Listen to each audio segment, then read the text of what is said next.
Chapter 532. The deepest part of Dingbo Lake was the pavilion in the middle of the lake. The entire pavilion was supported by 3 stone pillars buried deep in the water. The only way to get to the shore was by boat. Yushu was shocked when she saw Shui Rui jump into the water. There were many men who accidentally fell into the water tonight, but none of them jumped into the water on their own like this. The people standing under the bridge were already discussing, was it young Master Shui who jumped into the water?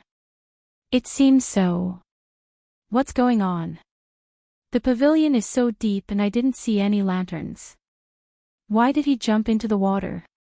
Ha, Shui Rui must be crazy. Lu Yi joked. Yushu puckered her lips as she stared fixedly at the place Shui Rui entered the water. On one hand, she was worried, and on the other, she swiftly racked her brain. That lotus lantern with a true gold wick hasn't been found after so long. Looks like this test of Imperial Consort Shui isn't so simple.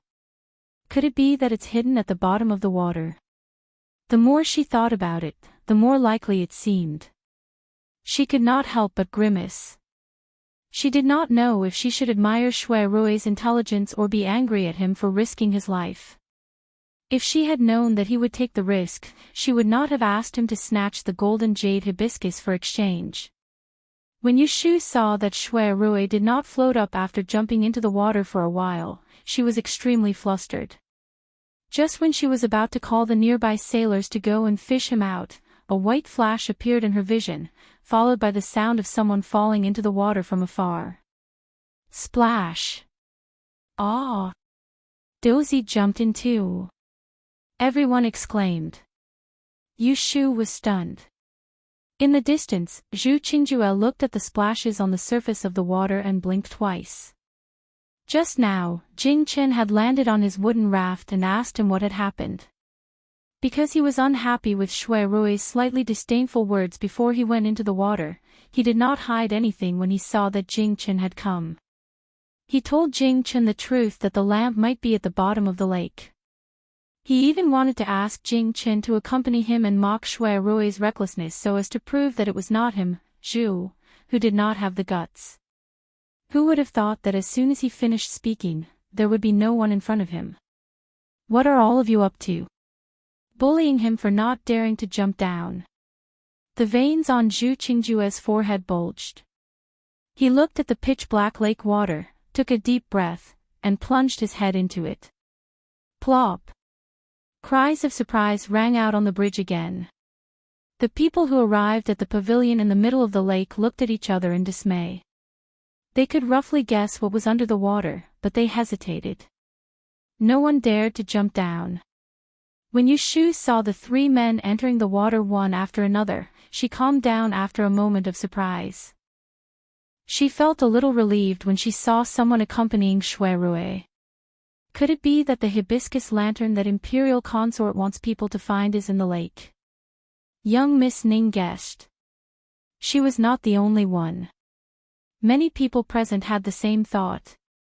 Otherwise, why would Shui Rui, Jing Chen, and the others jump into the lake?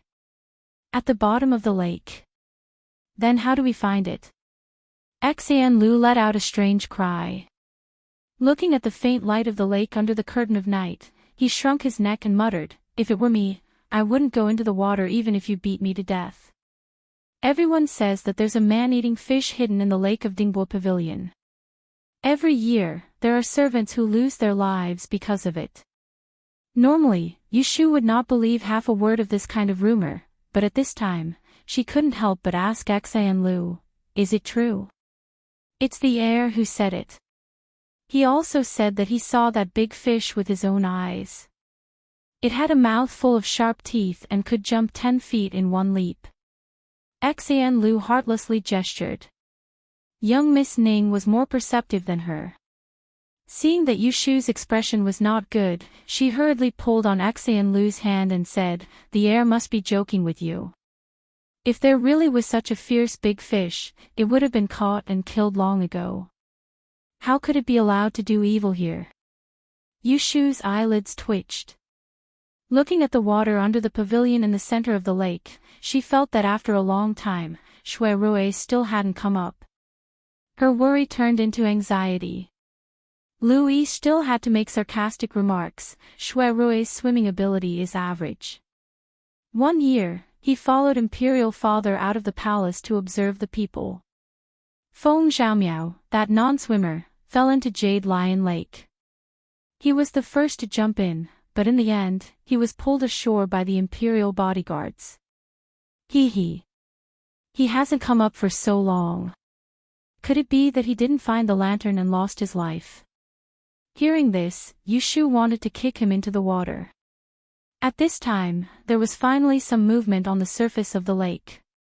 Crash! Someone broke through the water. Yushu's eyes widened as she tried to discern who it was. However, someone had sharper eyes than her and called out first. It's second young master Zhu. Zhu Qingjue was imitating Wei Shi tonight. His clothes were loose and his hair was disheveled as he climbed onto the wooden raft. He looked like a duckweed in the rain. Even if it was wet, it was still easy to recognize. Quickly look and see if he has a lantern in his hands. Someone shouted. I don't see him. He's empty-handed. Yushu had already completely tossed the matter about the lamp to the back of her mind. She held on to the railing as she looked towards the distance with fear, and she only hoped that Shui Rui would come out of the water safely. Miss Ning quietly looked at Yushu's nervous expression. Then, she looked at the lake again. Her heart was filled with a layer of hesitation. Crash!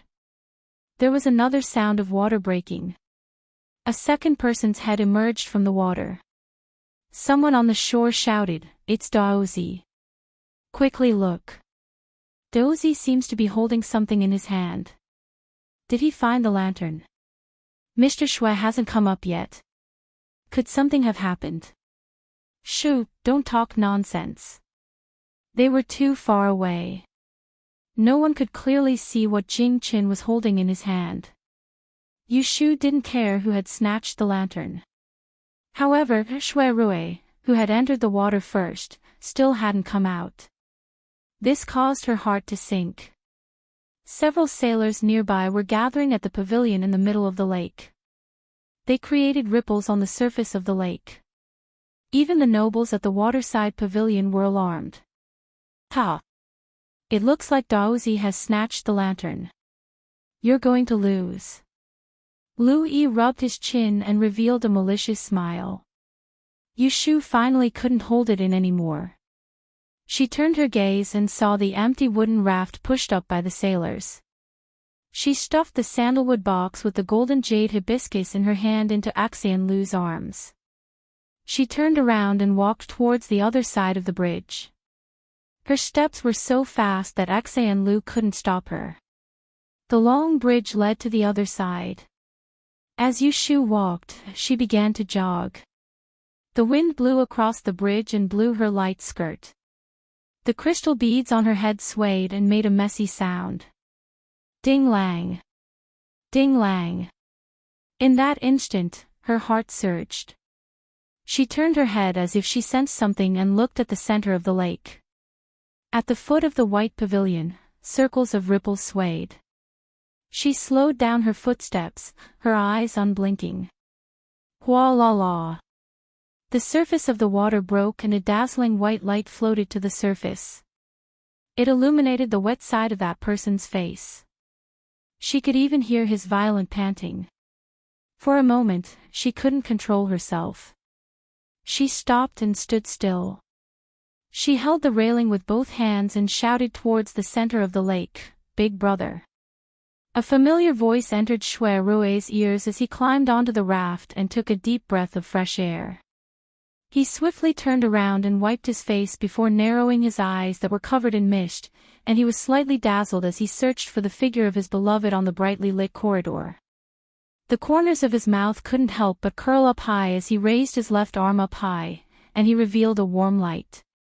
Ah Shu, I didn't fail you. Jing Chen looked away from the bridge and looked down at Shui Rui who was floating on the water. He felt lost. Zhu Qingjue looked at the lotus lantern inlaid with luminous pearls in Shui Rui's hand. She recalled what happened in the water just now. In fact, the first person to find this lantern was not Shui Rui who entered the water, but him who jumped into the water last. He was a good swimmer. After entering the water, he climbed a stone pillar under the pavilion and sank. When he was halfway down, he found the luminous pearl lantern fixed on the pillar and the iron cage that locked the lantern. He tried several times but couldn't open it with brute force. He gave up and planned to think of a way when he was above the water. Who would have imagined that even though Shui Rui found this stone pillar a step later than him, Shui Rui had used some unknown method to open the iron cage that had a lock. Hey, Zhu Qingjue couldn't hold back his curiosity. He squatted on the raft and called out to Shui Rui, "How did you open the lock on the cage?" Shui Rui raised his head and smiled at him. He seemed to be in a good mood. "Don't you know there's a thing called a key?" "Nonsense. Where did you find the key? Why didn't he touch it?" Shui Rui squinted his eyes slightly. "I'm probably lucky.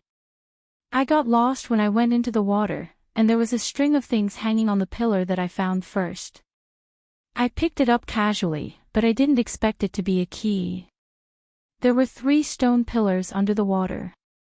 Zhu Qingjue found the one with the lantern hidden. Shui Rui found the one with the key. As for the 3rd pillar, Zhu Qingjue turned his head and looked at the dim lantern in Jing Chen's hand. He immediately felt better. A few wooden rafts were docked at the center of the lake.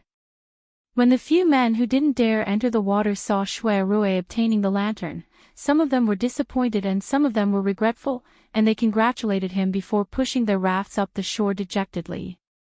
"Brother Shui, I'll pull you up." The man who held the raft for Shui Rui for the whole night smiled and reached out to Shui Rui. A trace of calculation flashed in his eyes. Shui Rui moved and held his hand. The man was delighted. He planned to pretend to slip and fall into the water so that he could squeeze the luminous pearl in Shui Rui's hand into the water.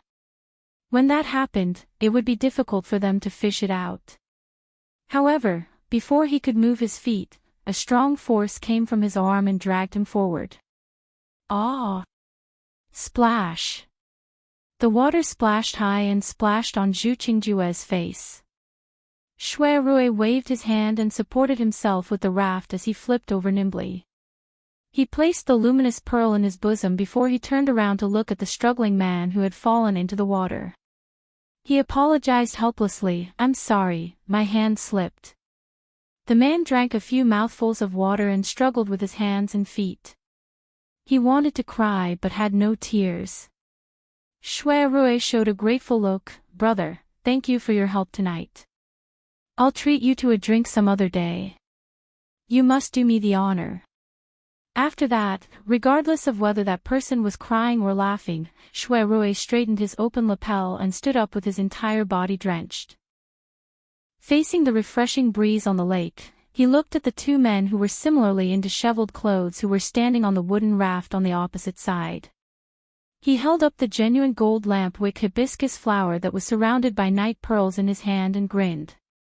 His brows and eyes were filled with indescribable joy. "This is mine." The lantern was his.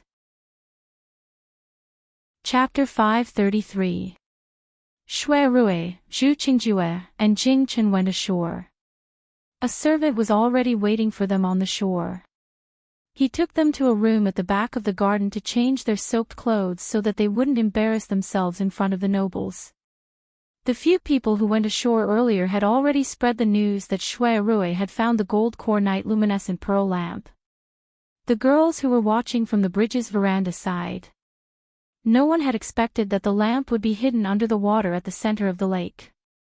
Hearing this news, the one with the worst expression was Lu Yi. Xan Lu was standing close to him and heard him curse, "Useless thing." He didn't know who he was talking about. Yushu saw that Shui Rui had come ashore safely and turned back. She was in a good mood and wanted to find Lu Yi to settle the score. But when she reached the place where he had been standing, she found that he had disappeared. "Where's the 11th prince?" she asked Lu. "He went that way." Lu pointed to the direction under the bridge. Shu looked at the end of the bridge. "Let's go down and wait." The group of girls walked back and forth, down the bridge, and came to the waterside pavilion again. Shu looked around but didn't see Lu Yi. She knew that he was afraid of being taken advantage of and had slipped away. She laughed. He ran fast. If he stayed, she would make him jump into the lake to take a bath and practice dog paddling. A palace servant came to report that the nobles in the waterside pavilion had different expressions when they heard about the 3 men jumping into the water to find the lamp. Concubine Shu smiled faintly and said to Imperial Concubine Shui, "Sister is so clever. I admit that I am inferior to you. It's hard for the Shui family's eldest son to understand. People often say that your nephew is Aunt Xiao. It seems that there is some truth to it." Imperial Concubine Shui frowned and said helplessly, "Chengbai has been smart since he was young. To be honest, I knew that he wasn't a good swimmer. That's why I thought of hiding the luminous pearl lamp under the water to give others more opportunities. Who would have thought that he would still find it?" Her words were clearly distressed, but there was also a bit of pride. The Shui family didn't have many children, but they had one young master. There were many handsome men in the capital, but no one could compare. Empress Shu encountered a soft rebuff, and her expression became colder and colder. Duchess Furen teased, "Tonight, the 2 golden and jade hibiscus both have owners. First, I must congratulate Guifei Nyang for hastening the 2 marriages. I just don't know who those 2 children have their eyes on." The bystanders were also curious, but no one pointed out their names and made wild guesses. After all, it was a matter between a man and a woman. Tongue misunderstanding.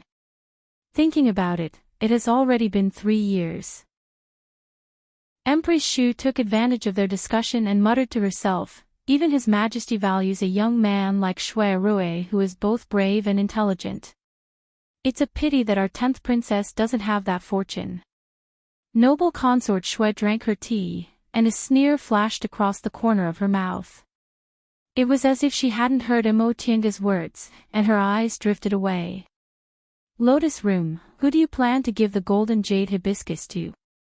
Lu looked at the wooden box in Shu's hand and thought of the beautiful purple jade flower with a regretful look in his eyes. It would be a waste to give it to anyone. "If I were you, I would keep it for myself." Shu smiled and didn't speak. Young Miss Ning pulled Lu and moved closer to her ear to ask, "Does Lotus Room Miss have someone she admires?" Lu stupidly replied, "I haven't heard her mention it." Half an hour later, Shui Rui and the others had changed into clean clothes and were walking back and forth on the bridge. When they neared, the people waiting outside the waterside pavilion finally saw the flower lantern that had tormented the men.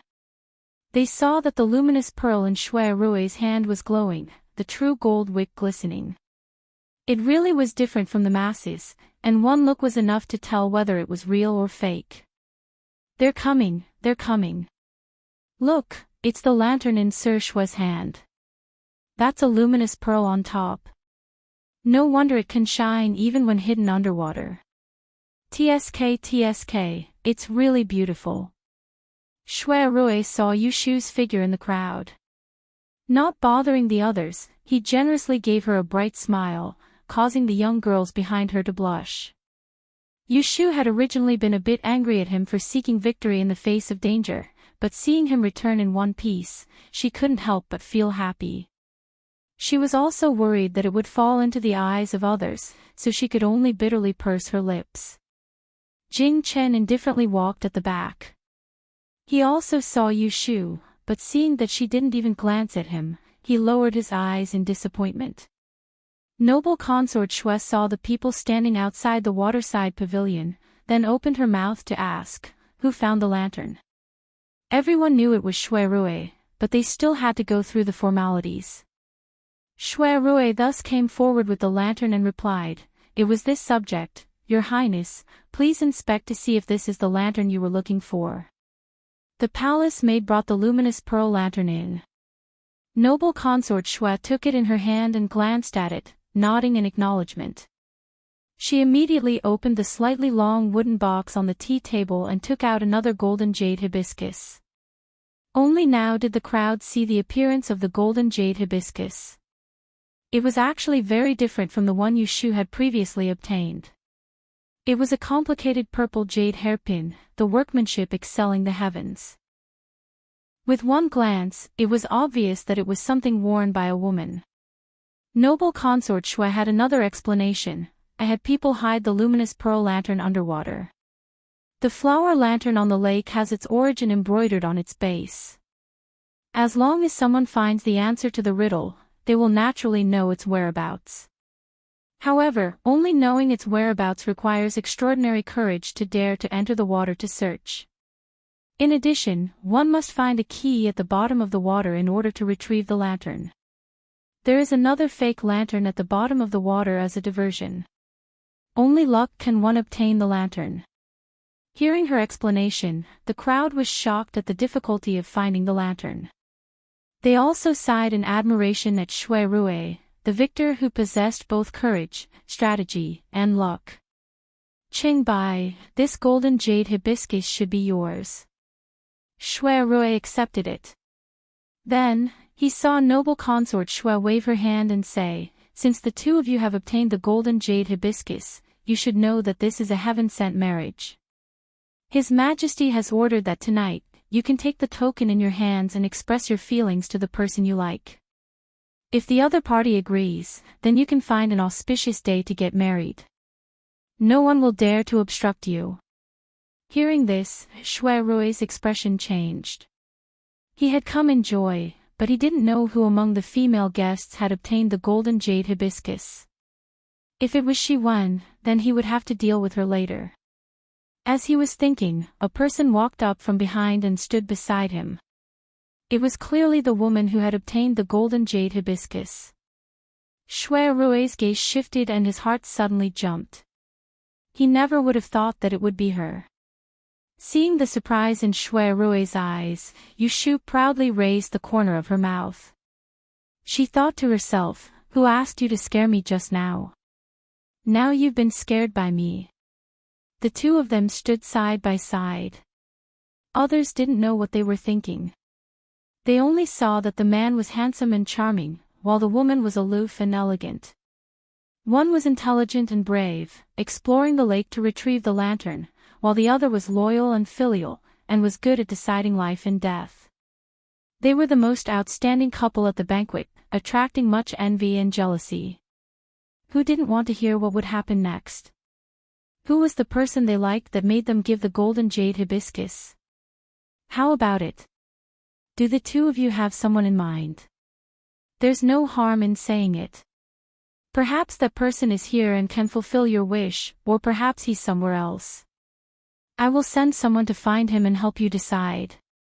As noble consort Shui spoke, her gaze slowly moved between the two of them. Yushu and Shui Rui briefly looked at each other. The former stepped forward first, bowed and said, "Thank you for your concern, Your Highness." However, Yushu's victory tonight wasn't for the sake of marriage. Not for the sake of marriage, but for the man she liked and not to let others covet him.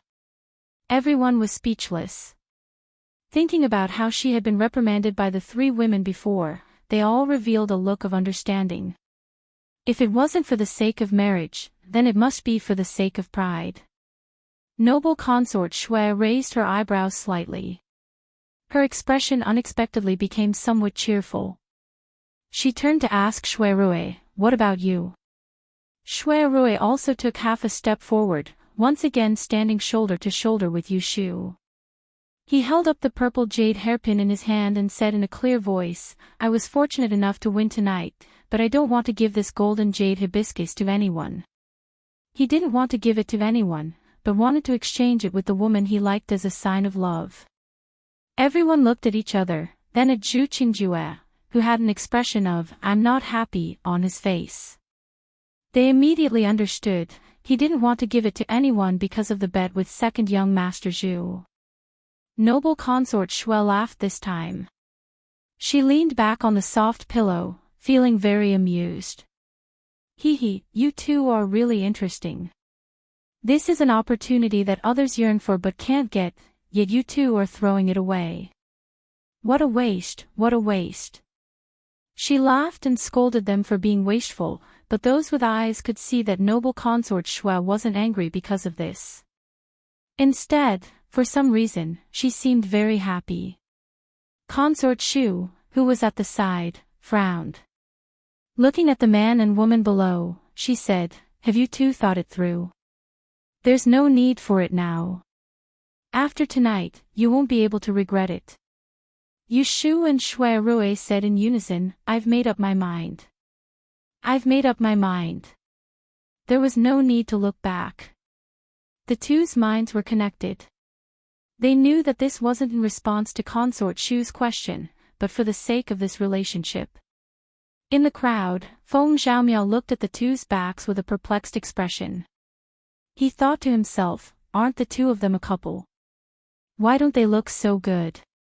Could it be that he was wrong? Miss Ning, on the other hand, stared unblinkingly at the pair of figures that she thought were very compatible with. She thought to herself, I can't be wrong. These two people are obviously a pair. The two golden jade hibiscus flowers had found a home. It was already late at night.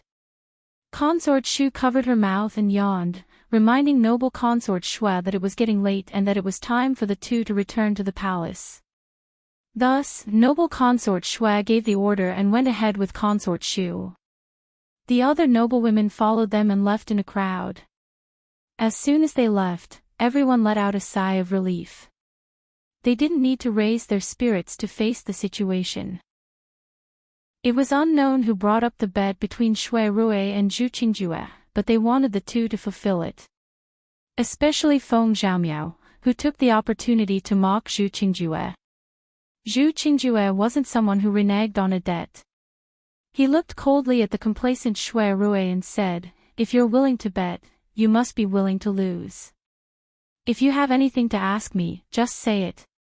I'll definitely tell you everything I know. The surrounding people pricked up their ears. However, Shui Rui wasn't one to let others watch a good show.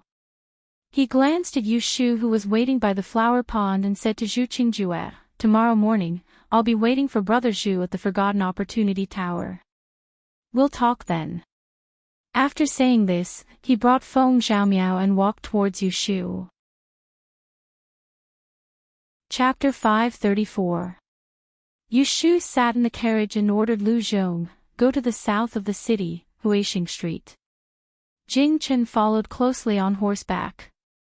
After passing Qinyuan Street and heading south, he gradually became familiar with the road. Only then did he realize that this was the direction to the small courtyard on Huixing Street. At dusk, the restaurants and taverns along the street were open for business. The smell of cooking wafted in the air, and the smell of alcohol and oil accompanied the hawkers' calls. Ordinary people came and went. The streets in the south of the city had always been noisier than those in the north. The carriage came to a residential area. Because the road was narrow, they stopped at the intersection. Yu Shu left Yundo in the carriage and got off alone. Seeing this, Jing Chen also tied the horse and quickly followed behind her. Yu Shu did not look back at him. She walked into the alley and arrived at her first place in the capital. The door of the small courtyard was tightly locked. There was a layer of dust on the lock and there were some scratches. It had been unguarded for a long time and had been targeted by thieves. Yu Shu tiptoed and found a key in the corner of the door. She opened the door, patted the dust on her hands, and lifted her foot to push open the door. The two entered the small courtyard. Yu Shu asked Jing Chen to close the door and immediately asked, is there anyone following you outside? Jing Chen hesitated for a moment and nodded honestly. Ever since he came back from worshipping the ancestors, there had been many spies nearby. It was said that they were sent by the emperor to protect his safety. But with his martial arts, there was no need for others to protect him. He only acquiesced to them to make them feel at ease. Can they hear us if we speak here? Jing Chen gathered his internal energy and pricked up his ears to listen outside the door. He said to her, "They are far away. They can't hear us." "That's good." Yu Shu looked around the small courtyard that had a beautiful memory. It was evening. The setting sun peeked through the gray eaves and elongated the shadows of the two people in the courtyard. There was a faint smell of firewood and rice from the house next door. Once, in this small courtyard. It was also full of people. He remembered the beginning, the shy Xiaoxiu, the naive Mingming, and the fool who lost his memory and trusted him wholeheartedly. But now, it was all gone. A trace of disappointment appeared in Yu Shu's eyes. She turned her head. Facing Jing Chen, she slowly said, "There are some things that I haven't had the chance to tell you before. Today, I'll make them clear." That night, after the two of them severed their friendship, they spent a period of time as strangers. Then, Jing Chen confessed to Yu Shu about the Fate Breaker. Every time the two of them met, Yu Shu would either frown at him coldly or ridicule him. She was never willing to give him face. However, for some reason, Jing Chen was more afraid of seeing her indifferent and alienated attitude than seeing her angry look. "Xiao Yu, if you have any resentment or dissatisfaction towards me, just say it all out. As long as it can help you vent your anger, I'll do it. I'll do whatever you want." Yu Shu listened to Jing Chen's aggrieved words, but she was not moved at all. Looking at his handsome face, she said calmly, "We first met in Yang. Xiaoxiu and I were kidnapped by a group of bandits, and you rescued us. I owe you once. Later, my godmother was seriously injured. I asked you for help, and you accompanied me to raise money. That was how she was safe. I owe you twice. After I entered the capital, I was discovered by the two bandits who hijacked the ship. They sent killers to silence me, and you took the knife from me. I owe you 3 times. She carefully counted, again and again. Although she was talking about Jing Chen's benefits, her clear calculation made Jing Chen panic. When I owed you the first time, I thought you were a trustworthy person, so I thought of ways to get close to you and became friends with you. When I owed you the second time, I thought you were a trustworthy person. Then, you confessed to me about the disaster on Kidu planet. Only then did I truly see you as a friend. When I owed you the third time, I thought you were a trustworthy person. You saved my life, and then you risked your life to protect me. Only then did I fall in love with you. Taking advantage of your amnesia, I coaxed you to be my so-called boyfriend and girlfriend." At this point, she could not help but chuckle, thinking that she was smart at the beginning. Jing Chen, however, had a different feeling. Recently, he often dreamed that in the small forest in the south of the city, she blinked her bright eyes and asked him seriously, "Do you like me?" That bright and vivid little fish had always been buried in the depths of his heart. It was like the small bag of candy that fifth uncle brought back when he was a child. No matter how sad he was, as long as he secretly took one, he would not have to worry. "Jing Chen, do you remember what you promised me?" Yu Shu was silent for a moment, then she suddenly asked. Jing Chen was absent-minded and could not answer for a moment. Yu Shu turned to the side and raised her hand to point at the central room facing south. It was the place where they used to eat. "Here, you and I will make a promise. You will swear that one day when you recover your memory, you will not leave me." She turned her hand and pointed at the room facing east. It was the room Jing Chen used to live in. "Here, you will personally promise me. When you remember everything, you will still remember the promise with me. You will not regret it." She turned back, took back her finger, pointed at her heart, and poked it hard. She opened her eyes wide and looked at him. Her voice was hoarse. "And here, I remember everything you promised me. I remember how good you were to me. So at that time, I was willing to go through water and tread on fire for you. I knew that your fate was Ji Du Xing, but I still kept you by my side and carefully protected you. From the mouth of the Yangtze River to Anling City. Later, I was plotted against by the Ji family and was taken to the Celestial Commissioner. They forced me to ask about your whereabouts. I was kept in the dark and did not know your identity. I was afraid that they would harm you, so I gritted my teeth and did not say a word about your whereabouts. You might not know this, but although I'm a strong-willed person, I'm extremely afraid of pain and death. But as long as I feel that you're worth it, I won't do anything to harm you even if they put a knife to my neck, let alone break one of my fingers. But what about you?" Yu Shu roared involuntarily. Her heart was cold because of the sincerity she had wrongly given. "As soon as you recovered your memory, you left without saying a word. I could take it that you did not want to implicate me. But you did not even leave a word. Were you not afraid of making me anxious? Did you have feelings for me or not? Do you know that I braved the heavy snow to look for you in half of the city? Because of this, I became seriously ill and even missed the exam. I almost missed you. Later, you became a Taoist and recovered your identity. Then, you gradually drifted away from me. Even when I was in danger and asked you for the Yellow Frost Stone, you refused me. At first, you gave me the Yellow Frost Stone, and I exchanged it with the ancient sword. Selfishly, I regarded it as a token of love between us. But you changed your hand and gave it to your junior sister. Yes, you have been in the same sect for more than 10 years. As an outsider, I cannot compare to you. But are you going to treat our agreement as bullshit?" Being questioned and accused by her like this, Jing Qin did not know why. But when he saw the disappointment and resentment reflected in her black and white eyes, it stung his eyes. So it turned out that he had already started to hurt her without her knowing. He had never thought about these things. "You clearly knew that Shui Yun was sinister and plotted to kill me, but you still protected her." "Yes, I was fine, but she became a cripple. The world sympathizes with the weak. I know you are in a difficult situation, but where did the fool who claimed to protect me go?" Yu Shu had long given up on Jing Qin. Her heart was cold.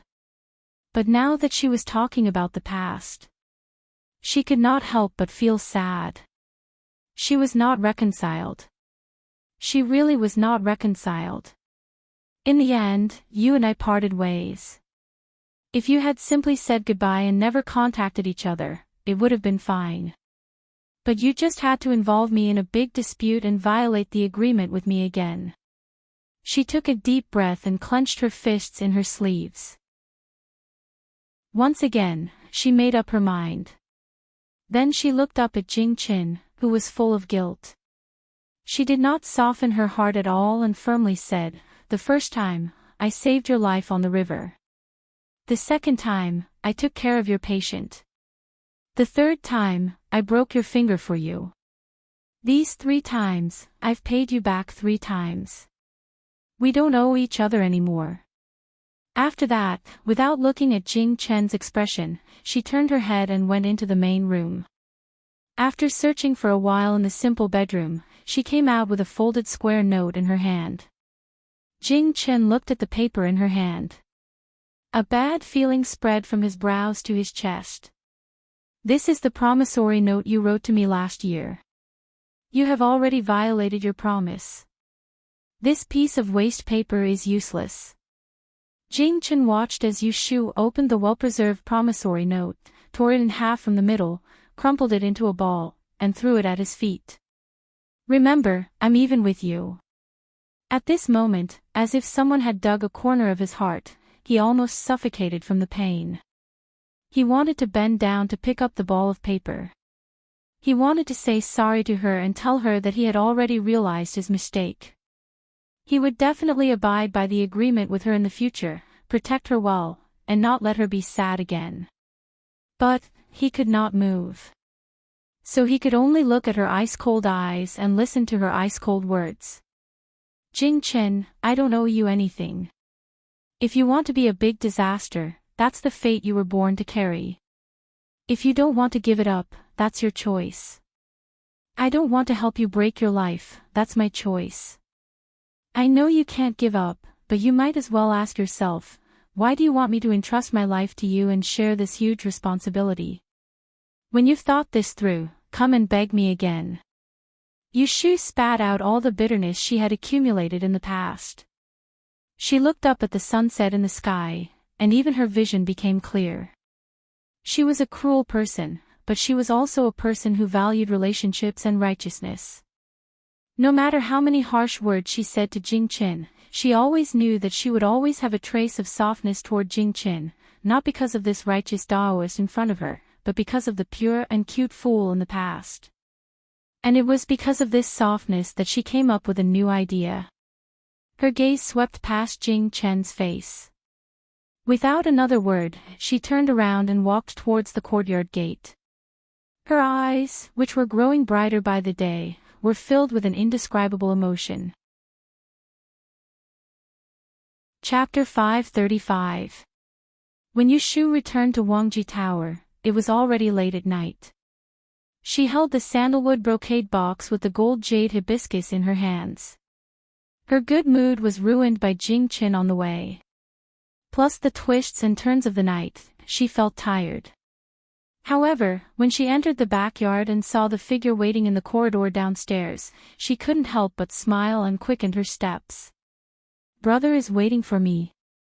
Shui Rui smiled as he nodded, and he stared at her as she walked over to stand before him before stretching out his hand to pluck off the crystal flower that was on the verge of falling from the side of her ear, and he rubbed it in his hand before passing it back to her. Isn't this dress heavy? Go back to the room and change. I will wait for you to have supper. I have something to say to you. Yushu rubbed the back of her stiff neck. She thought that if it weren't for the shining silver, she wouldn't have suffered like this. However, she said proudly, isn't this beautiful? I looked in the mirror before going out and was shocked by myself. Tut, clothes make the man. I can be considered a beauty if I really dress up. After saying that, she raised her eyebrows and smiled at him. She didn't know that such a coquettish look was enough to make people's heartbeat go crazy. Shui Rui's eyes were a bit deep. He raised his hand and gently pinched her face. He said with a low smile, I don't care about beauties. But a beauty with such a thick face is rare. Hey! Yushu hit off his flirting finger. Looking at his handsome face with peach blossoms, she thought of several cases of him. She smiled coldly and poked his chest with her finger. I'll settle accounts with you later. She turned and went upstairs to change clothes, leaving Shui Rui confused. He wondered what he did to provoke her. By the time Yushu had freshened up and changed into a refreshing silk dress, Shui Rui still couldn't figure out what he had done wrong tonight that she needed to settle the score with him. Yushu, who didn't wear any makeup, didn't have the cold and elegant appearance that attracted people's attention at the banquet, but her aura was still there. She put the brocade box on the table and sat opposite Shui Rui. After staring at him for a while, Shui Rui felt his right eyelid twitch, and he had a bad premonition. Sure enough, Yushu tapped on the table and asked expressionlessly, Princess Shiwen is one thing, but what about young Lady Rui from the Count's estate? Could it be that Big Brother has forgotten something that he needs to tell me?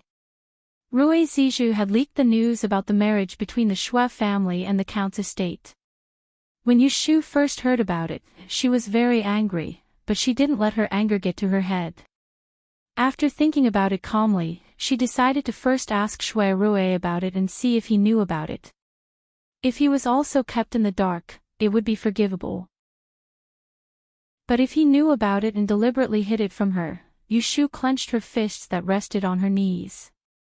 When Shui Rui heard her question, he felt a headache coming on.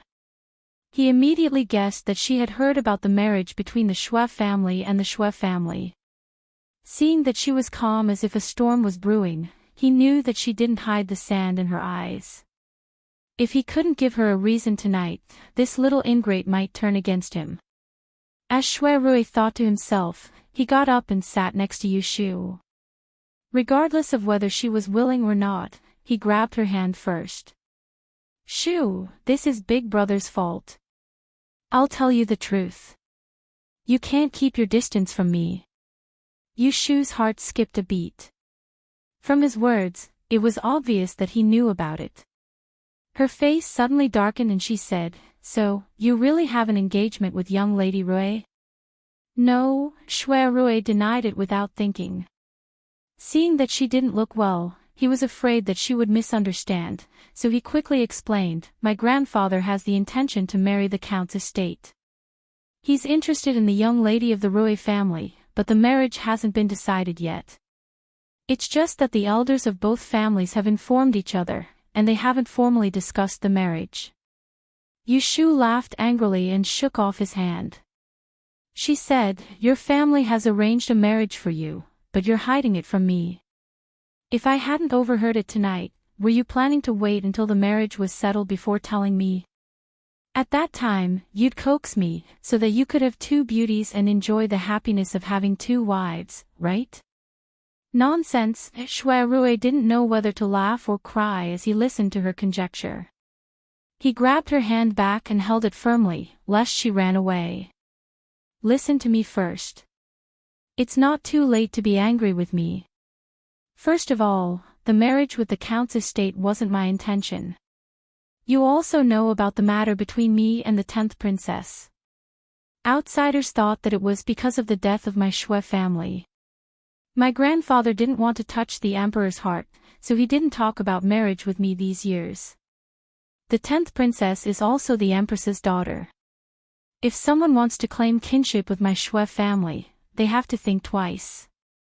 The Count's estate is the empress's mother's family. My grandfather wanted to marry the 10th princess. On the one hand, he also wanted to repair the relationship with the Rui family. However, whether the marriage would be successful or not, it wasn't up to the two families to decide. Therefore, I thought that this marriage couldn't be done overnight, so I thought about how to make my grandfather give up the idea. At that time, you still wholeheartedly regarded me as a big brother. How could I mention this to you, so I hid it from you." After listening to his words, Yu Shu's anger also dissipated. She sorted out her thoughts and said with a straight face, "It's fine if you didn't tell me before. Why didn't you discuss it with me later? Am I that unreasonable?" In the first place, she didn't believe that Shui Rui would be a fickle person. Not to mention that she personally saw him jumping into the unpredictable depth of Dingbo Lake tonight. He was willing to take the risk because of a single sentence from her. There was no need to doubt this man's feelings towards her. She could only blame herself for hearing about it from Rui Zizhu. Thinking of the delicate Miss Rui's shy appearance, she couldn't help but feel angry. A mouthful of sour water was choked in her throat. Seeing that her attitude had softened, Shui Rui secretly heaved a sigh of relief. He said, "If you want to blame someone, you can only blame God's will. Do you know what my original plan was?" Yu Shu shook her head. For a moment, she couldn't think of any good way for him to reject this well-matched marriage. "I've been eyeing this year's gentleman's hibiscus banquet for a long time," Shui Rui said in a low voice. Yu Shu was stunned. After thinking for a moment, she understood what he meant. Suddenly, her mood became complicated.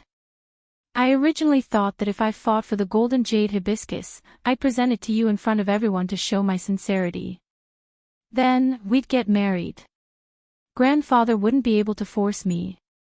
Naturally, the marriage with the Earl's mansion would be left unsettled. Who knew? Who knew that I'd become the life-breaker? Not to mention one golden jade hibiscus, even if there were 100 of them, it would still be difficult to achieve anything good." Yu Shu's voice was heavy. From the moment that Jing Chen determined that she was the life-breaker, a rope was tied around her neck. The other end of the rope was held in the hands of the emperor of the Dan dynasty. Wherever he led her, she had to go. If she ran in the opposite direction, the rope would take her life. She was such a big trouble. It was hard for Shui Rui to have the courage to accept her. Shui Rui saw her changing expression and guessed why she was worried. He sighed and pulled her hand to his chest. He rubbed her slender and cold fingers and slowly said, "When the boat reaches the bridgehead, it'll straighten out. You don't have to worry too much. With the two of us working together, we'll definitely find a perfect plan." Yushu didn't want Shui Rui to worry. She restrained her negative emotions. She frowned and said, "Then what about your marriage with the Rui family?" Miss Rui of the Rui family can be provoked by a few words from Shiwen to deal with me. It seems that she has set her mind on you.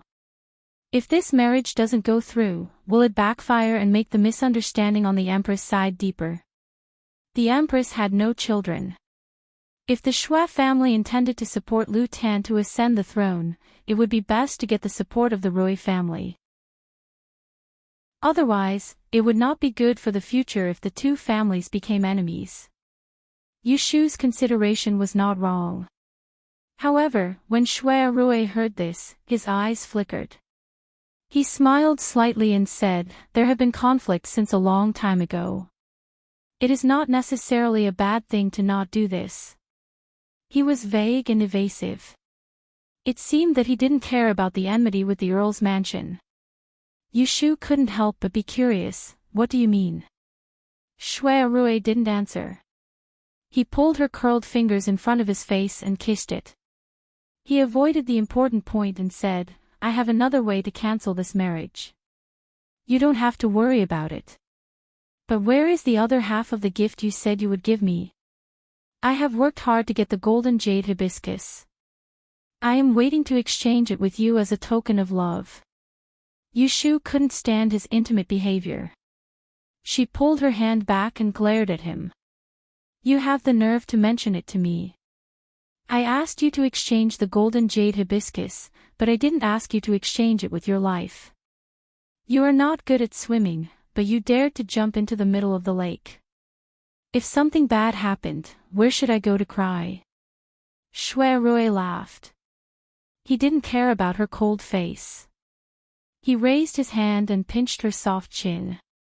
He said, "If I am so useless, I am not worthy of you, a female fortune teller who can determine life and death." After saying that, he got up and went into the bedroom. After a while, he came out with the purple jade hairpin in his hand and gave it to Yushu. This year's golden jade hibiscus is made of ice chiseled from the Great Snow Mountain. It will become cold when it is hot. It is very rare. It is stuffy these days. Put it on the bed and you will have a good night's sleep. Yushu took it and looked at it carefully. It was indeed an exquisite item. The hairpin carved from purple jade was only 1/3 the size of a real hibiscus flower, but inside and outside it were stacked with hundreds of layers of petals. The petals were as thin as ice gauze and as transparent as silk clothing. When they were in full bloom, the faint purple light was very moving. She played with it for a while. Then she looked up at Shui Rui and said, "Did you open the other half of the gift I gave you last night?" Before Shui Rui went into the lake to look for the lamp, Yushu gave him a brocade bag. Inside it was a purple crystal fan pendant that had been nourished in the wind pond. "I didn't have time to open it." Shui Rui took out the brocade pouch from his clothes. Just as he was about to open it to take a look, without paying attention, Yushu reached out and snatched it away, stuffing it into her sleeve. "Hey! What are you doing? I promised to give you the other half. It will take a few days to finish. I will keep this half for you and give it to you later. Brother, wait for me. I am sure you will like my gift." If he saw the fan pendant, he would definitely guess that she was going to give him a fan. Then there would be no surprise. Shui Rui looked at her shameless behavior. He squinted his eyes and bent down with his hands behind his back. His handsome face approached her. I have been busy all night, but in the end, I got nothing. If it were you, would you be happy? Yushu admitted that she was in the wrong. She gave a hollow laugh and subconsciously shrank her neck. She rolled her eyes and tried to fool him. It's just a few days later. I didn't say that I won't give it to you. Why are you in such a hurry? Chapter 536. Shui stole a kiss from Yushu's lips. While she was still dizzy, he grabbed her by the waist and pulled her over. He spun around and sat on the chair. He pulled her into his embrace and buried his head in her hair. He took a deep breath of her fragrance and laughed softly. I've accepted your benefits. Let's wait a few more days. Yushu sat on his lap and didn't push him away. She just pursed her lips, went around his back, and pinched his waist with one hand. Shui didn't care about this little bit of pain. He hugged her who was light and delicate, yet he felt incomparably at ease in his heart. He grabbed a strand of her hair and fiddled with it while whispering in a gentle and soft voice. You must be angry that they slandered you at the banquet tonight. Fortunately, you refuted them one by one and didn't let anyone hold anything against you.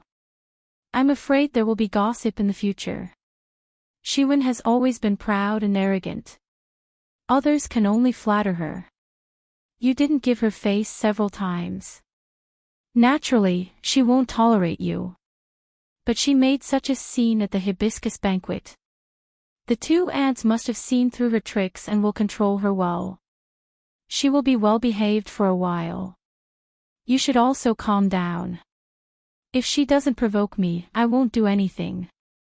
Oh right, you said she's going to marry to the northeast. How long will she wait?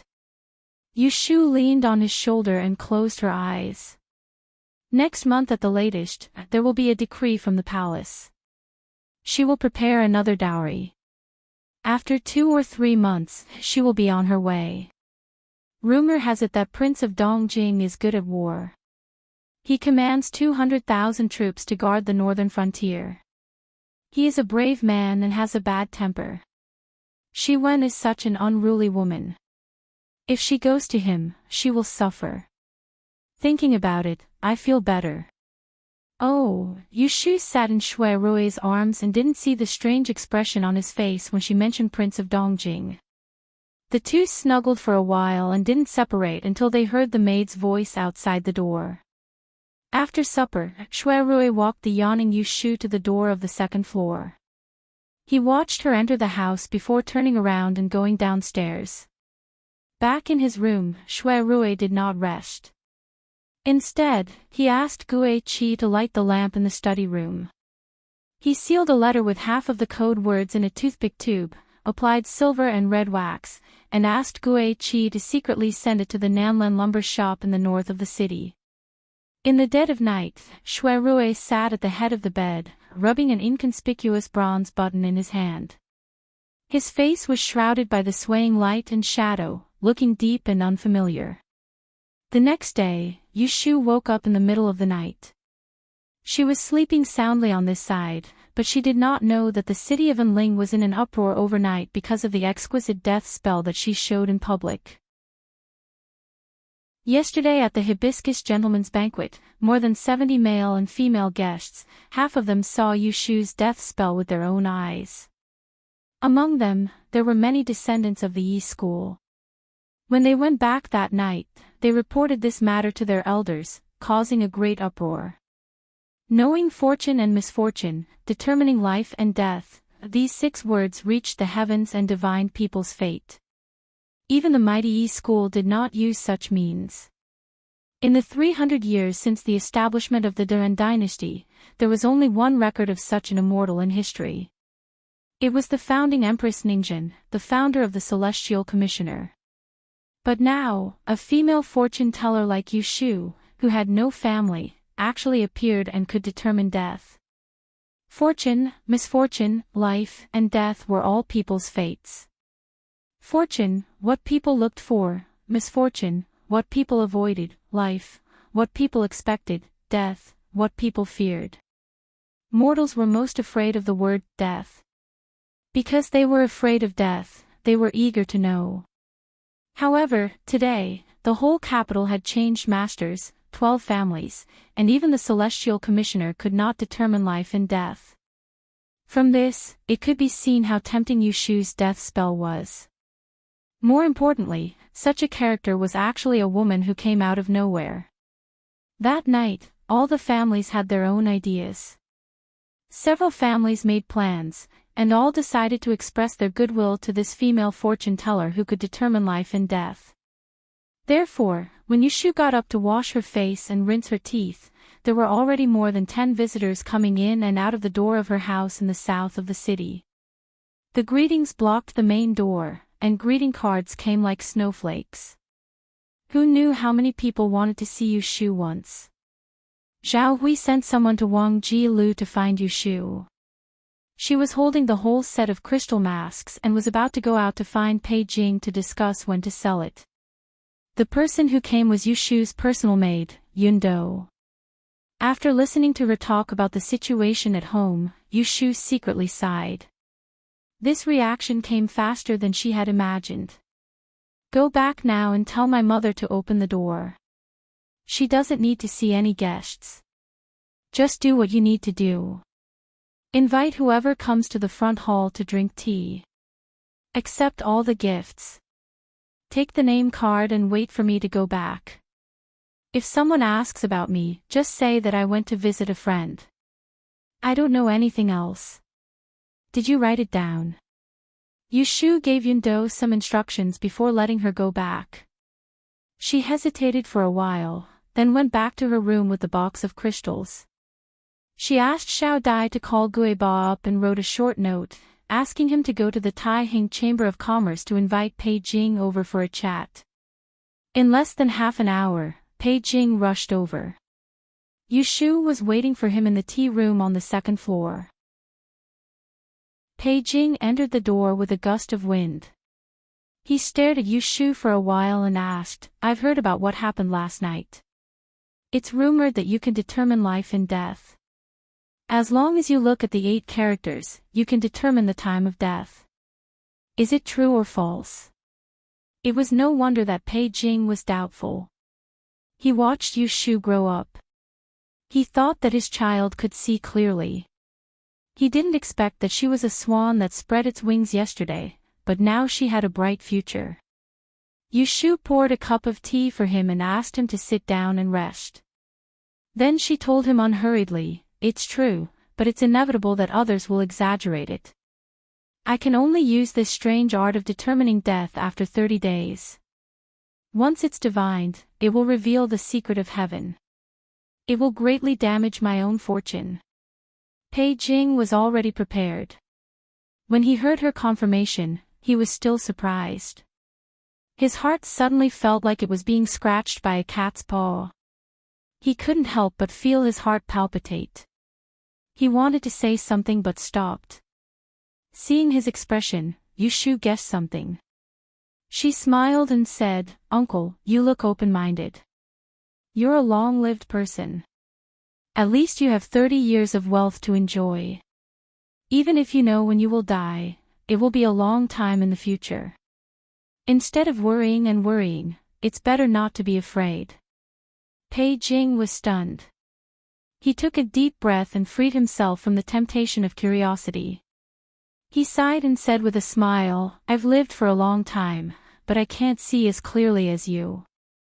After a pause, he said, now that this matter has been spread out, there will be a group of people who want to take advantage of you. Some are jealous, some are trying to rope you in, and maybe some are threatening and coaxing you. You need to be on guard early and be more cautious in the future. Seeing that Pei Jing did not ask her to predict life and death, Yushu was relieved. Instead, he gave her advice. Uncle, don't worry. I know what I'm doing. I won't be at a disadvantage. After saying that, she pushed the box of exquisite crystals to him. Talking about the limelight at the banquet last night, there should be no one who didn't notice her attire. Pei Jing pinched the straight beard on his lips and said with a smile, "It couldn't be better.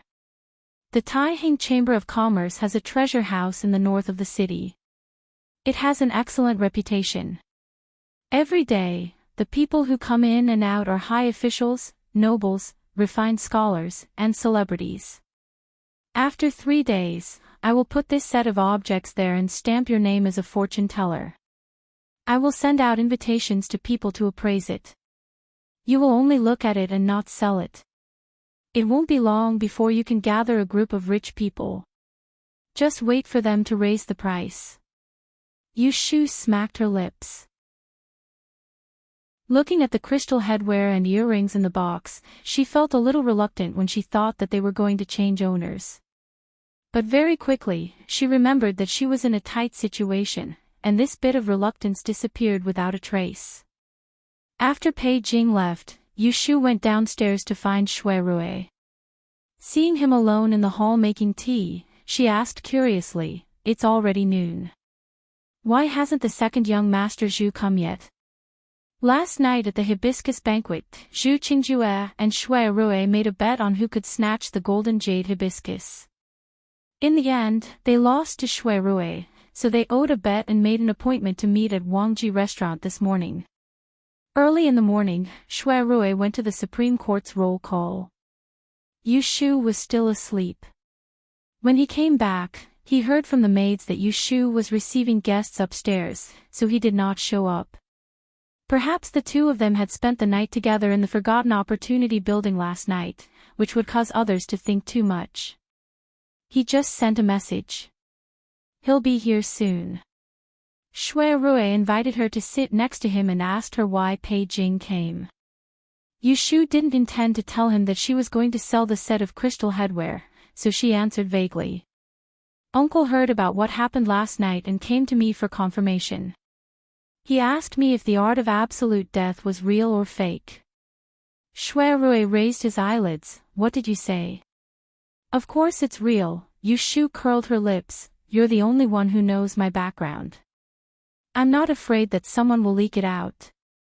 Listening to her words inadvertently reveal her trust in him, Shui Rui was very satisfied. Yu Shu told him about the blockage at the house in the south of the city. Finally, she sneered, "It's bustling with activity. Profits come and go. These people are really fast. What happened last night, they've already rushed to the door today." Shui Rui said, "You can stay in Wangji Tower for a few days. A tall tree attracts the wind. You should stay away from the limelight. Don't rush to show up. Wait for them to cool down." Yu Shu nodded. "That's the only way. I have a class in Taisher Shuyuan in the afternoon. I'll pretend to be sick and escape. We'll talk about it in 2 days." While they were talking, Guichi sent a message outside that second child Zhu had come. Shui Rui and Yu Shu looked at each other. The latter was about to get up. "I'll go upstairs first. Call me when you're done talking." Shui Rui stopped her and shook his head. "Don't bother. Go to my study. Don't make a sound and just listen." At this point, there was nothing to hide from her about the 10th princess. Yu Shu hesitated for a moment, but she couldn't resist her curiosity. She agreed and turned into the study next door.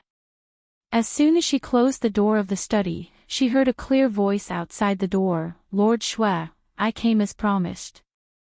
Yu Shu pricked up her ears. "Brother Zhu, please come in." Shui Rui's attitude was much gentler than last night. Zhu Qingju entered the door without delay. As soon as he sat down, he went straight to the point. "You got the golden jade hibiscus last night. I promised to answer a few questions from you. What do you want to ask? Let me hear it." Shui Rui was not in a hurry. He poured the brewed tea into the pot. Suddenly, the fragrance of tea filled the air. Zhu Qingjue was also a tea lover. He sniffed and was intoxicated for a moment. His eyes lit up and he couldn't help but praise, "Good craftsmanship." Shui Rui closed the lid of the teacup with a flip of his hand, and then he grinned lightly at him and said. Chapter 537.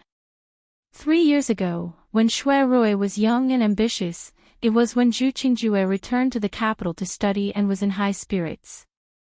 That year, at the gentleman's hibiscus banquet, the 10th princess, who was an outstanding beauty, had charmed many young men. Unfortunately, no one was able to obtain the 2 golden jade hibiscus flowers at the banquet. Shui Rui's first question made Zhu Qingjue's face turn cold. What do you mean? Shui Rui's expression did not change as he slowly said, rumor has it that when the 10th princess was born, there was a strange phenomenon of sunset. The celestial commissioner divined that her 8 characters were extremely strange, so she died too early. She was only recorded in the Imperial Jade Archive when she was 3 years old. Before she reached the age of 15, she had been living by the side of the Imperial Ancestral Temple. After the Emperor inherited the throne, your father became the Celestial Commissioner and was in charge of sacrificial ceremonies. He often entered the forbidden area of the Imperial Ancestral Temple. As the only son of the Grand Preceptor, Brother Zhu was highly valued and often taught by him. Also, I heard that Brother Zhu loved tea as much as his life. This was similar to the 10th princess, so I guessed that Brother Zhu and the 10th princess had known each other for a long time. Shui Rui had been appointed as the Shaoqing of the Supreme Court. In the past year, he had handled countless cases. He was best at connecting all the clues together, dispelling the false and keeping the true. A little tea was enough to reveal the secret relationship between Zhu Qingjue, the son of an important official, and the 10th princess of the Imperial Ancestral Temple. Seeing Zhu Qingjue frown, Shui Rui did not need to admit it to know that he was right. The second young master Zhu did have a friendship with the 10th princess. So what? Zhu Qingjue said bluntly. Instead, he questioned, your old friend is already dead. Now you are investigating her when she was alive. What are your intentions? Shui Rui saw that he was not afraid and had a plan in mind, so he did not beat around the bush. Brother Zhu, why do you think the 10th princess passed away? Hearing this, Zhu Qingjue's expression suddenly changed, as if he had heard a joke. Lord Shui knows the cause of the 10th princess's death better than anyone else. Why are you still asking me?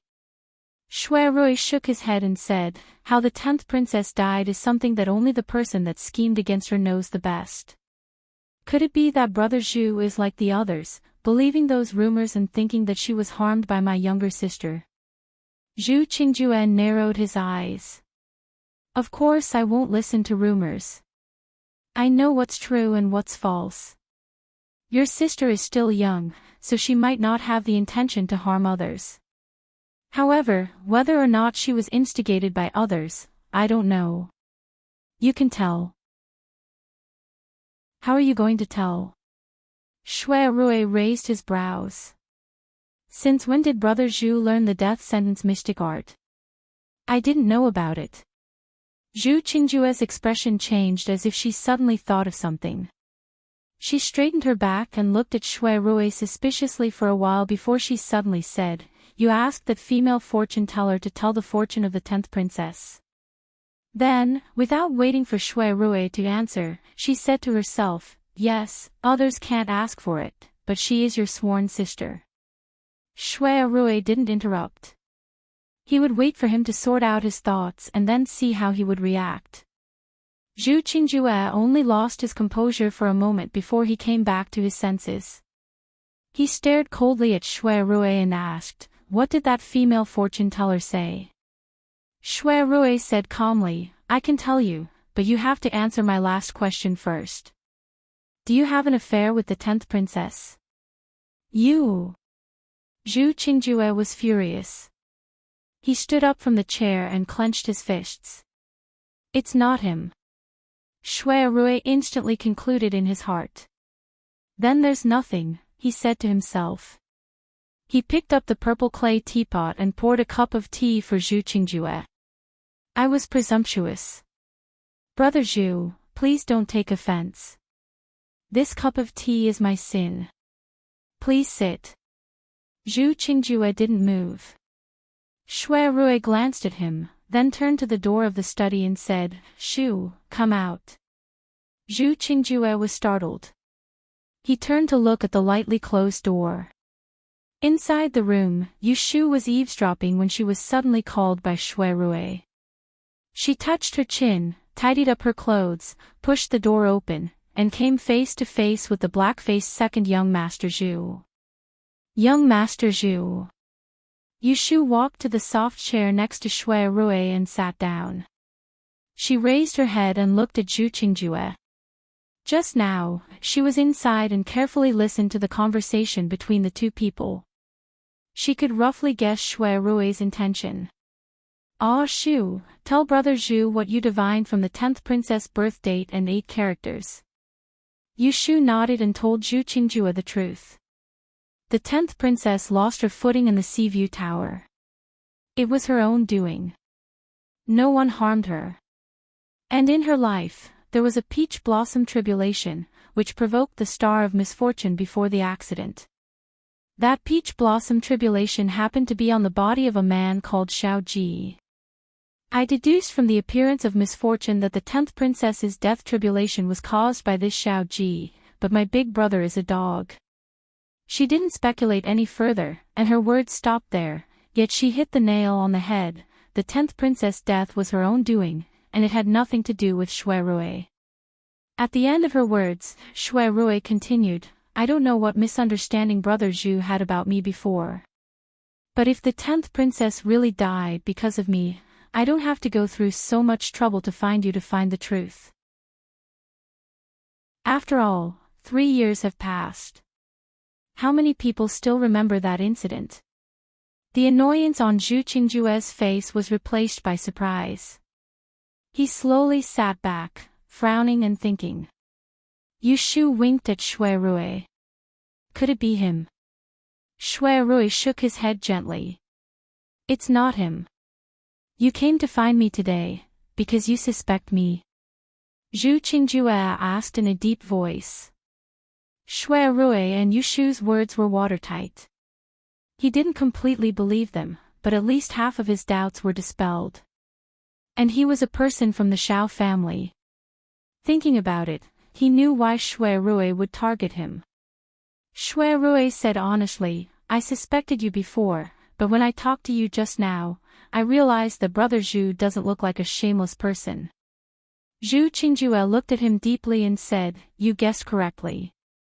I was able to enter the Imperial Ancestral Temple because of my father. When I was young, I knew the 10th princess. I was 2 years older than her. When we met, we became playmates. When we grew up, we treated each other like siblings. At this point, he paused, looked at Yu Shu, and said, just like you and the fortune teller. Shui Rui didn't say anything, but Yu Shu couldn't help but twitch the corner of her eyes. The two of them were selling dog meat. If Shu Er and the 10th princess wanted to deceive them, then it was the truth. As soon as Zhu Qingjue started talking, he said, I left the capital to study. When I came back, the 10th princess had reached the age of marriage. After the hibiscus gentleman's banquet that year, she moved back to the palace from the Imperial Ancestral Temple. I was happy for her, but I also heard about you asking for an imperial edict. I secretly inquired about you. I knew that you were a romantic person, but you didn't go too far. I was relieved. I also took the opportunity of working in the Imperial Physician Bureau to check the 10th princess pulse and talk to her about you. He looked a little strange. He hesitated for a while before continuing, she once told me that she didn't like you. However, His Majesty had spoken, so she had no choice but to secretly write you a letter to express her attitude. She wanted to see if you could break off this engagement, but you didn't reply. I wanted to think of a plan that would satisfy both sides, but before I could think of a plan, she got into trouble. After that, he quietly watched Shui Rui's expression, trying to find some flaws from his face. So, you think that I received a private letter from the 10th princess rejecting the marriage and knew that she didn't like me, so I became angry and instigated my sister to go to the palace to bring the message, causing her to lose her footing and fall into the lake from the sea view tower, and finally die. Shui Rui calmly tried to figure it out. Zhu Qingjue coughed lightly and said confidently, I thought so before, but after fighting with you at the banquet last night, I don't think you are a narrow-minded person. These words actually returned Shui Rui's previous doubts about him. Whether you believe it or not, Shui Rui said faintly, I have never received a private letter from the 10th princess. Before she died, I didn't know that she didn't like me at all. From the divination of my sworn sister, I think that the 10th princess was manipulated by a scoundrel, who instigated her to take risks and frame my third sister, thus destroying the marriage arranged by His Majesty. I didn't expect that she would die overnight because of her beauty. A topic that touched on a person's scar like this would inevitably cause the person involved to feel embarrassed, but after Yushu's explanation, Shui Rui had already let go of the guilt he felt towards the 10th princess, and even the infatuation he had when he was young had completely vanished. Now, he only wanted to find out the person who plotted against him behind the scenes. So, you didn't know about it? Zhu Qingjue was suspicious. His gaze fell on a set of old cooking utensils on the tea table, and he couldn't help but think, if Shui Rui didn't know that the 10th princess was resisting the marriage, then he had no reason to harm her. The 10th princess falling from the Sea View Tower was a bit strange no matter what. The young lady of the Shui family was still young, so she wouldn't have any intention of harming others. Could it be that she really jumped from the building to avoid the marriage? Once this thought came, it couldn't be taken back. Chapter 538. On the second day after the hibiscus banquet, Yushu's house in the south of the city welcomed her first visitor. She didn't want to return home, so she stayed at Wangjilu. She wanted to hide in peace, but someone found her the next day. In a private room on the second floor, Yushu was leaning against a rattan chair with one leg curled up. She was flipping through a rare edition of the Spirit Chess scripture that Xia Jiangmin had previously copied for her. There was a small square table next to her, with half a plate of green grapes and a plate full of grape skins. My grandfather asked me to invite you to our house as a guest tomorrow. He said he wanted to thank you in person for saving me in Xianchun Garden. Xian Lu awkwardly sat on the chair opposite Yushu, passing the message on behalf of the elders in the family. Yushu looked up at her with a smile on her face. When I saved you, didn't your ancestor give me a copy of Qiao Qiao and rare objects? How long has it been? Do you still want to thank me again? If it was someone else who was invited by the master of the Xian family, such as Celestial Commissioner Xian Zhua, to be a guest, they would immediately agree. But Yushu wasn't someone else. She was a female fortune teller, and her value had increased exponentially. She was a master of changing her body from white to white. To put it bluntly, she was like a fragrant and piping hot bowl of red braised pork. If it was placed in front of a group of people who had never eaten fish before, who wouldn't want to come closer to smell it and take a bite? Today, Xian Zhua invited her, and tomorrow, he would invite her to Taishi Lu for tea. This Xian Zhua Gui was really uninteresting. It was clear that he came for her death sentence strange technique, but he still found a dignified excuse to order Xian Lu around. Xian Lu scratched his head. He also felt that his grandfather's excuse was too fake, so he might as well tell the truth. Father called me over to ask about you, and also wanted me to bring you back.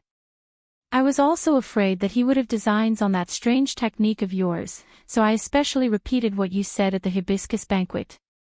Grandfather promised me that he wouldn't ask about your secret, so I agreed to look for you. After that, he looked at Yushu eagerly, waiting for her reply. Yushu put down the book and sat cross-legged. She asked her, "Don't you get anything out of this trip?" Xian Lu blushed a little and said in a small voice, "Grandfather said, if you are willing to come, you must give me the 2 longevity beads that he treasures." Those are my fifth brother's treasured items, I will exchange them with him for some small toys. Hearing her honest confession, Yushu was not angry. After thinking for a while, she said straightforwardly, "Okay, I'll go with you. Tomorrow, I'll go to LoveLore Library first. I'll look for you after class." Xianlu was delighted to hear this. He twisted his body and sat next to Yushu. He hooked his arm and said intimately, "Lotus Room, you're so kind. Tomorrow, I'll have the mansion prepare good food and drinks to entertain you." Yushu pinched her round cheeks. After talking for a while, Xianlu happily went back to report on the completion of the mission. As soon as she left, Yushu calmed down. At this critical moment, she agreed to visit the Xian family. On the one hand, it was because of Xianlu. On the other hand, it was for her own consideration. Although she clearly stated the interests of the death-severing magic art at the banquet, there would still be a large group of people who did not give up. Among these people, some were easy to get rid of, and some were not. She could not always hide from them. With Xianlu's relationship, the Xian family would not do anything outrageous. She could use this trip to review their attitude and spread the news through the mouths of the Xian family. If she met someone in the future, at least there would be a precedent and it would not be difficult.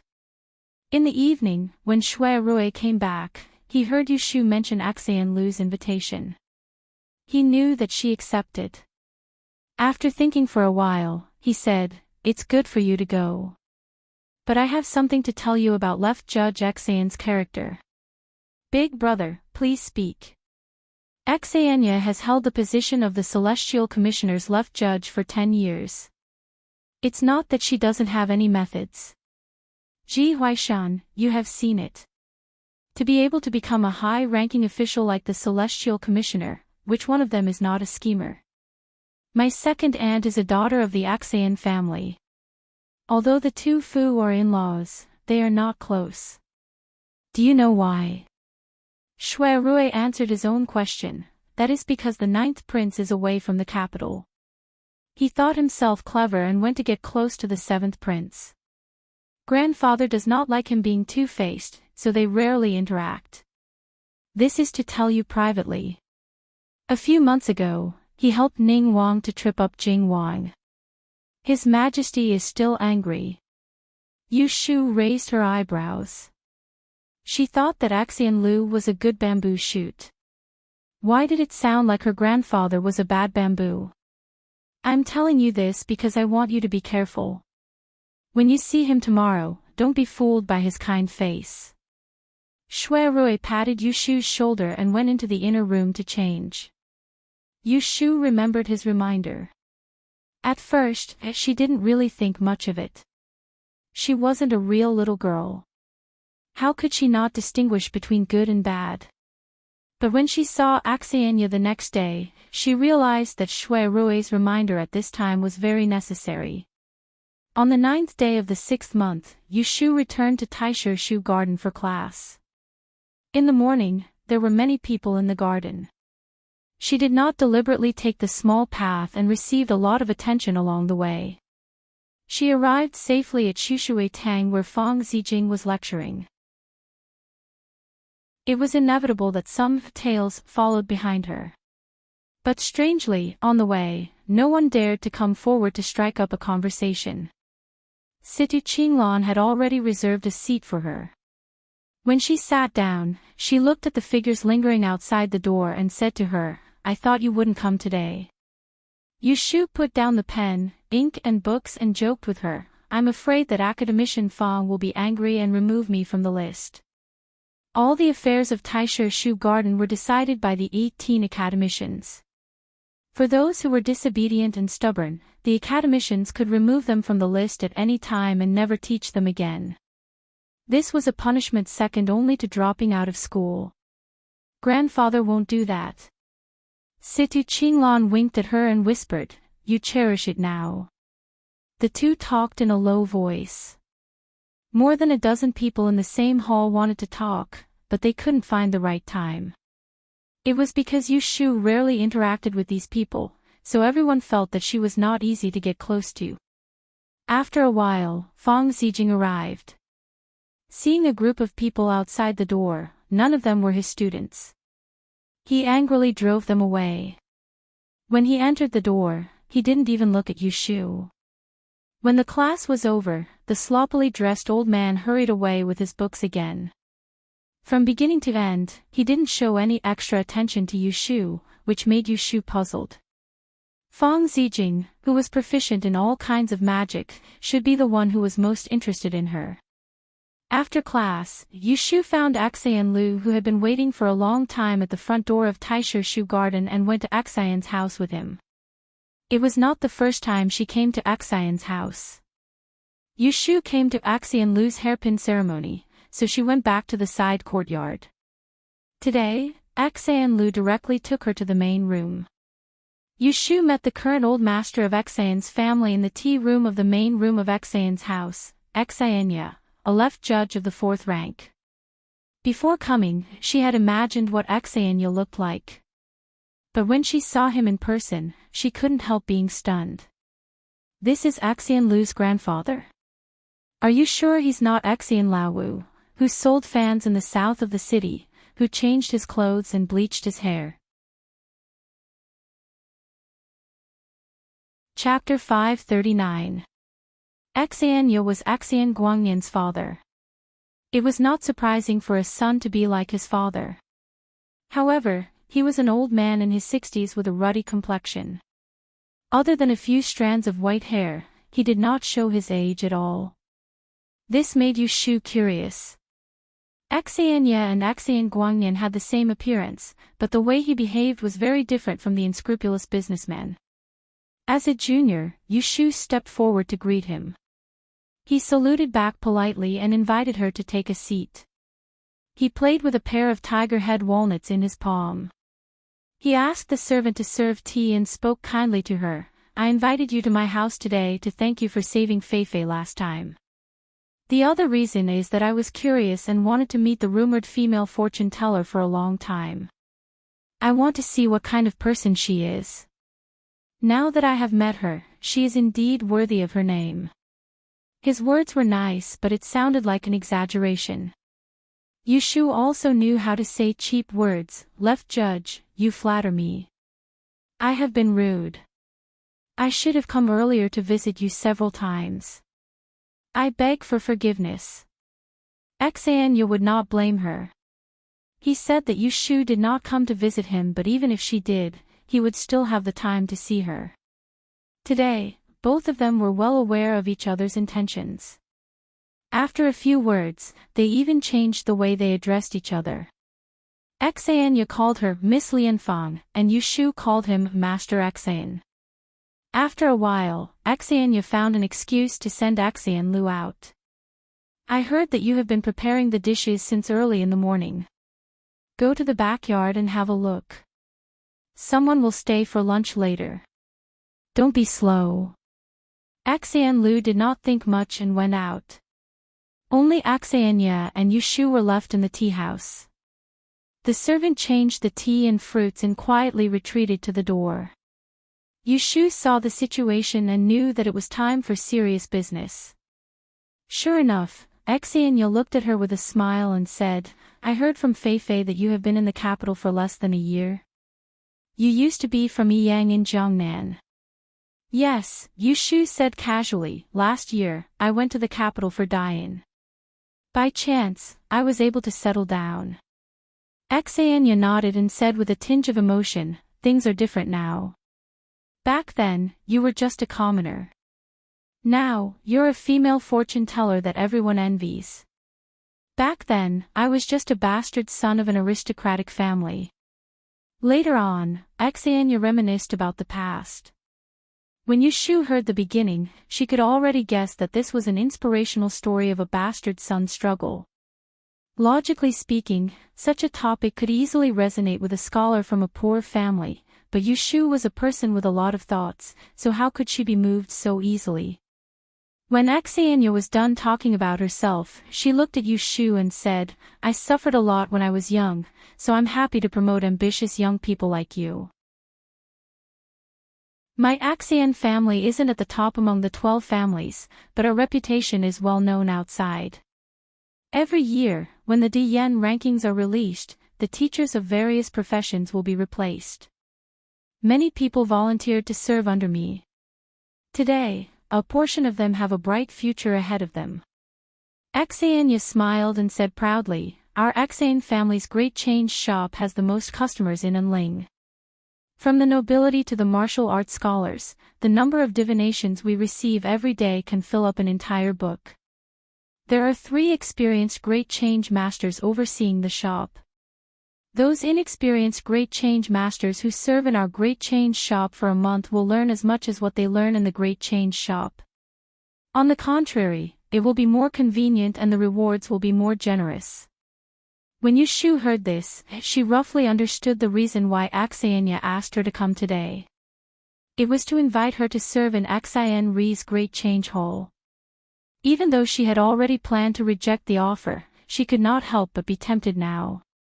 She did not care about the reward, but it was a rare opportunity to come in contact with more difficult divination questions and exchange knowledge with experienced Great Change Masters.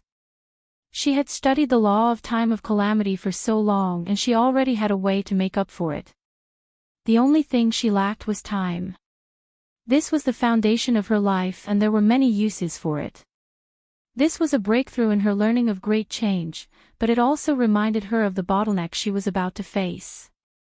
After completing the law of time of calamity, she had to learn what she should study next. The Chaotic Sky Divination record that she got from Jing Chen was an amazing book on astrology. However, without Jing Chen's guidance, it would be difficult for her to improve in this field. As for the rest, such as the law of rain and feng shui, these were all small skills. As for physiognomy and writing, she was just a beginner and could not even be considered a dabbler. Thinking about it this way, other than the law of time of calamity, she had no other skills that she could use. Of course, the art of 6 trigrams was not inferior to the Chaotic Sky Divination record. However, her innate talent was extremely poor, so she could not comprehend it deeply. At that time, Daoist Qingjing taught her the art of 6 trigrams only so that she could perform divination herself and make up for her 8 characters. Otherwise, it would definitely be a powerful weapon. The principles of the 6 lines and 6 lines could predict natural disasters and ask about national affairs. Even if it was only 50% accurate, it would be enough to make her wake up laughing even in her dreams. Just as Yushu was reflecting on her actions, Xenia finally returned to the topic at hand. "I know that you have not been on good terms with any mansion or aristocratic family in the capital. You only have a name in a restaurant and manage some accounts. However, listen to my advice. Those who learn great change should avoid wasting their talents. In the long run, it will not be good for their reputation.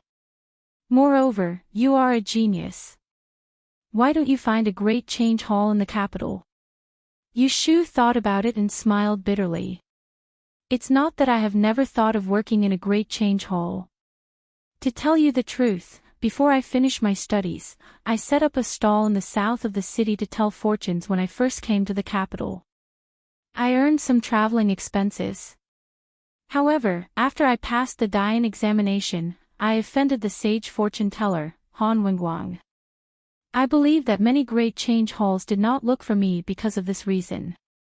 Xenia's eyes flashed. Naturally, she brought up the topic. "I have also heard about this. Previously, I was busy with work and did not manage to invite you. If Miss Lianfang is willing, you can come to our Great Change Hall. We will definitely guarantee you a place." Xenia's plan was well thought out. Yushu was a master of disguise, and the moment she entered the Xen family's Great Disguise Hall, in the eyes of outsiders, she would become a member of the Xen family. With this stamp, even if she did not do anything, she would be able to use her death-sealing art to bring her family's reputation to a whole new level. In the future, if anyone mentioned the art of death, they would look for either the female fortune teller or the great change hall of the Axayan family. They would ask for many benefits. In comparison, it was not worth mentioning whether Han Wenguang would mind. Xania knew that Yu Shu was not a fool. After hearing his invitation, she hesitated for a moment and shook her head. Thank you for your kindness, old Master Xian. However, I am currently studying at the LoveLore Library. I have no other distractions. Xianya smiled. He switched to the pair of walnuts with his right hand. He lifted his sleeve and pointed a finger at her. If Miss Lianfang is willing to come to our Great Change Hall, I can promise you a great benefit. Why don't you listen? Seeing that he had a card up his sleeve, Yu Shu could not help but be curious about what he had in mind. Xianya stood up and pointed behind the curtains, please follow me inside. Yu Shu hesitated for a moment before following.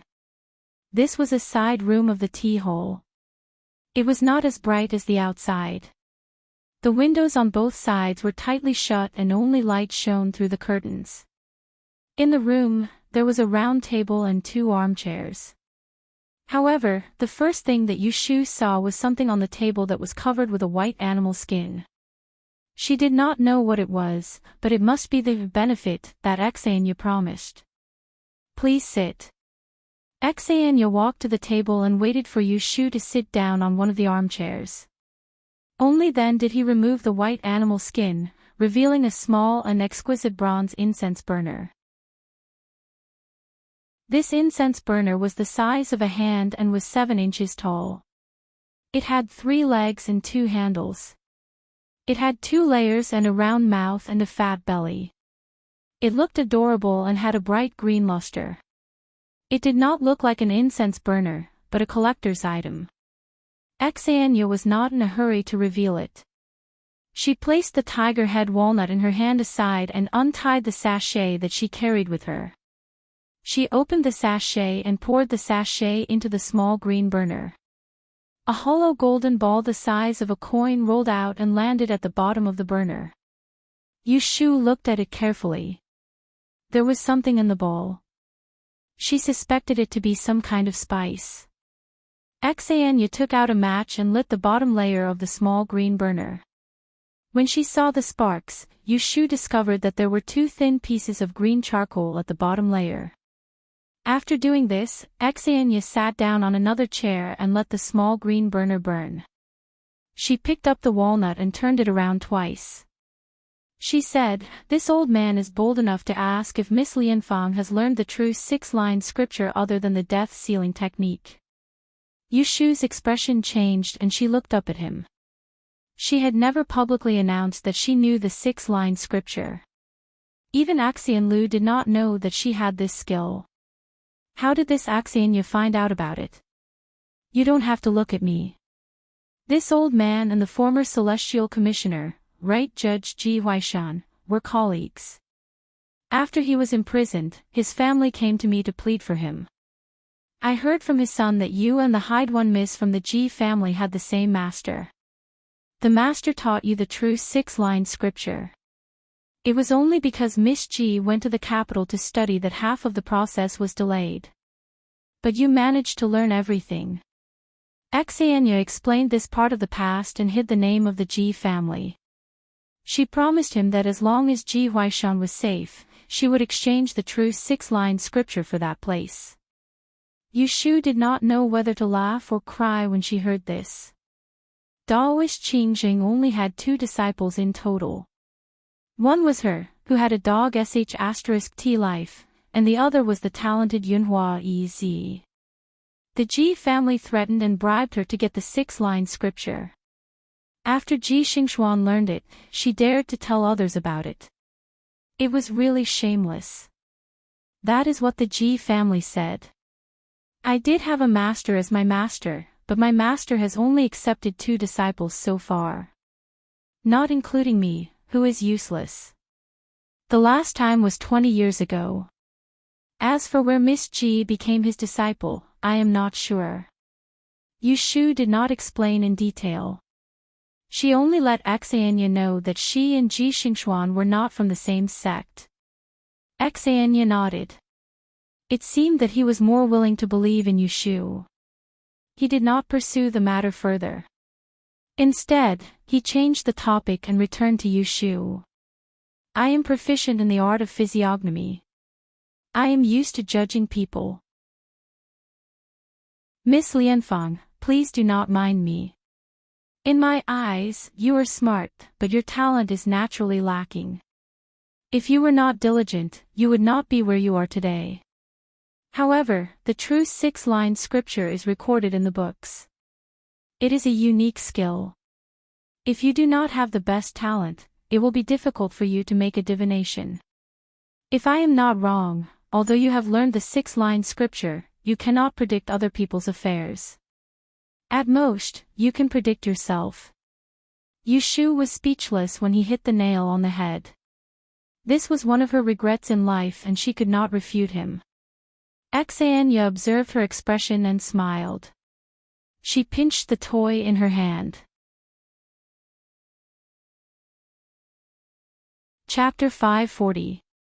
In my opinion, there is a way for you to use the art of 6 lines. It is not limited to talent. Are you willing to make an exchange with me? Yushu did not expect that Xianya would throw out such a sweet bait.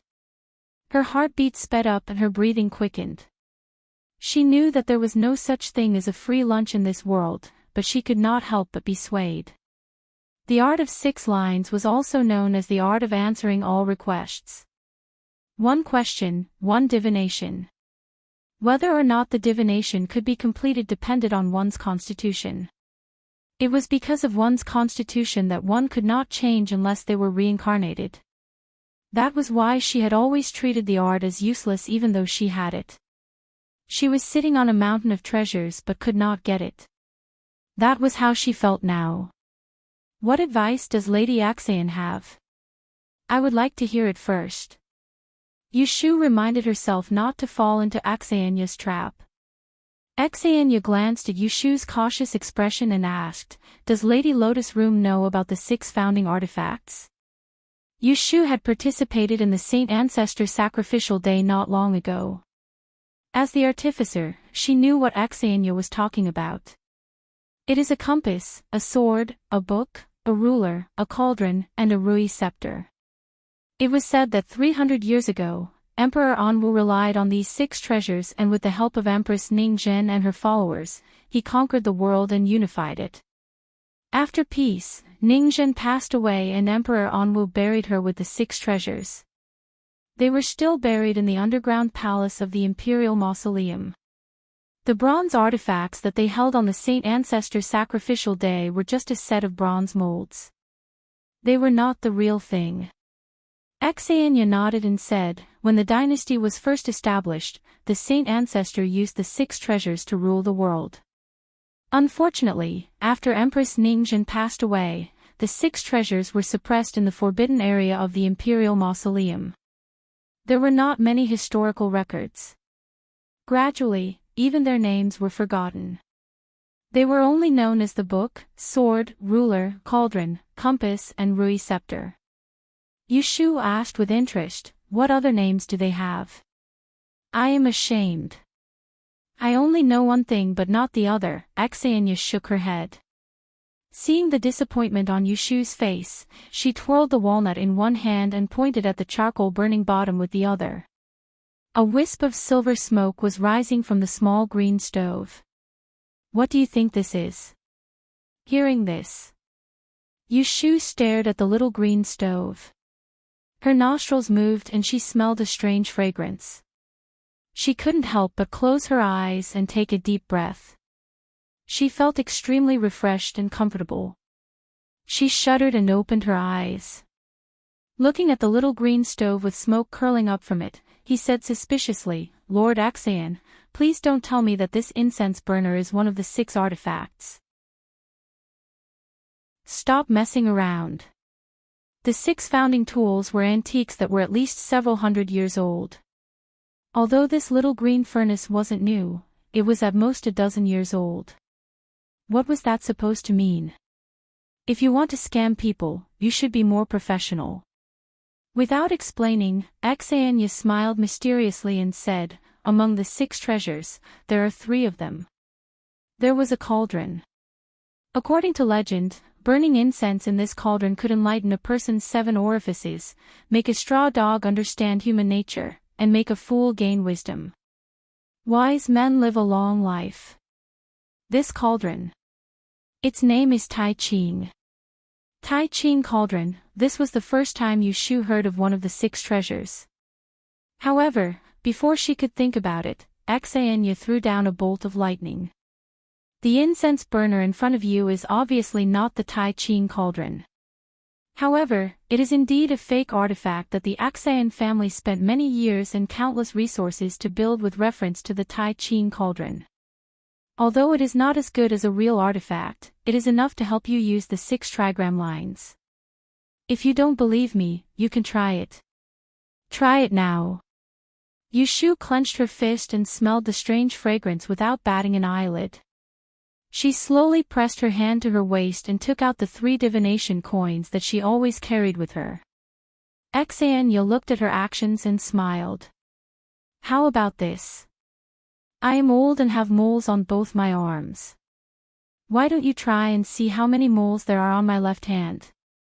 As he said this, he pulled up his left sleeve and placed it on the table. Yu Shu looked calm on the surface, but in reality, she was almost unable to suppress her excitement. Seeing that Xenia's suggestion was not inappropriate, she nodded. It's possible. As long as Master Xen tells me, how old are you this year? The 6 trigram lines asked about human affairs. It was always based on the person's fate. It was called Eye of the Trigram. If one did not know the Eye of the Trigram, they would not be able to divine anything. The moles were something that regenerated on a person's body. As such, one needed to know the person's age. I am 57 years old this year. Yu Shu nodded and rubbed the 3 divination coins. She took a few breaths to get rid of all distracting thoughts. She quietly asked for her request and focused on the divination. She had to do her own divination every day.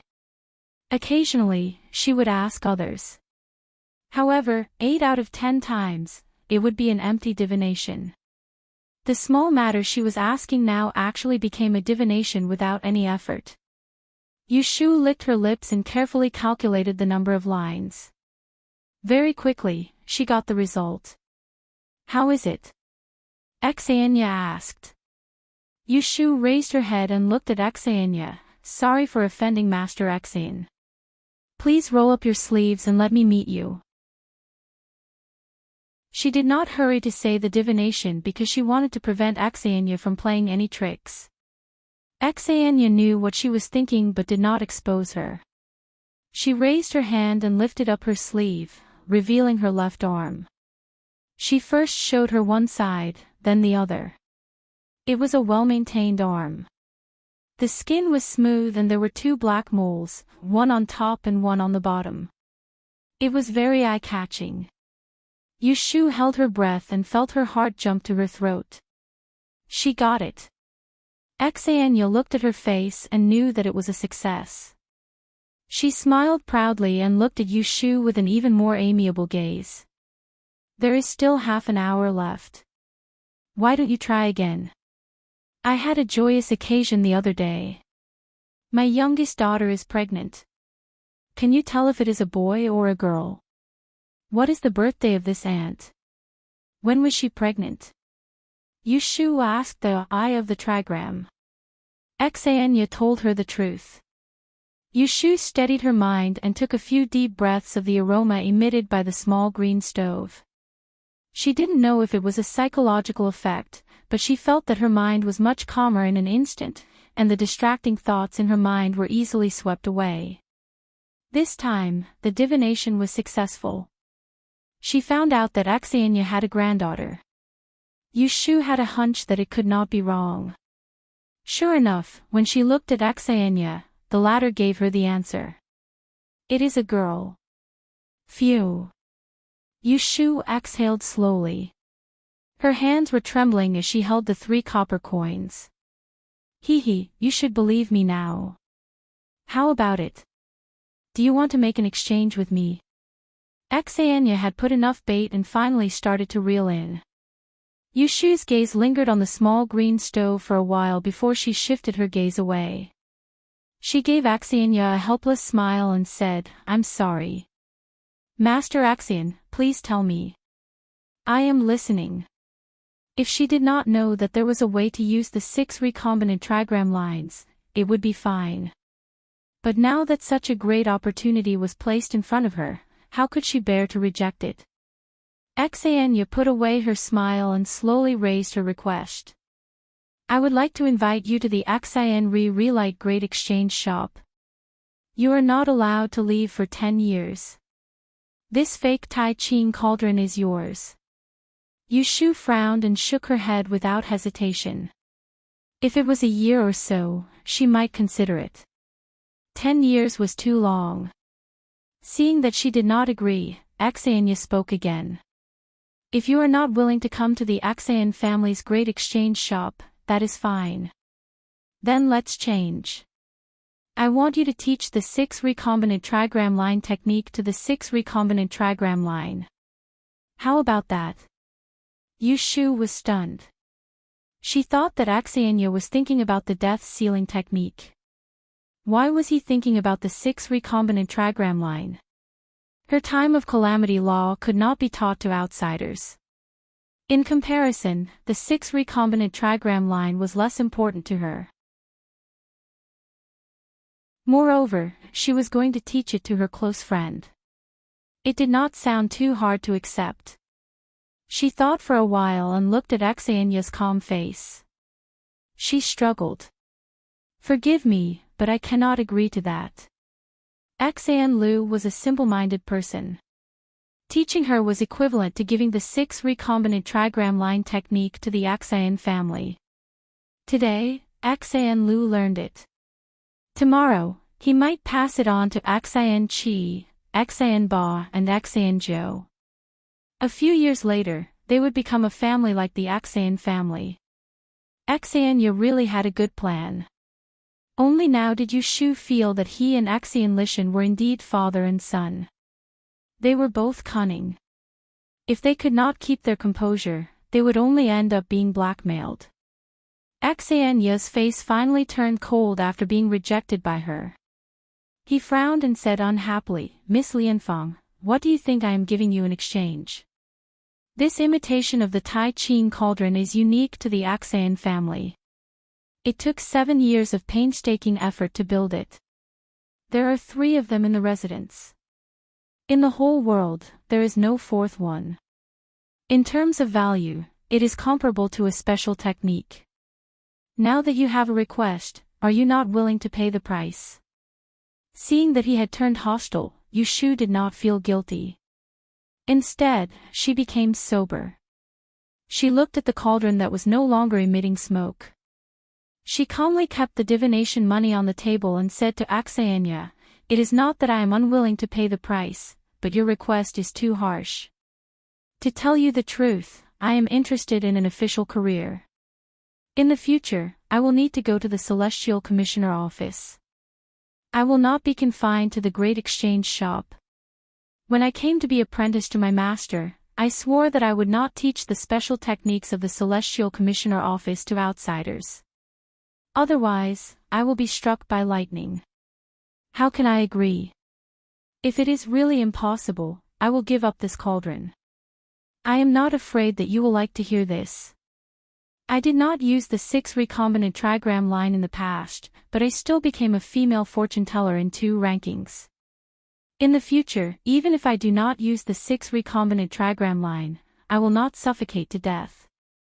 At most, I will regret that I will not be able to sleep." She added silently in her heart.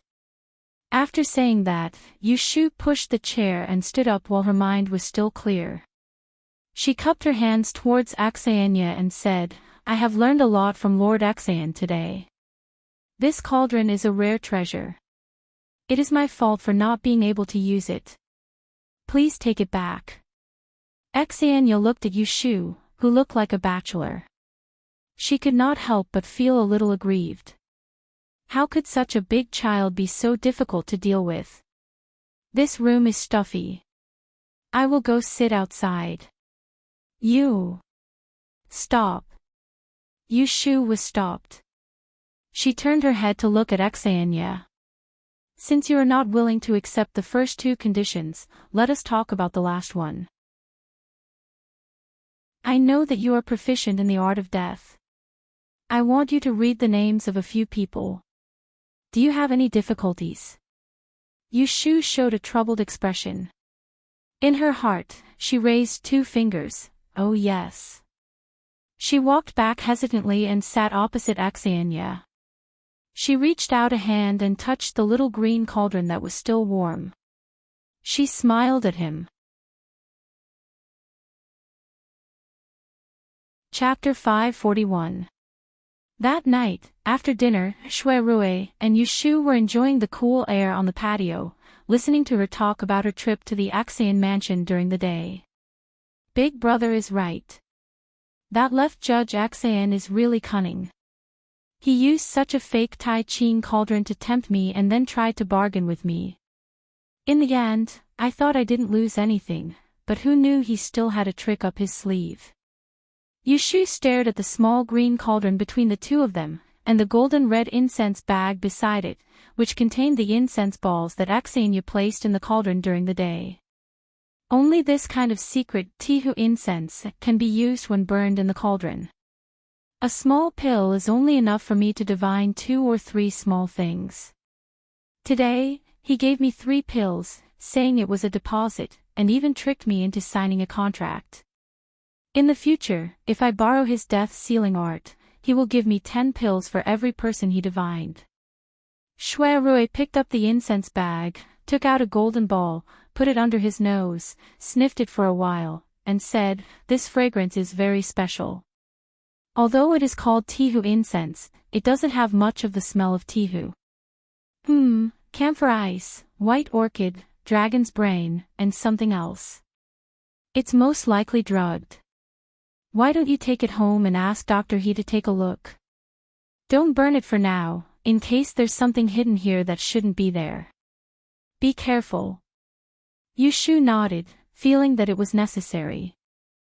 Xenia said it was the 6 founding tools, but this small green cauldron and golden incense balls were very rare, they might be hiding something strange. Shuirui saw that she was still a little unhappy, so he comforted her, "Don't be angry. You didn't get any benefits, but you didn't lose out either. This incense cauldron is not an ordinary item, it will be very useful to you. Xenia doesn't know that your death sealing art is just a bluff, otherwise, she might not be willing to trade it with you." Yushu curled her lips, "But without the incense balls, this cauldron is useless to me. When the incense runs out, if I need anything, I will have to rely on the Axian family. In this case, I still can't use my 6 yaw lines. Better than nothing." Shuirui laughed. Then, he thought of something and asked her, "Xenia said that she wants you to divine someone's life and death. How are you going to deal with it?" Other than Yushu herself, he was the only one who knew that her method was more accurate than the last for the dead, but it was hard to say for the living. Yushu slyly curled up the corner of her mouth. "If he asks about a dead person, I will definitely calculate for him. If he asks about a living person, I can also calculate for him. I won't just brush him off. If he has good intentions, he will remind the person he divined that there is an 80% chance that the person won't die. If he has bad intentions, even if the person doesn't die, he will still obstruct the person, and there is an 80% chance that the person will die." Hearing this, Shuirui immediately frowned and said in a low voice, "If he really wanted to harm someone, wouldn't you?" He had almost never said anything harsh to Yushu. The words helping a villain do his evil deeds were at the tip of his tongue, but he couldn't bring himself to say it. But Yushu knew what he was looking at. She immediately snorted and said in annoyance, "Am I that wicked in your eyes? What I said just now, and the last 2 sentences, were the exact words I said to Xenia. I was afraid that he would have bad intentions and use me to harm others. That's why I made an agreement with him. If he wants to divine a dead person, it's fine. But if he wants to divine a living person, he can only do it if it's the entire Axayan residence. Axayanya was the head of a residence, and she was getting on in years. The only thing she could think of was the safety of her family. He must have been out of his mind to want to harm his own flesh and blood. She had considered all aspects of her plan. She had to make sure that Axayanya wouldn't find any flaws. The death-severing wondrous art was her trump card in the outside world.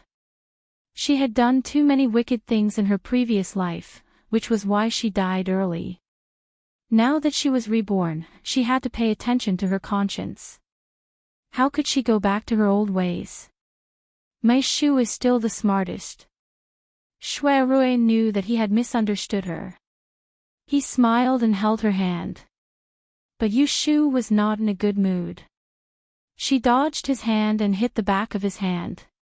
She glared at him. Don't pull me around in the future. Men and women shouldn't touch each other. We don't have any status. I'm at a disadvantage to let you hug and kiss me. Shui Rui couldn't help but chuckle. How is there no status? Aren't you my fiancé? Yu Shu raised her eyebrows. Then Miss Rui from the Count's residence is your fiancé. What are you looking at? What are you laughing at? Yu Shu saw Shui Rui smiling at her. She didn't know why, but she felt unhappy. He, you're jealous of me. You obviously like me very much. Can't I be happy? Shui Rui laughed heartily. His shoulders shook. He didn't hide his joy. Yu Shu suddenly knew why he was unhappy. You're happy.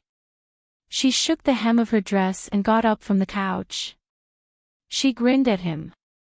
As long as your marriage with Miss Rui is not cancelled, let's not get close. I don't like to be at a disadvantage. You know that. Ever since she became friends with Shui Rui, she stopped thinking about Jing Qin. She wouldn't allow herself to be half-hearted. Of course, she wouldn't allow Shui Rui to take advantage of her. This was also because Shui Rui didn't have any feelings for Miss Rui. Otherwise, she would have fallen out with him. After Yu Shu finished speaking, she walked back to the room with the small blue stove and the sachet. She left Shui Rui leaning against the railing and sighing alone. Such a bad temper and a cruel heart. I like her so much. After the Hibiscus Gentleman's Banquet, Yu Shu hid in Wangji Tower for 3 days. In addition to Axayan Lu, she also received a letter from Xia Jiangmin. The letter was nothing more than asking her about the death-sealing technique. Yu Shu replied to her letter with a mixture of truth and falsehood. She said that she would visit her after a while. Her family in the south of the city sent Yundo to pass the message every day. She said that there were many guests and gifts today. Her house couldn't hold them anymore. Yu Shu saw that this group of people didn't slow down. She felt a headache. It was good to receive gifts, but if it continued like this, it would disturb the peace of her family. The house in the south of the city was not big. There were only 2 courtyards in front and back. If there was more noise in the front, the backyard would not be peaceful. He Fangji left early and came back late. Yu Xiaoxiu had to go to school. It didn't matter if they were the 2 of them. But it was not a good thing that there were only old people, women and children left in the house. With such troubles, Yu Shu remembered the house Lu Tan gave her. Qiu Jiming, the assistant minister of the Ministry of Works, owed her a favor. He took the initiative to help her renovate the house. Shui Rui found a wood shop to buy furniture for her. It had been a month. She didn't know how the decorations were going. Today, there was no need to go to Taishu Shuyuan. Yu Shu had nothing to do in Wangji Tower, so she planned to go and have a look. Unfortunately, as soon as she went out, she ran into someone she didn't want to see. At the door of the backyard, Yushu was followed by the little maid Yundo. When she was about to get on the carriage, she heard someone calling her, Xiaoyu. She didn't need to look back to know who it was. Yushu turned her head and looked at Jing Qin, who was standing not far away with a horse.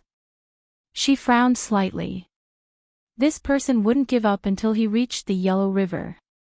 Did he not listen to the warning she gave him on the way back from the banquet? You are really here. Jing Qin didn't wear a Taoist robe today. He was wearing a blue and white long-sleeved robe, which made his face more like jade. However, his eyebrows and eyes looked a little haggard.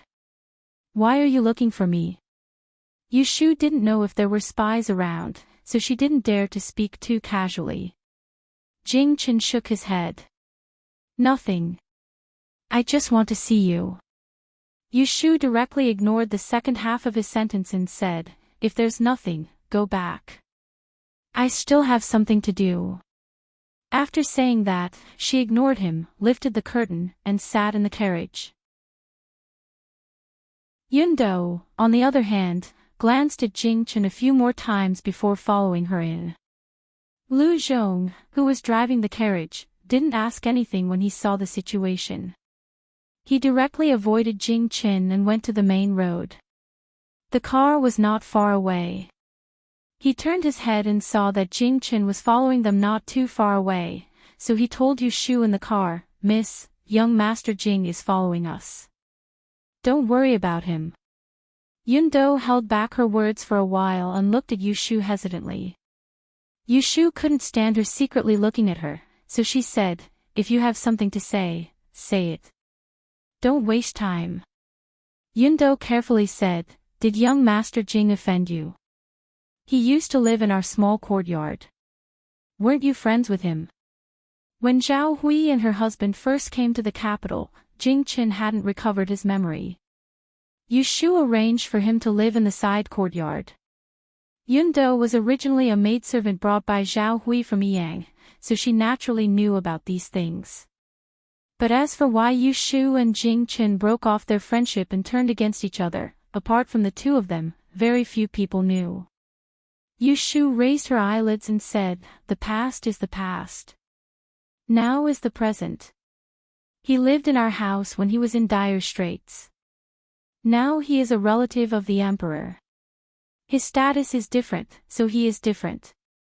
These words were for the maidservant to hear and also for herself. Seeing her cold expression, Yundo didn't dare to say anything more. The house given by Lu Tan was on Baochong Street in the north of the city. It was in a good location.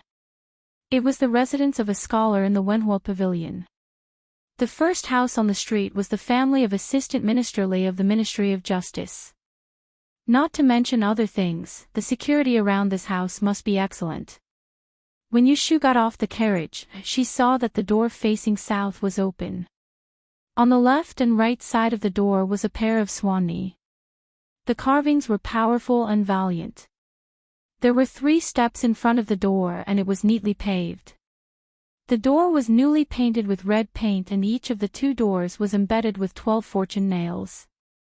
They were all according to Yushu's requirements. The front door was very stylish and matched Yushu's status as a 4th grade E-master. It was just right and didn't overstep the boundaries. Yushu stood in front of the door for a while. The old gatekeeper recognized her. When he saw her, he quickly picked up the corner of his robe and ran out to welcome her. His legs were very agile. This old servant was bought by Yushu from the supply house.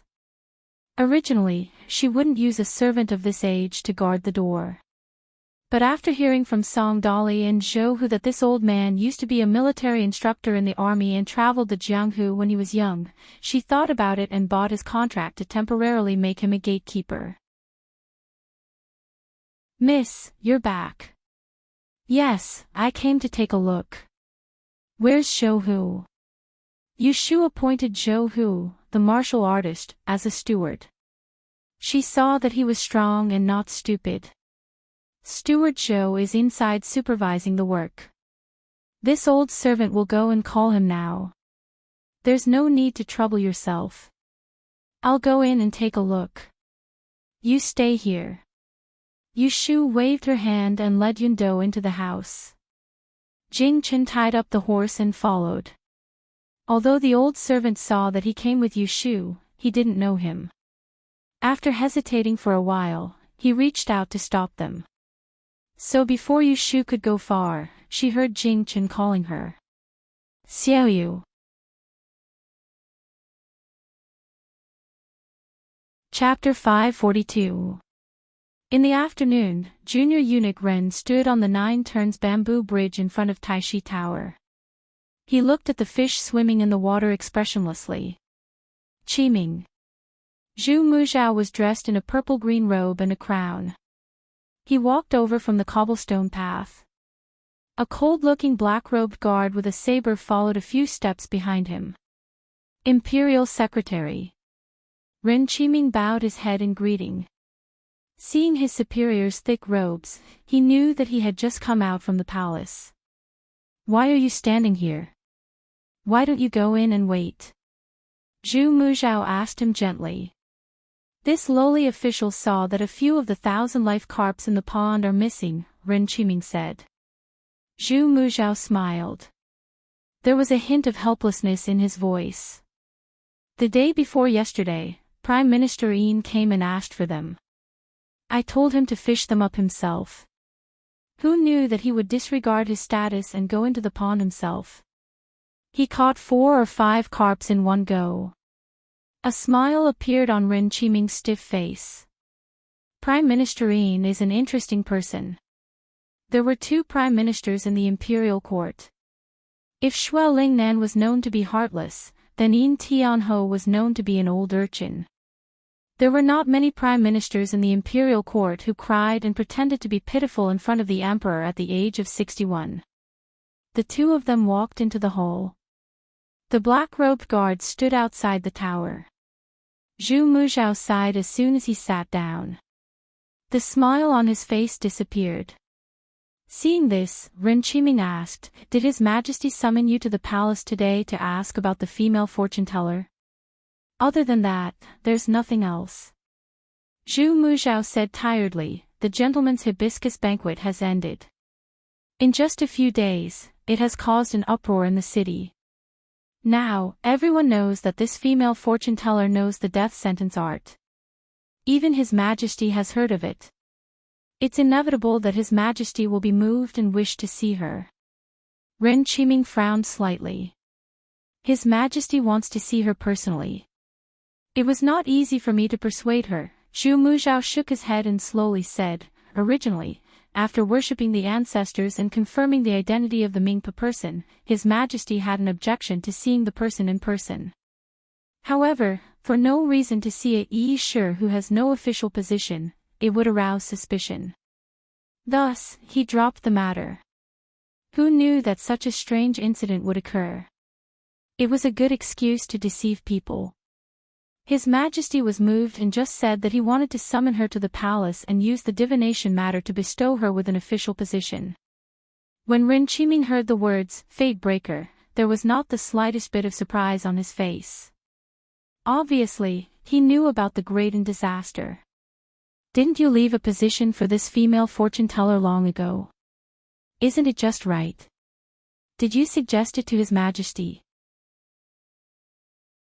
Zhu Muzhao nodded. I was worried that there wouldn't be a chance to appoint her. Even though she's the 3rd rank of the 2 rankings, her qualifications are still shallow. If the appointment was given, I'm afraid it would arouse suspicion. She herself knew that she had to stand up and show her ability in front of everyone. In the future, when she is promoted to an official, there won't be too much criticism. After all, who wouldn't be convinced by the death sentence art? Ren Qiming thought for a moment and then asked, Should I tell Dozi about this? No need for now, Zhu Muzhao frowned. The emperor had personally promised Jing Chen that before that group of traitors was found, he wouldn't force him to marry the Mingpa person. However, from the reports he'd heard in the past 2 days, the gap between Yu Shu and Jing Chen hadn't been mended yet. Based on this situation, if he really didn't care, they would be in love with each other and success would come naturally. It seemed to be a long way off. The Mingpa person has been found. Jing Chen doesn't need to stay in Taisha Shuyuan anymore. I'll suggest to His Majesty to transfer him to the Celestial Commissioner office and take over Lady Lu's position. Then, we'll issue a letter of appointment to Yu Shu. In the future, they'll both be in the Kunling Bureau. They'll be superiors and subordinates. They'll see each other every day. It's hard not to have feelings for each other. Back then, when Jing Chen appeared out of nowhere in the Taisha Library, it was Zhu Muzhao who had used a secret divination technique to divine the predestined fate from his body. He guessed that the Life Destroyer was in the Taisha Library and sent him there. Taishu is thoughtful. Ren Qiming expressed his agreement. Zhu Muzhao looked at the seal on the jade green table and was lost in thought for a while. Then, he turned his head and said, "The day before yesterday, Prime Minister Yin came to discuss the war in the north with me." "Ha! A few months ago, you and I observed the stars and divined that there would be a change in the north. The star of battle swallowed the void, the star of calamity moved and peace was coming to an end. 2 months ago, the 6 Jurchen tribes in the northeast invaded. Prince of Dongjing, Jiang Huaying, used the excuse of recruiting troops. In half a month, he cleared the border trouble. However, the troops and horses didn't disperse. His Majesty was afraid of his great achievements. After discussing with Prime Minister Xue and Prime Minister Yin, they decided to marry Prince of Xiang's beloved daughter far away. However, His Majesty was uneasy and ordered the Empress to send a decree to the north. She found an excuse to summon Prince of Dongjing's mother and sister to the capital. The title of Prince of Dongjing had been passed down for 3 generations. Tracing back to Jiang Huaying's ancestor, he was a relative of Shizong. His maternal great-grandmother was once the empress. In his generation, the bloodline had thinned. Jiang Huaying was almost 30 years old and had yet to marry.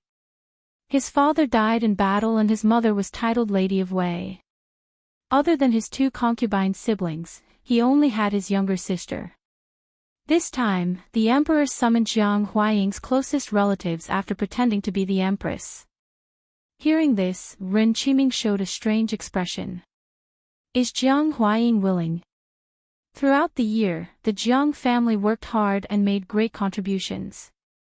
Prince of Dongjing's reputation spread far and wide. However, the northeast was cold all year round. How could it compare to the prosperity of the capital?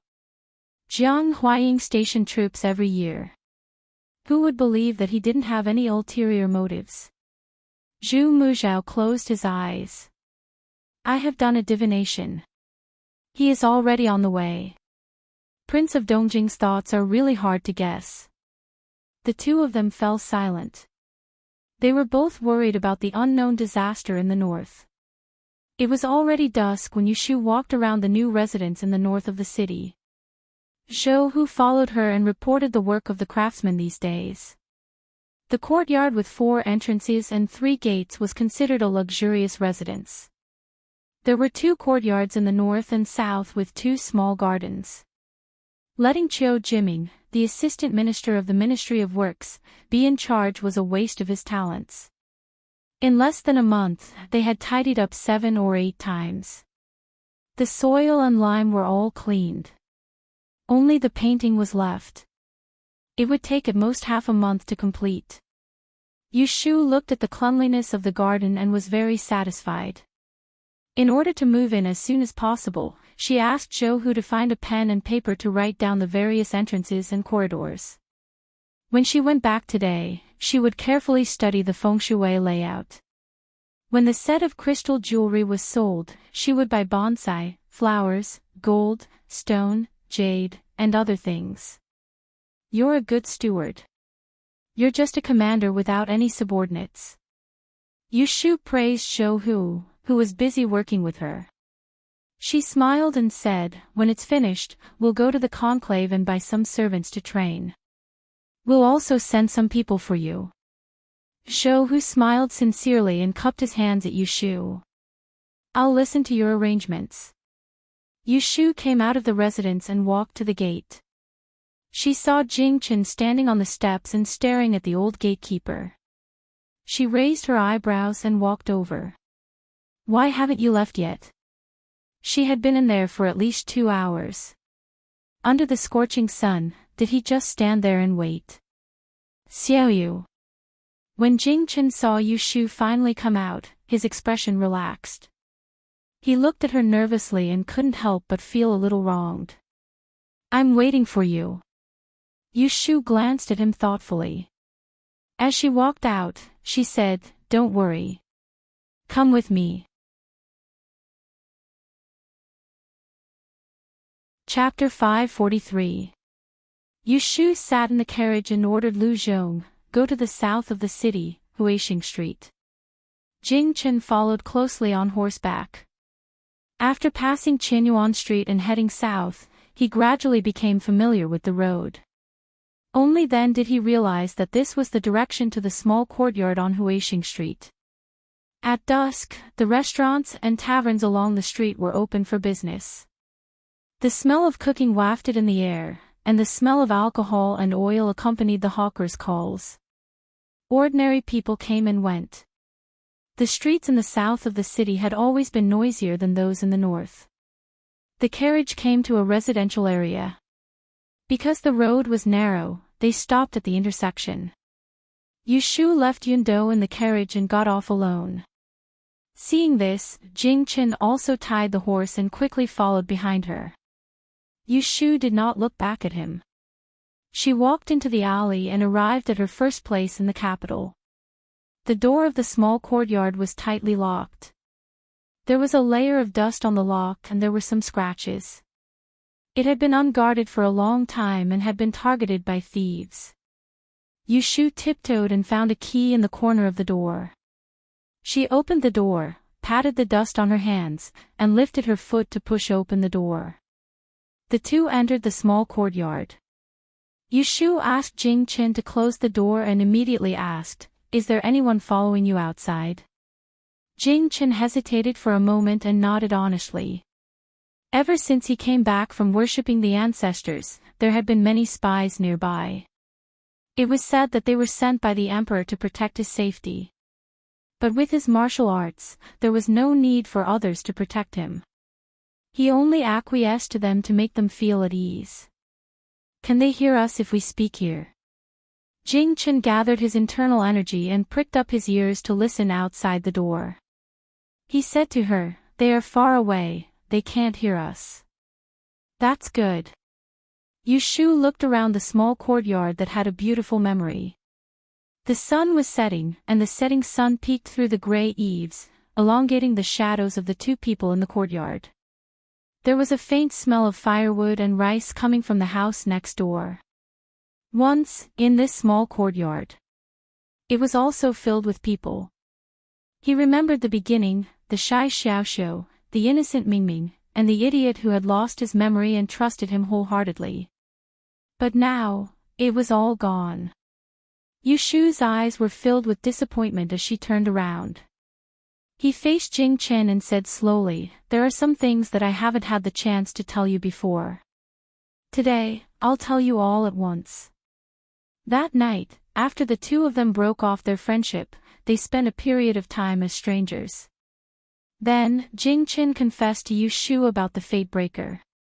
Every time the two of them met, Yushu would either frown at him coldly or ridicule him.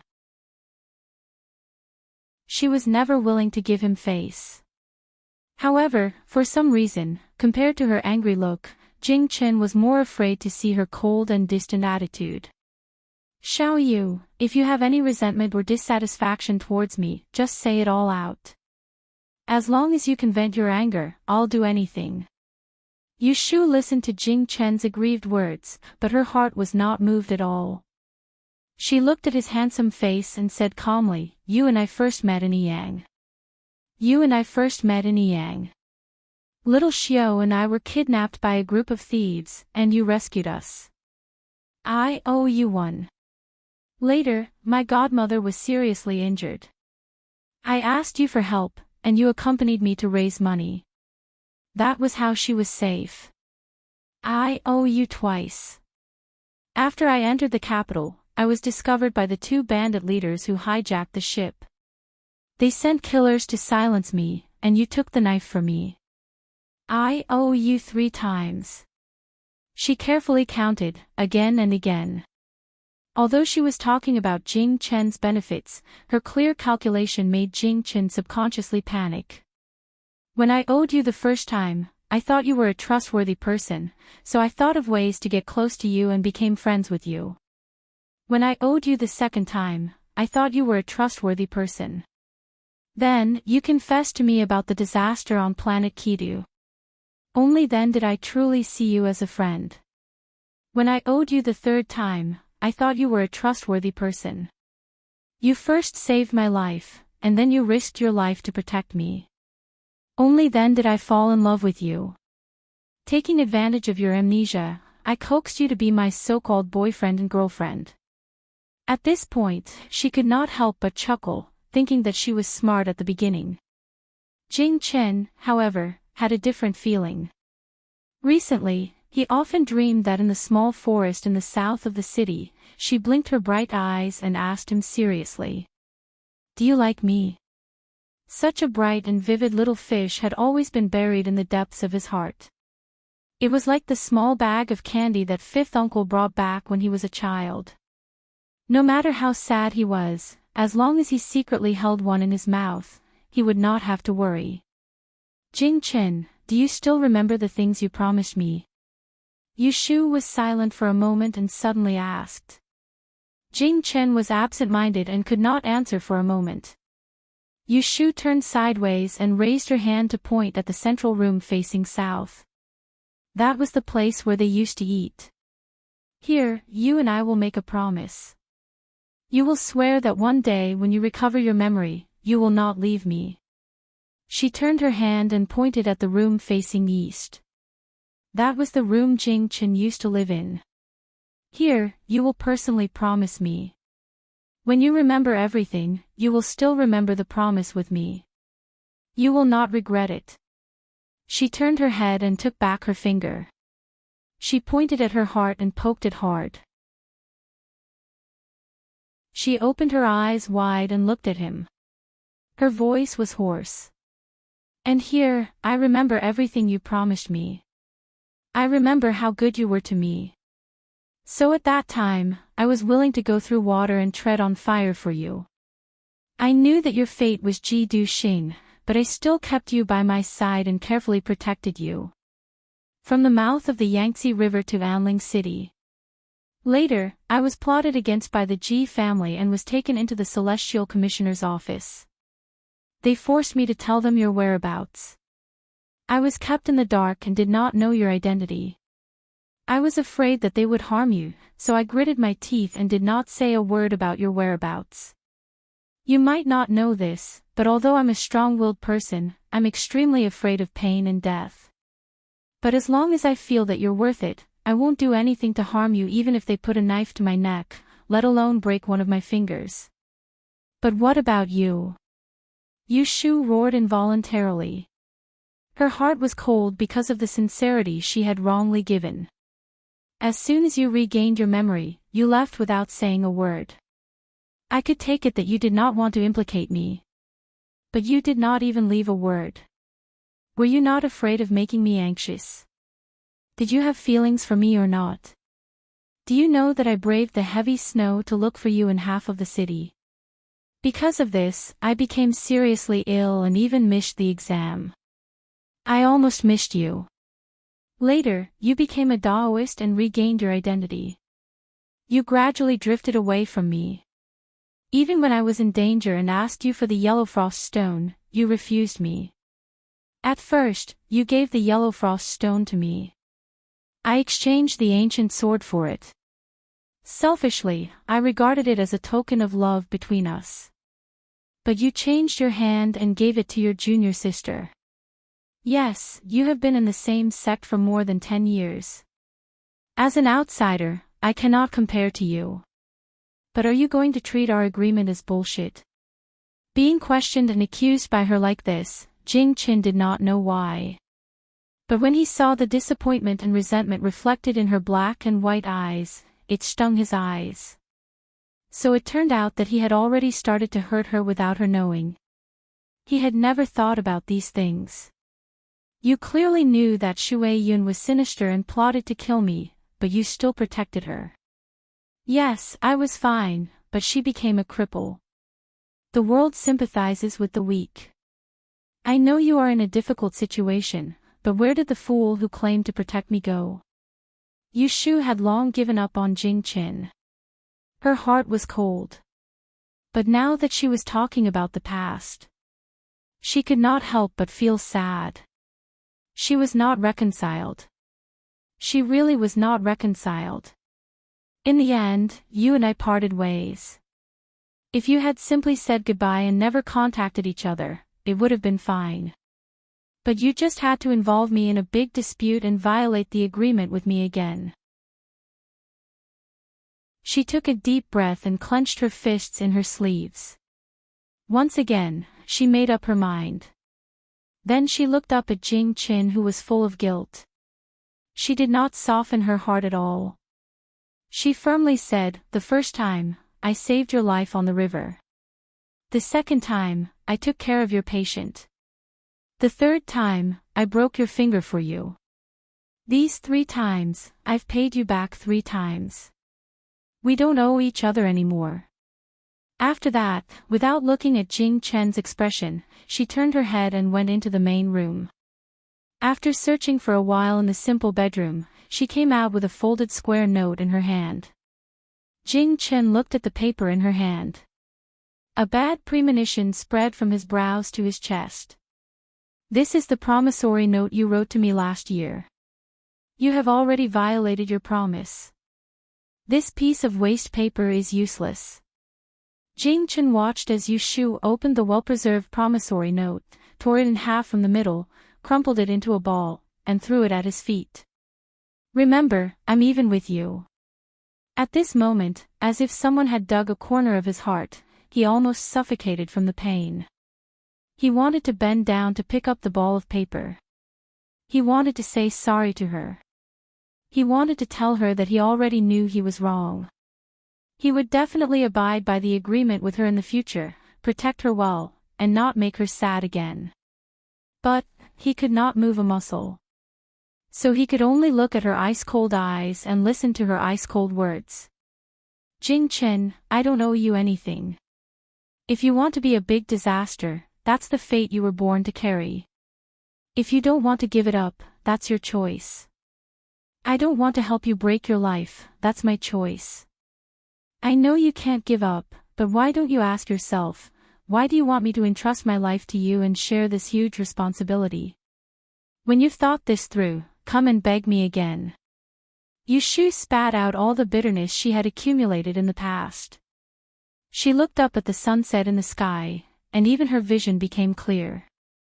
She was a cruel person, but she was also a person who valued relationships and righteousness. No matter how many harsh words she said to Jing Qin, she always knew that she would always have a trace of softness toward Jing Qin, not because of this righteous Taoist in front of her, but because of the naive and cute fool in the past. And it was because of this softness that she came up with a new idea. Her gaze swept past Jing Chen's face. Without saying anything more, she turned around and walked toward the courtyard door. Her pair of eyes that were getting brighter by the day were brewing with an unknown expression.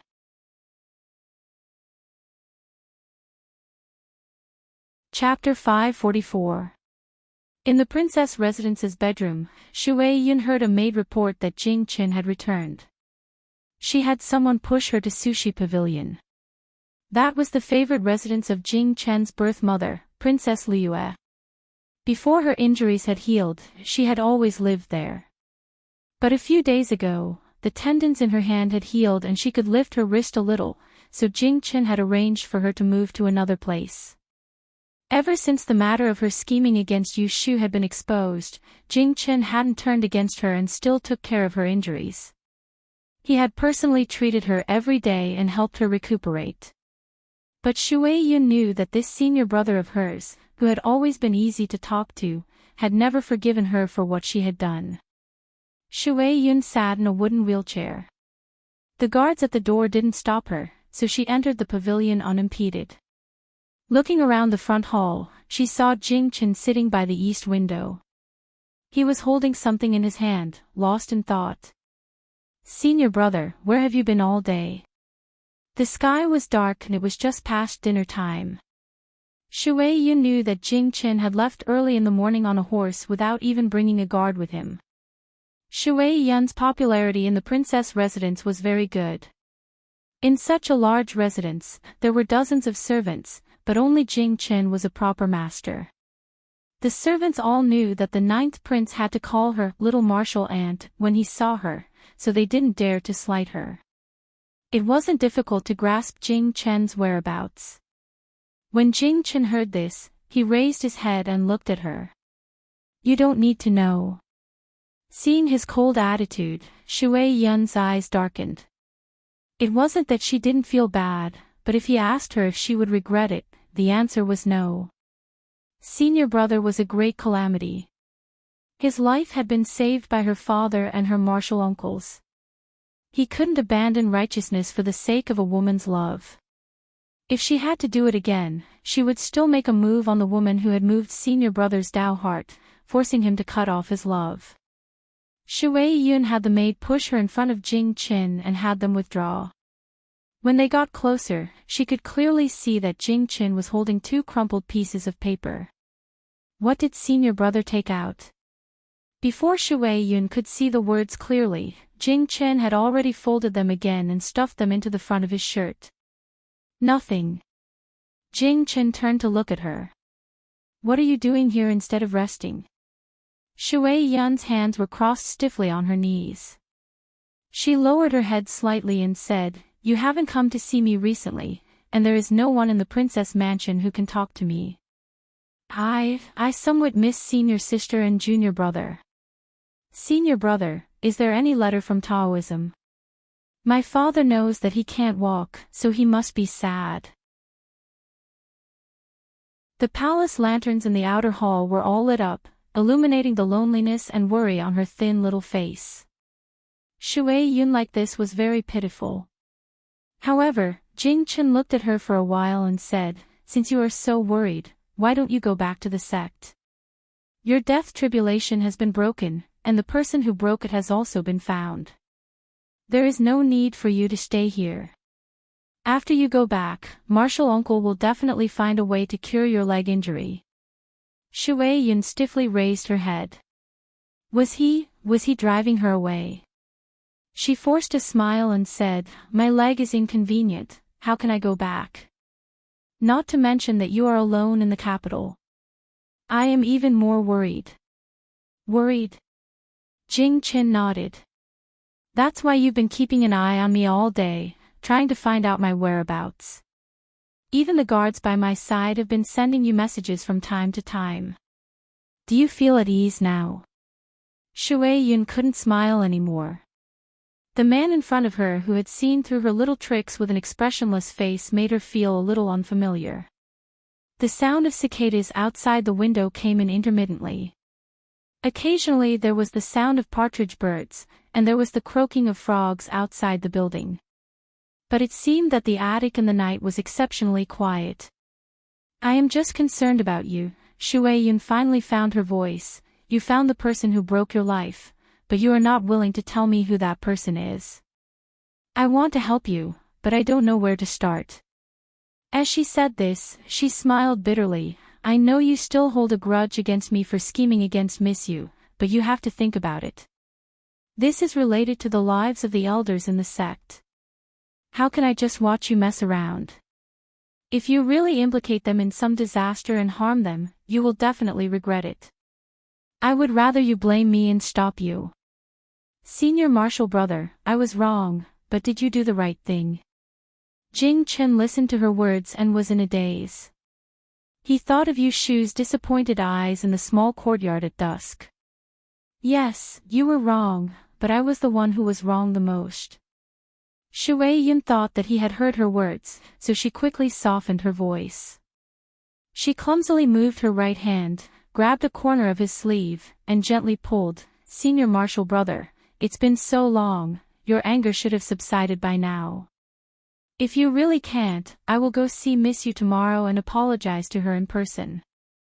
As long as she is willing to forgive me for a moment of foolishness, I will accept it even if she beats me to vent her anger. In any case, the person who broke my life had been found, so that woman was no longer a hindrance. If she could make up with Senior Marshal brother, then there was no harm in her admitting her mistake." Jing Chen came back to his senses and met her pleading eyes. He suddenly chuckled, and there was a trace of ridicule in the corner of his mouth. "Am I very easy to deceive? I will believe whatever you say. Senior Marshal brother." Shui Yun didn't know what Jing Chen meant by this. She just felt that he was a little strange tonight, but she couldn't tell what was wrong. "Marshal Uncle's sect leader told me that I am destined to bring disaster to the people close to me, so I have to be pure and have few desires. I painstakingly recite Taoist scriptures and stick to my heart of Tao. I can't be easily happy, angry, sad, or happy. Otherwise, I will suffer a great disaster and will implicate the elders." I believed him. Since I was 5 years old, I have been very careful, afraid of causing trouble. I don't dare to cry, laugh, and don't dare to get close to others. I lived like this for more than 10 years. Do you know who I talked to the most in the Jingyi sect on Mount Longhu? It was a mountain monkey. Jing Chen looked ahead with unfocused eyes, not looking at Shui Yun's expression. "You told me that you discovered Xiao Yu's secret and said that she shouldn't live and was a lonely soul reincarnated, so you threatened me to break all ties with her and not contact her. I also believed you, so I broke all ties with her, broke my oath, and let her down." Shui Yun couldn't help but interrupt him. "Why did you suddenly say this as if someone lied to you? You guys didn't lie to me, did you?" Jing Chen's voice was a little cold. Shui Yun moved her shoulders uneasily, opened her mouth, and said helplessly, "Okay, even if I was wrong, there is no problem with Miss Yu. What the sect leader said should be the truth, right?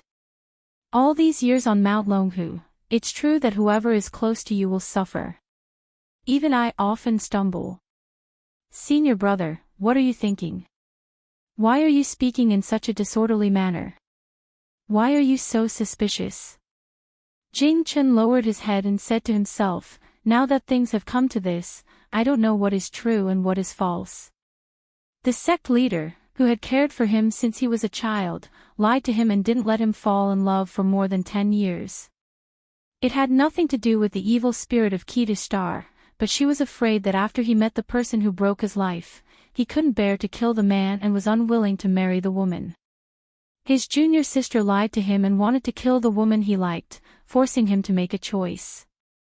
It had nothing to do with his joy or anger, but he was afraid that he would implicate her family.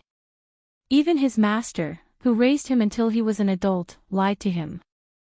He knew that he was a great disaster, but he never mentioned it to him. In this world, the people closest to him would treat him unscrupulously in order to achieve their goals. What else could he believe? Only her, only that person. She lied to protect him. "Senior brother, what's wrong with you?" Shui Yun was full of suspicion. A few days ago, Jing Chen was still fine. Today, he went out and came back with a change. He must have seen someone and heard something. She thought about it and soon had a guess.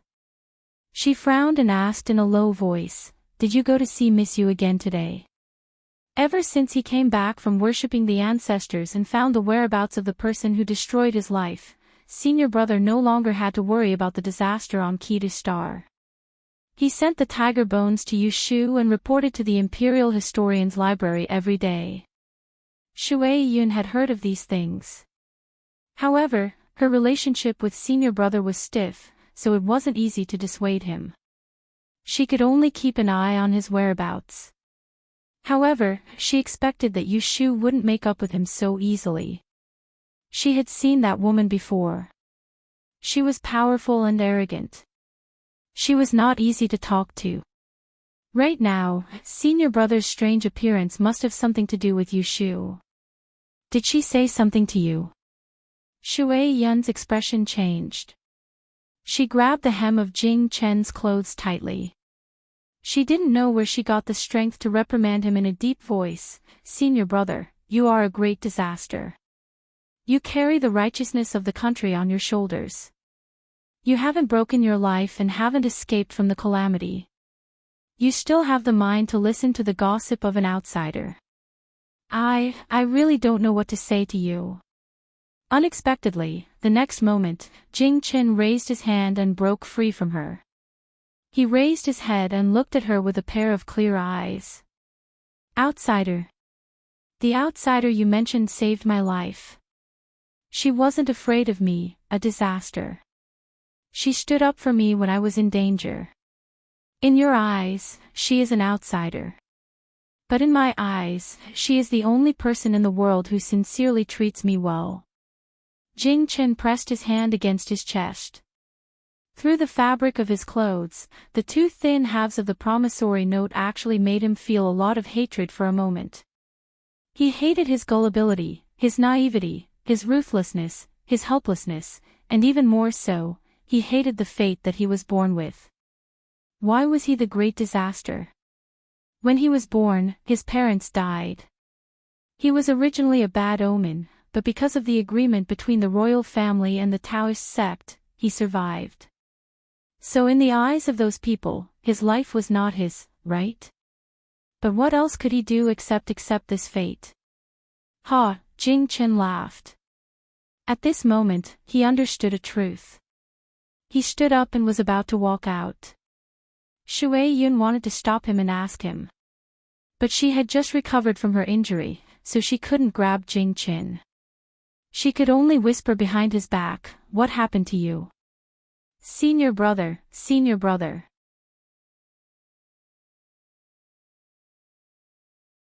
Chapter 545. After Yushu saw Jing Chen, she returned to the Forgotten Machine Tower. Before she went to sleep, she did not manage to wait for Shui Rui's return, so she suppressed a load in her heart and secretly made up her mind. The next morning, Gue Chi sends a message outside the door that Shui Rui sent Lao Chue to deliver a message last night, saying that he has taken over a difficult case and has to go out of the city to investigate. He can't come back these days. Yushu is ready to go to the fan shop in the south of the city to find Xian Lishan. She wants to see how her precious fan is made. Unexpectedly, there is a guest in Wangji Tower. In the tea room in the backyard, Zhu Qingjue is standing in front of a pot of canna with his hands behind his back. Hearing the footsteps, he turns around and sees Yushu. Child Zhu. Where is Lord Shui? Zhu Qingjue doesn't come here to see Yushu.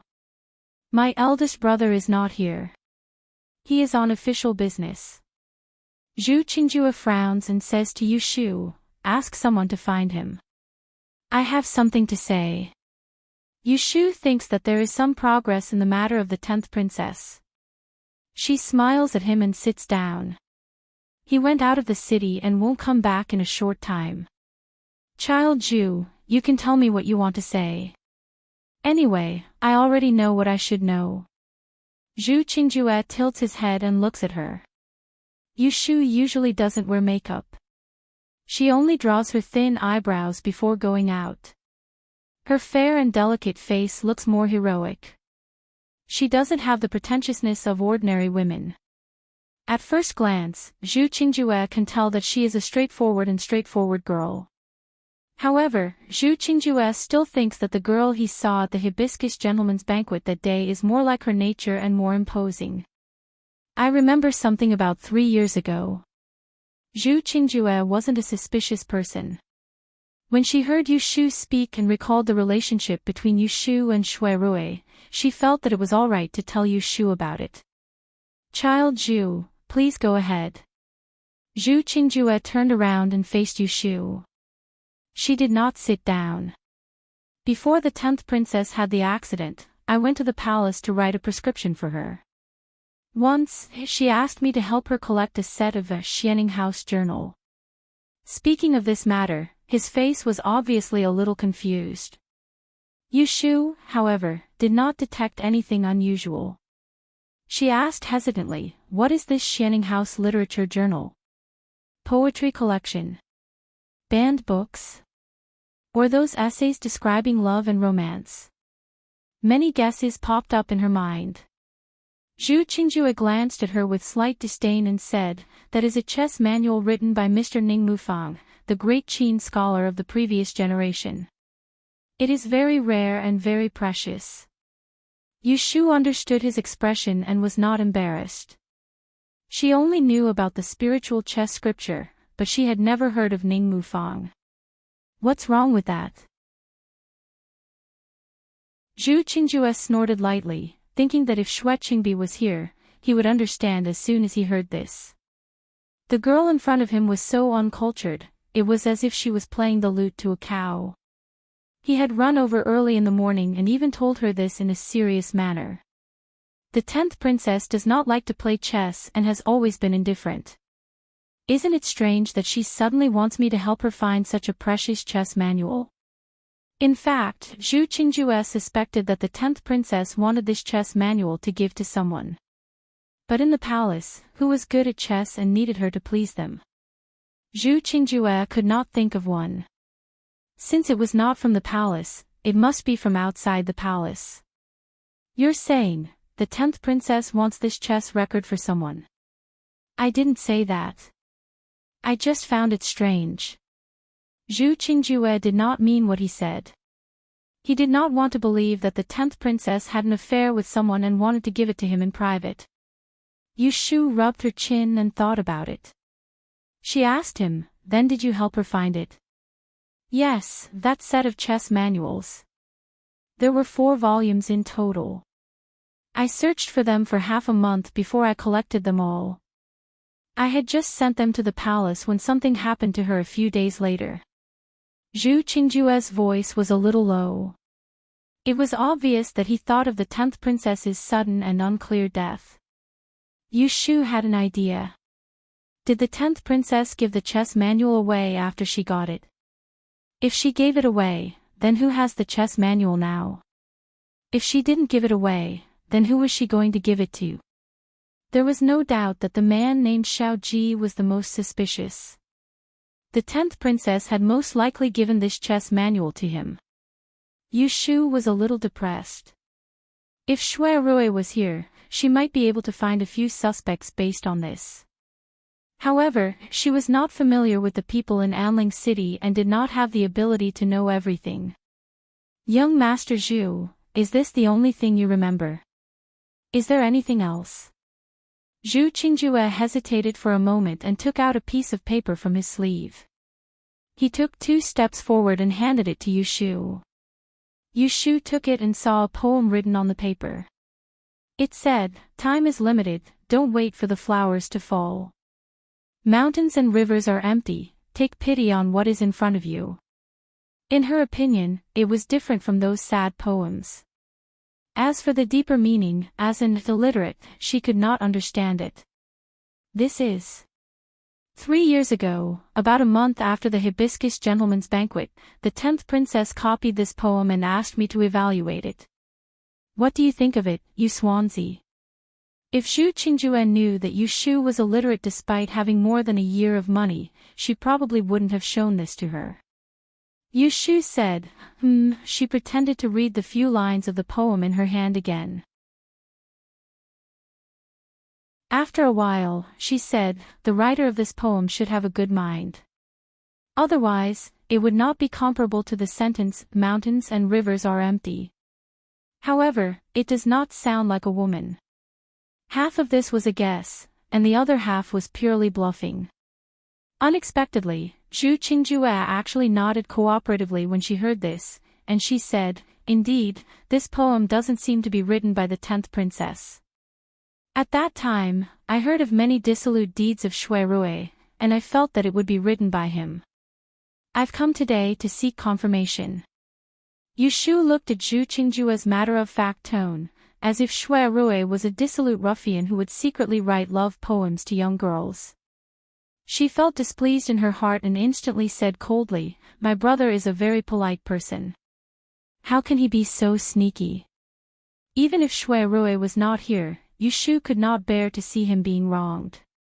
Zhu Qingjue saw her serious face and raised his eyebrows, saying, "You believe in his character. What if it was really written by him?" "If it was really written by him, I will eat this piece of paper." Yushu did not frown and shook the paper in her hand. "I will keep this poem with me. When my brother comes back, I will tell him what you said. Child Zhu, if there is nothing else, please go back first." After asking what she wanted to ask, Yushu felt that he was not pleasing to the eye. She opened her mouth to send him away, which was not the kind face she had when she asked him to stay. Zhu Qingjue suddenly felt the back of his molars itching, but he endured it. He thought that it was difficult to deal with a villain and a woman, so he would not argue with her. But at this time, he did not know that the person in front of him was a villain and a woman. "No hurry. I have one more thing to ask the fortune teller for help." Zhu Qingjue suppressed her restless temper. Because she was asking for help, she forced a smile at Yushu. She had been standing still for a long time, but now she walked over and sat down opposite her. Yushu wanted to go back upstairs to have a divination. Seeing that he was not leaving, she became a little impatient. "I'm afraid I can't help you, child Zhu." She did not want to help him even if she could. First, Zhu Qingjue was not on good terms with Shui Rui. Second, he was the son who urged Jing Qin to marry and have children with her. They were not the same kind of person, so she did not need to be on good terms with him. "Don't talk so rashly, fortune teller. Now there are few people in the capital who do not know your ability. I am not asking for your help for free. If this thing is done, I will reward you greatly, and I will definitely make you satisfied." That was because Yushu had heard his last sentence. She remembered his identity and thought of an idea. She lifted the corner of her mouth and asked, "Tell me first, what do you want from me?"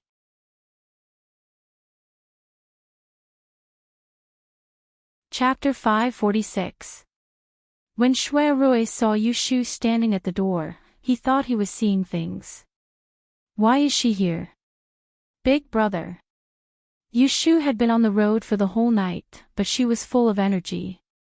She looked at Shui Rui from head to toe as she entered the door. She could tell that he hadn't rested well for the past few days. It was almost dawn, but his clothes were still neat and tidy.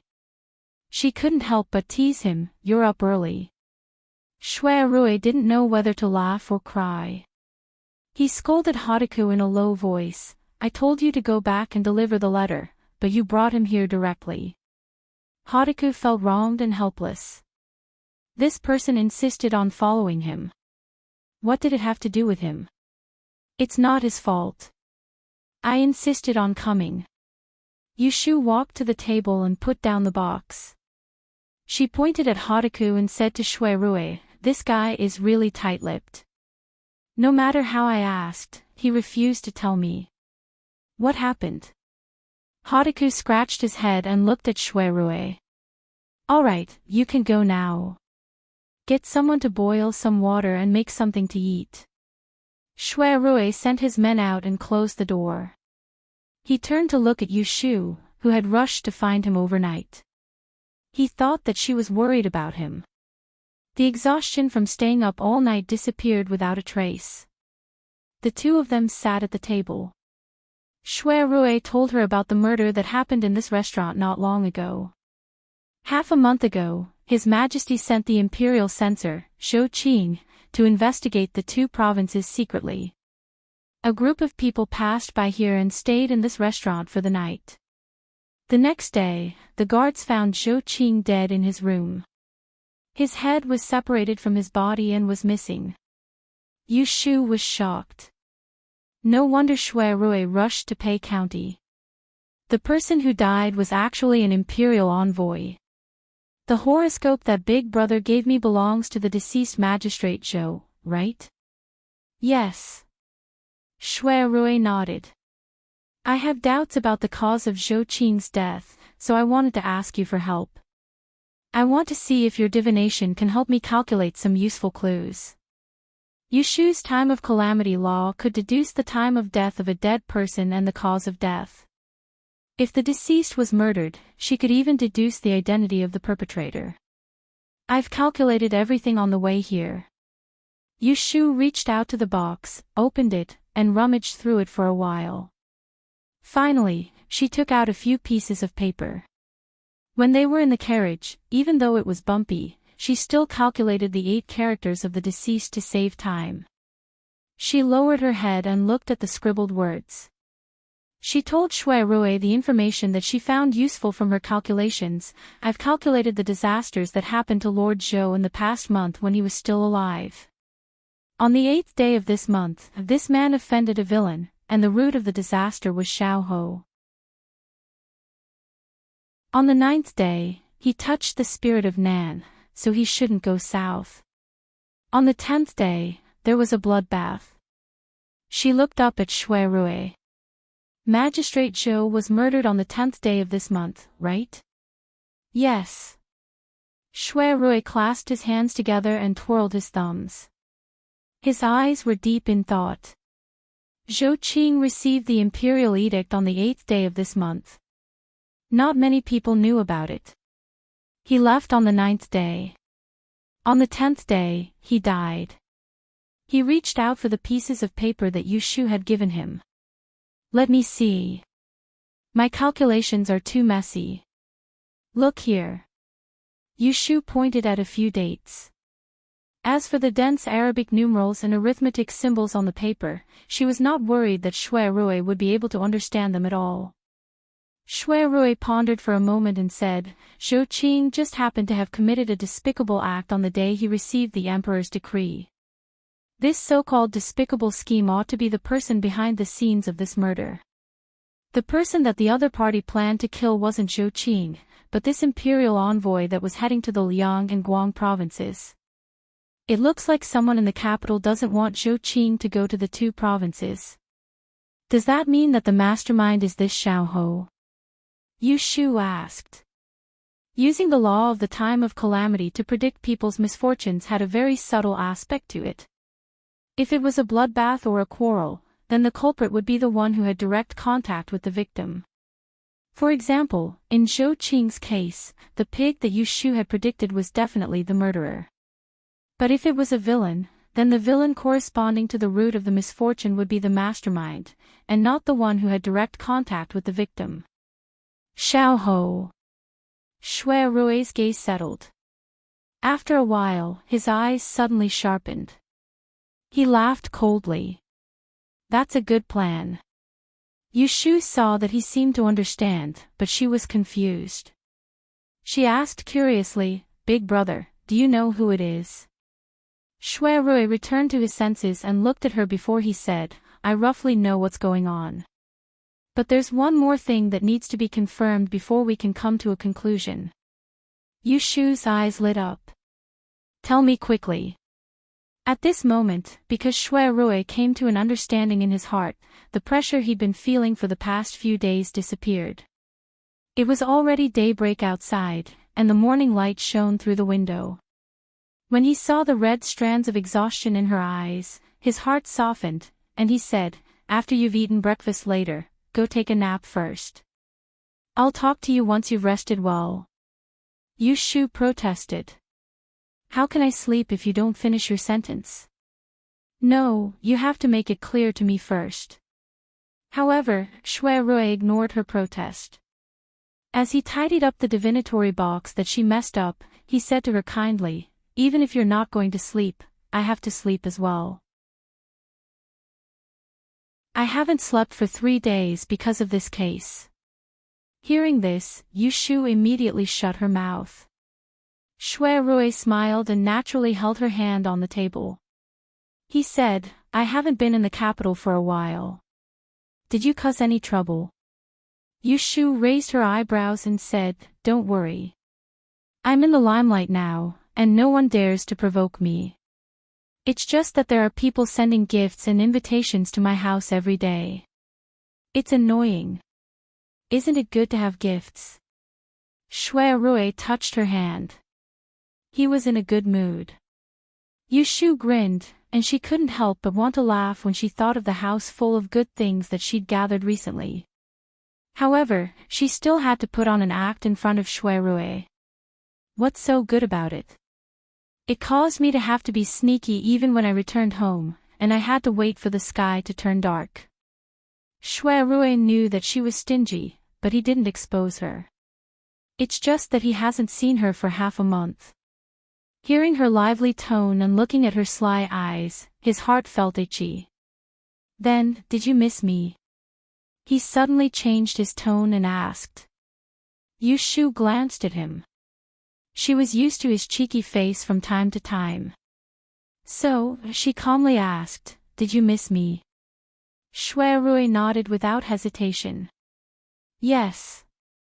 After that, he turned around, patted his thigh, and said to her, "Come sit here, let Big Brother hug you." How thick can this person's face be? When Shui saw that she wasn't moving at all, he pinched her hand. His peach blossom eyes were alluring as he said, "What's wrong?" Yushu rolled her eyes and pulled her hand back. She wasn't tempted. She firmly said, "Did you forget what I said last time? The matter between you and Miss Rui is over. Don't think that I will get close to you." Hearing this, Shui immediately put away his joking expression. He didn't play around with her. He seriously said, "When this case is solved, I will talk to grandfather when I return to the capital." Previously, Shui didn't directly refuse Xuelingnan's arrangement. On one hand, he didn't want to have a conflict with the old man. On the other hand, he wanted to repair his relationship with Yushu. He was worried that Xuelingnan would know his thoughts and stop him. In any case, his relationship with Yushu couldn't be put on the table for the time being. It could only be used as a cover-up, so it wouldn't be a problem for him to refuse the marriage with the Earl.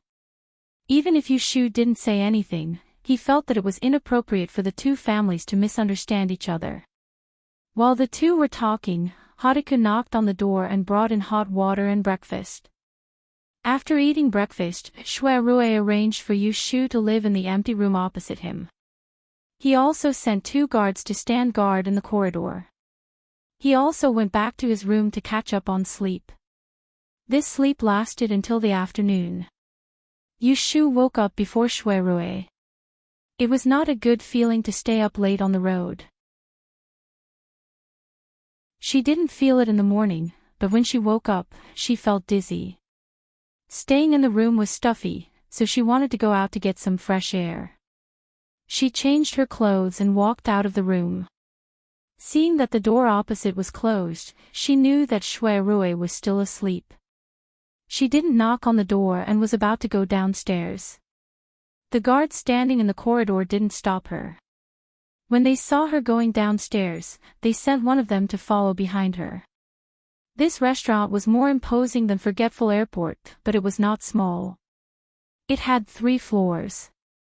There was a hall in the front and 2 floors.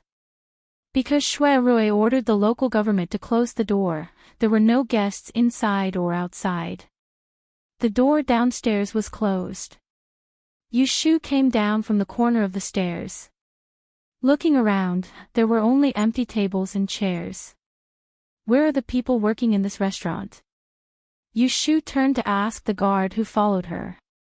They are all in the backyard. His Excellency has ordered that they are not allowed to walk around.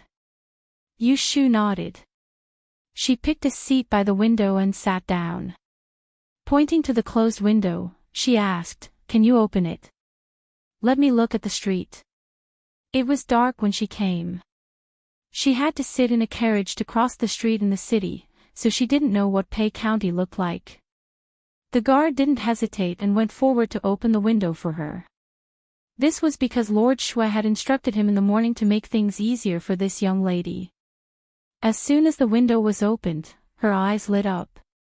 The noise of people talking on the street rushed into her face. The afternoon sun was especially bright. Yushu squinted her eyes for a while before she could see the lively scene on the street downstairs. Smelling the fragrance of food drifting upstairs, Yushu's stomach growled. "Young lady, are you hungry?" The guard was smart. "Sit here and wait. I'll go get you some food from the back." Yushu nodded and thanked him.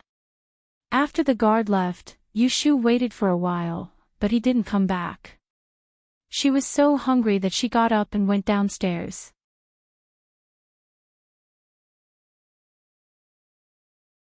Chapter 547.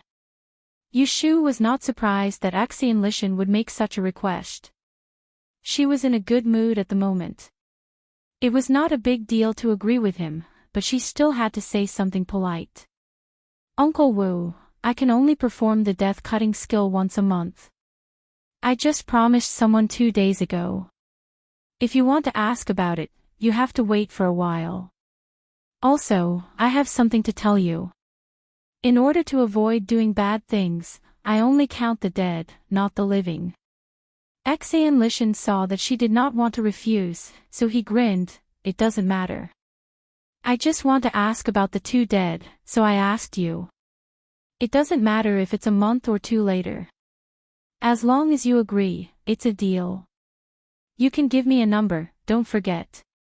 Yushu said, "Of course not. I have only promised to ask about 2 people. As for those who have nothing to do with me, I don't care even if they come to me with mountains of gold and silver." Ha! Axian Lishan knew that Yushu was joking, but he was amused by her. He leaned half of his body on the counter, waved the cattail leaf fan, and asked casually, "Who is in front of me in the queue?" Yushu thought, Axian Lishan was expelled from the Axian family by his father. If I tell him that I have accepted Axianya's business, he may have doubts. So she said vaguely, "It's not easy to tell you. I promise to keep my mouth shut. If you ask me about it later, I will never tell anyone." Axian Lishan immediately straightened his face. "If that's the case, then I won't ask." There was a taboo in this line of work, and that was gossiping. For example, Zhang Shuiyuan had casually revealed Yushu's background in front of so many people at the banquet that day. It was definitely a despicable act. The fact that a female fortune-teller, who only appeared once in 10 years, had a dog-shit life was supposed to be a big news. Fortunately, the shocking news of the death termination magic art suppressed the limelight and stole people's attention. Therefore, Yushu didn't hear anyone gossiping about her these days. Yushu and Axian Lishan talked about something else. After a while, the profiteer revealed his gossipy side. "I heard that you snatched a golden jade hibiscus at the gentleman's hibiscus banquet and didn't give it away. Keep it for yourself." The purple jade hibiscus sculpture was very exquisite. She originally wanted to give it to Shui Rui, but after thinking about it, she kept it for herself. She didn't want anyone to see it at Shui Rui's place and guess what had happened between them. "Then who are you going to give the fan to? Isn't it your sweetheart?" Axian Lishan winked at her. Yushu saw him making such a weird expression with a face that looked exactly like Axian Ya's, and the corner of her mouth twitched.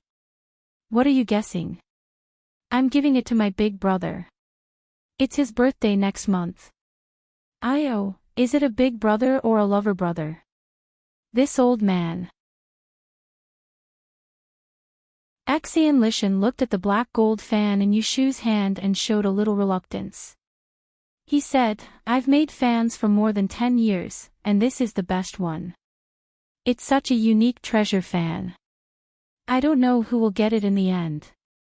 When you give it to him, you can tell him to cherish it." He added, "Why don't I give it a nice name? This fan has Reiki, so it shouldn't be treated as an ordinary thing." Yushu rolled her eyes and said, "Save it. If you want to give it a name, let the owner do it." "What are you doing?" Axian Lishan patted his head. "You're right." He reminded Yushu again and again not to let her forget to give the fan a name. Okay, I got it. Yushu didn't like being nagged. She stopped him, put the fan back into the box, and said, I'm leaving now. Write down the 8 characters of their birth and the date of their death. If you don't know the specific year and month of their death, just write down the approximate date. I'll be able to distinguish it. However, Xianlishan waved his hand and said, there's no hurry. Help me calculate it first. When it's convenient for you, come and find me again. Isn't my baby still with you? When it's about time, bring it over to me. Okay. Yushu said goodbye and left with the fan. The shop became quiet again. Xianlishan held the jar of aged wine left by Yushu and sat back on the lounge chair. He opened the seal and slowly drank a mouthful of wine. He let out a long breath and murmured with his eyes closed, I'm not going to drink anymore. Brother Yun, Xianlawu, am sorry, Shuai had been handling cases outside for the past 2 days, so Yushu stayed alone in the Wangji Tower. She went to bed early at night. When she woke up at dawn, she had just eaten breakfast when Xianlu came looking for her in a hurry. Lotus Room, I have good news for you. What good news? Look at how happy you are. Yesterday when I went home, I heard from my grandfather that Zhanshu Yuan's 7th grade Zan's birth date was solved. Yushu immediately sat up straight and asked, what happened? Xianlu raised his chin and said gloatingly, she asked for it. At the hibiscus banquet, she hit you when you were down and revealed your bad birth date. That day, many daughters of noble families saw it with their own eyes. They all said that she was a loose mouth, who was not afraid that she would take this official position and stab people in the back. Several people went back home to complain. As a result, yesterday morning, during the morning court session, someone submitted a memorial to impeach this female official, and not just one, saying that she neglected her duties, that she was unfit to hold this position. When His Majesty heard the whole story, with one word, he removed her from her position. Hey, this time she really showed her face. This result was somewhat beyond Yushu's expectation. She thought that Zhanshu Yuan was selected by the higher-ups as a target to lure the snake out of the hole. For this sake, she would not lose her official position for a while. What was the emperor thinking? Xianlu did not notice that Yushu was absent-minded. He said in the dungeon, normally, this vacancy should not be filled by her. She has only been in the capital for a few days and is only a 9th grade female disguise master. There are a lot of them in the LoveLore Library. Even if there was a queue, it would not be her turn. At that time, I thought that you would take the position, but she took advantage of it. All day long, she swaggered around and liked to stir up trouble. She really is not pleasing to the eye. Yushu smiled faintly and said, what is the saying? If you don't have the diamond, don't think about taking this porcelain job. There are so many people eyeing the position of Celestial Commissioner. Can anyone just sit there if they want? That's the logic. Xianlu touched his nose. Just like me, I never thought that one day I would be able to become a Celestial Commissioner. I know that I am not that material. At the beginning, when the position of Celestial Commissioner became vacant, Xianya had talked to Xianlu. She was interested in helping her to take the position, but Xianlu flatly refused. She said that she wouldn't do it no matter what, so Xianya could only give up on the idea. Lotus Room, Xianlu moved closer to Yushu and giggled, you are incredible now. You are a female fortune teller and you know the art of determining death. Right now, everyone outside is talking about you.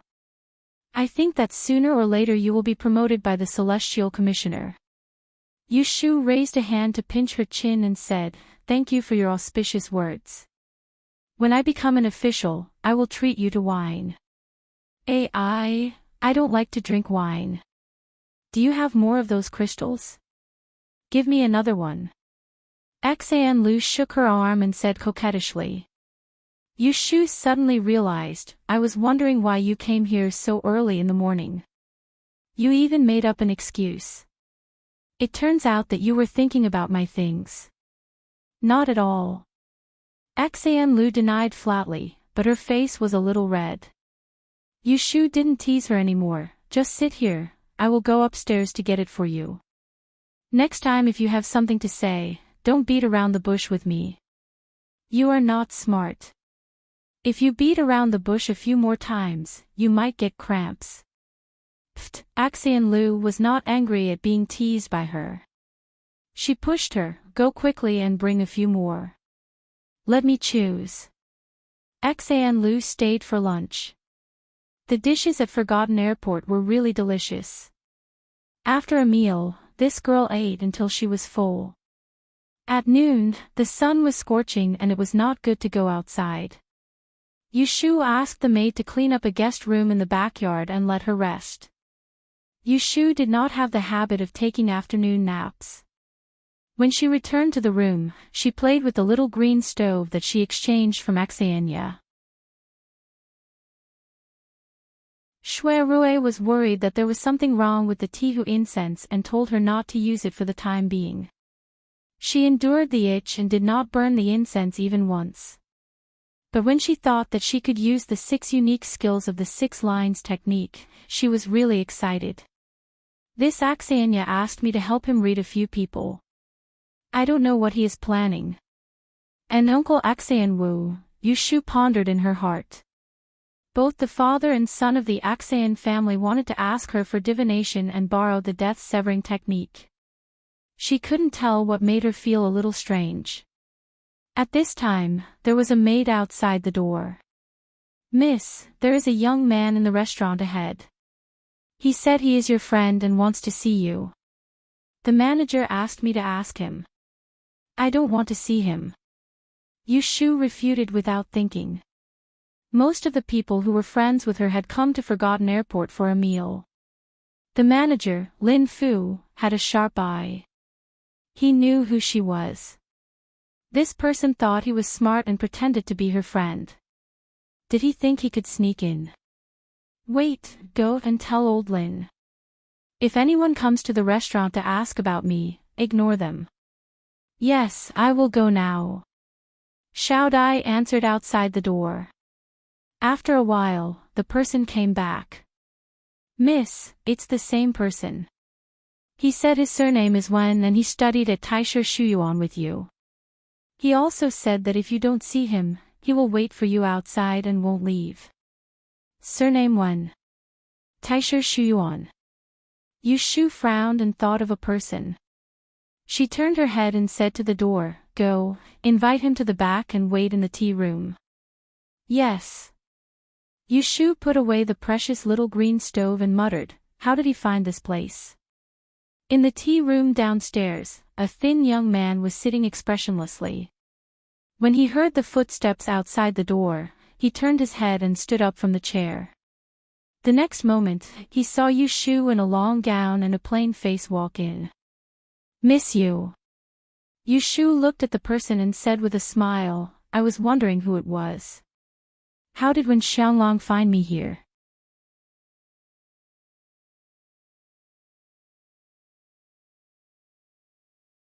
Chapter 548.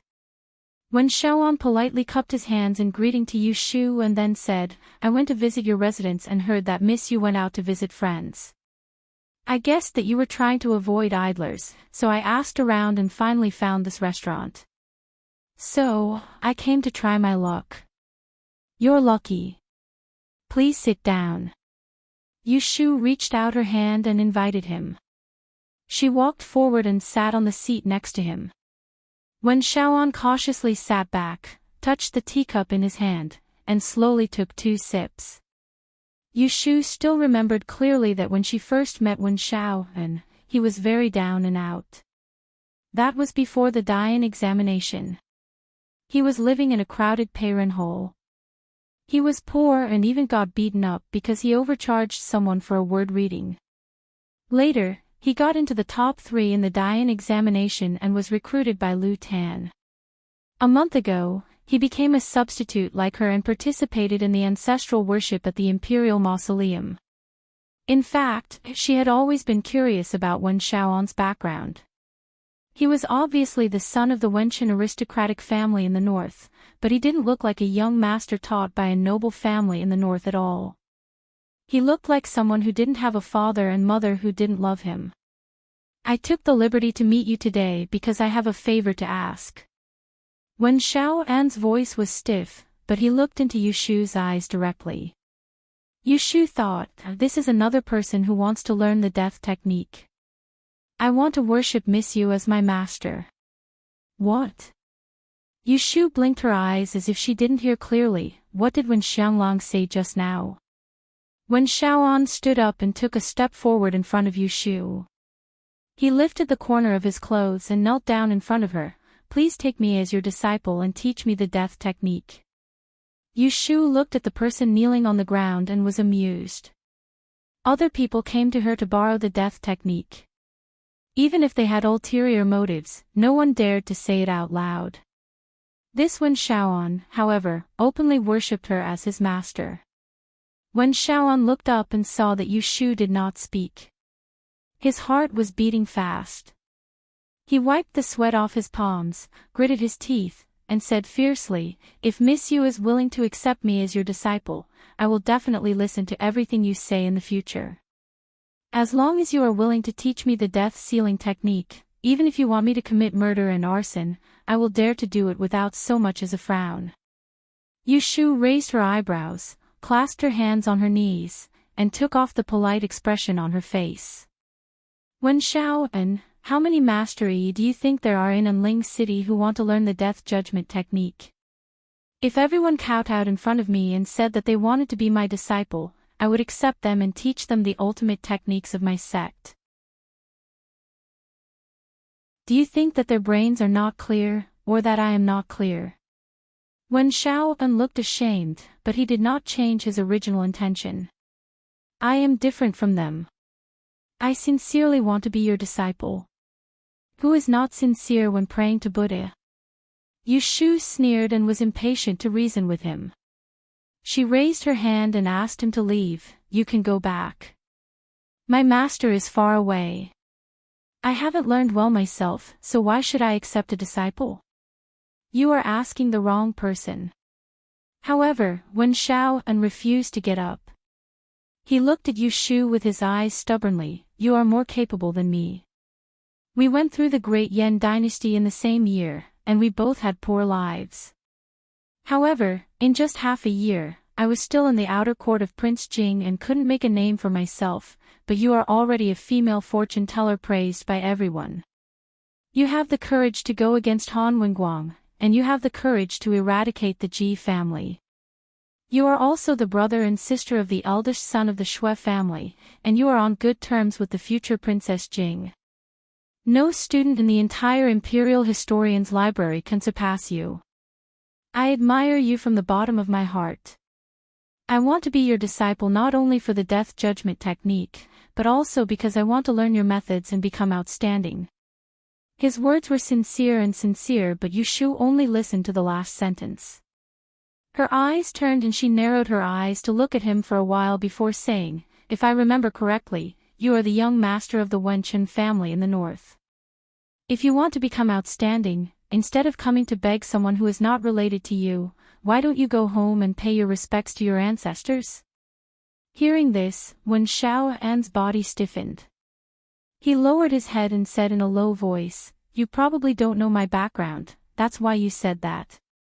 Although my surname is Wen, I have never thought of myself as a member of that family. They also never put me in their eyes. Oh. Yushu was puzzled. She had already guessed that he wasn't doing well in the Wen family. Looking at it now, he was even more miserable than she had imagined. Wen Shaoan had come with the determination to do so. In the beginning, when he was facing Yushu, he was a bit hesitant. But since he had already knelt, there was nothing he couldn't say. The Wenqian family in the north has been passed down to the 8th generation. Now the master of the family is my biological grandfather, Wen Bo-en. My biological father was the second son of the first wife. When he was young, he was always ill. In order to make up for the bad luck, he married my mother according to the 8 characters of the Wen family. My mother was born in a small local official's family. She was not good enough for the second young master of the Wen family. Since she married into the Wen family, she was looked down upon by everyone. But she was kind and never cared about it. She wholeheartedly served my father's decoctions and medicine. Later, my father's health gradually improved and my mother was pregnant with me. Finally, there was some hope in life. Unexpectedly, at this time, a Taoist priest came to the house. He said that he was a master from Mount Longhu and was invited as a guest by the master of the family. When the Taoist priest saw my mother, he pointed at her belly. This is the root of evil and brings bad luck to the father. The rise and fall of the whole family depends on one son. Everyone in the Wen family believed the Taoist priest's words. Wen Xiaoan's mother was not likable to begin with. Now that the second young master had recovered, the daughter of a small official was even more disagreeable to the family. As a result, old Madam Wen opened her mouth and wanted her second son to divorce his wife. Old Madam Wen was weak by nature and could not resist, so he wrote a divorce letter, listing his wife's unvirtuous and unfilial behavior, and secretly drove old Madam Wen out through the small door. Mother Wen had always been weak and easy to bully. No one expected that she would bribe the woman who poisoned her and keep the child in her belly. Mother Wen knew that her maiden family was snobbish. She was afraid that she would harm the child if she went back, so she hid in the countryside outside the city. Half a year later, she gritted her teeth and gave birth to the child. She did not know that after she left the Axayan family, the second young master, who had been in good health, fell ill for no reason. Old Madam Wen was busy marrying a second wife who was of equal status to him. However, in less than 3 years, the second young master passed away due to illness. Since then, he only had 1 wife and 2 concubines. He did not leave any children. Wen Xiaoan sneered, "This is clearly retribution." However, the Wen family did not think so. They heard about my mother and me from somewhere. They knew that my mother gave birth to a child, so they blamed my father's death on me. They believed that I was the one who caused my father's death. The second young master of the Wen family died of illness. There was no one left for the family, which was not good for the prosperity of the family. Out of various considerations, the Wen family forcibly took the mother and son back. However, Father Wen left behind a wife and concubines. Mother Wen, the ex-wife, changed from a legal marriage to living under someone else's roof. She lived a more difficult life with her young son under all kinds of malicious and cold eyes. Since Wen Xiaoan was sensible, he knew that he was different from others. In the Wen family, his status as the young master was lower than that of a servant. Even the maids of his stepmother could beat and scold him at will. All year round, he only wore 2 pieces of clothing. He wore the autumn clothes in the east and the summer clothes in the spring. He squeezed into a corner room with his mother. He could only sneak out to play when it was dark. Mother Wen was really a pitiful person.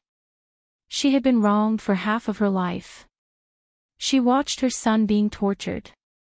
Finally, one day, she could not stand it anymore.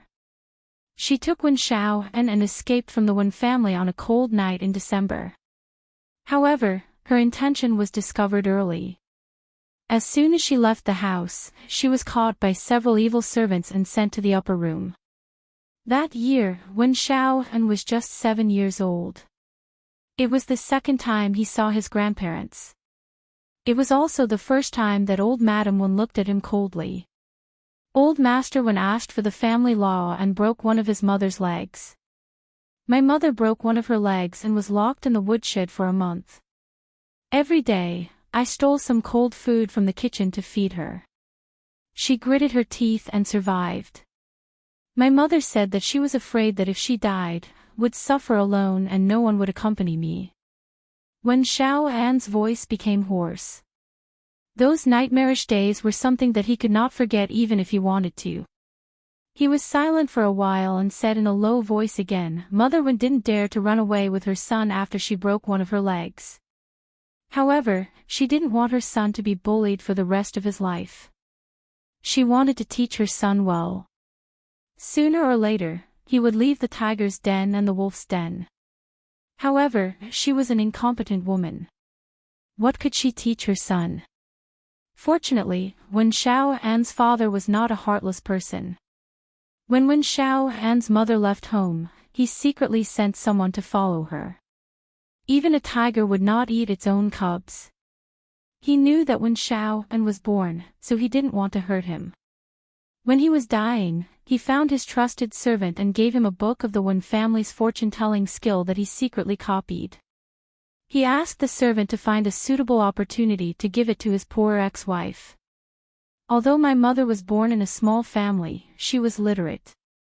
The Wen family didn't allow me to go to school, so she secretly taught me. In these years, I learned the fortune-telling skill that my father left for me. After that, I dared to go to the capital alone to take the imperial examination. Wen Xiaoan was undoubtedly talented. The fortune-telling skill that Wen Xiaoan's father left was only a part of the Wen family's unique skill. However, he mastered it without any guidance from teacher Yi. In order to go to the capital, he knelt in front of Master Wen's courtyard for 2 days before he was allowed to go.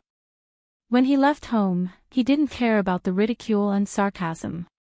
He just kept his mother's words in his heart. My son, after you go, don't come back. Find a job and live a good life. That's what my mother told me. She told me not to go back. But even if I die, I won't leave her behind. Wen Xiaoan suddenly raised his head. His eyes were already red. He stared at Yu Shu, and there was a deep obsession in his eyes. From the day I left my mother, I made a vow. 5 years, give me 5 years, and I will take her out of the Wen family in a grand manner. No one will dare to look down on her, laugh at her, or humiliate her.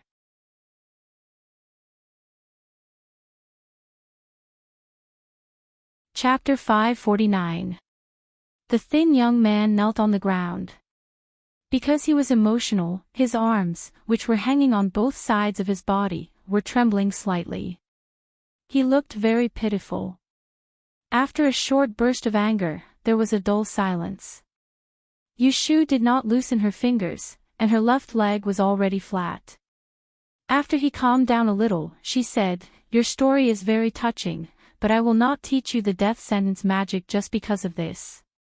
Wen Xiaoan clenched his fists, and his voice was a little hoarse. I told you this not to make you sympathize with me. I just want you to know that I sincerely want to be your disciple. Wen Xiaoan had an inferiority complex, but he also had his pride. Today, he was willing to kneel in front of her and expose his scars. This action showed his sincerity. Yu Shu was a good judge of people. She could distinguish between sincerity and sincerity. However, things were not that simple. Get up. I said that I will not accept you as my disciple. No matter how you kneel in front of me, I will not change my mind. She was still in prison and could not get out of it. How could she have the extra energy to help others change their fate? Why? Wen Xiaoan was not depressed. Before he met Yu Shu, he knew that what he wanted was not easy. Yu Shu shook her head. You can't learn my skills. The death sentence magic was fake, but the law of disaster was real. This set of divination was based on the mathematical theory of 500 years later. It was impossible for her to teach it to an outsider. Wen Xiaoan was a talented person. His fate made people sigh. This young man was ambitious and unyielding. The experience he had when he was growing up meant that he was not willing to be mediocre. However, after all, he was a lonely young man. The suffering he had experienced in the past had tempered his extraordinary perseverance, but it did not temper his ability to climb up. As the saying goes, the heart is more than enough, but the strength is not enough. Yushu wanted to help him, but the premise was that he should know what was good for him. Go back, I can't teach you. She once again asked him to leave. Wen Xiaoan looked a little disappointed. Seeing that Yushu was unmoved, he didn't argue. He stood up with his hands on his knees, bowed to Yushu, and said in a low voice, I won't give up. Leaving behind this declaration, he straightened his back and turned to leave. Yushu held her chin and pondered for a while before muttering to herself, why are the Taoists of Mount Longhu always up to no good? When Wen Xiaoan came out of the corner tea house, he met Axan Lu, who was walking up the stairs. They met face to face. Axan Lu recognized Wen Xiaoan. When he raised his hand to say hello, he saw Wen Xiaoan's red eyes. His words were stuck in his throat. Wen Xiaoan acted as if he didn't see her. He looked straight ahead and walked away.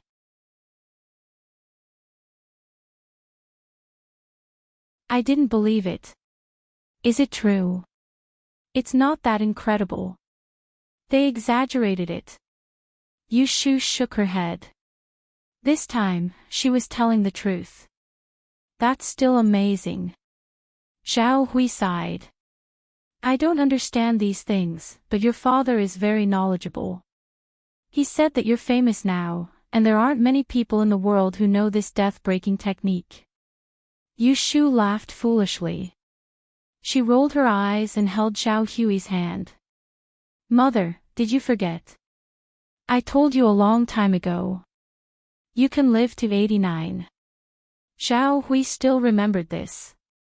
It was Yushu who said this to her before she left Yang City. She immediately smiled. At dinner, He Fangji and Yu Xiaoxiu returned home. Yu Xiaoxiu didn't see his sister for a long time. He happily ate 2 bowls of rice. He couldn't help talking about the rumors about Yushu at the table. He Fangji didn't ask too much. He heard everything he needed to know from his brother-in-law, Pei Jing. After dinner, Yu Xiaoxiu followed Yushu back to her room. Sister, when did you learn this skill? How come I didn't know this before? Was it also taught to you by that master of yours? Over the past few days in Baichuan Academy, he had been harassed quite a few times. His classmates all knew that the female fortune teller was his sister, and even the academician had asked him to talk to her. Now, everyone was smiling whenever they saw him, and the masters in class took care of him even more than before. Yushu pulled him to sit on the bed. She teased, What? Do you regret learning medicine? Why don't you go talk to father and don't go to the clinic anymore? I will teach you this strange skill of breaking death. What do you think? If this was said to an outsider, 10 out of 10 people would happily agree. Yu Xiaoxiu shook his head. He said seriously, I said I want to learn medicine. How can I give up halfway?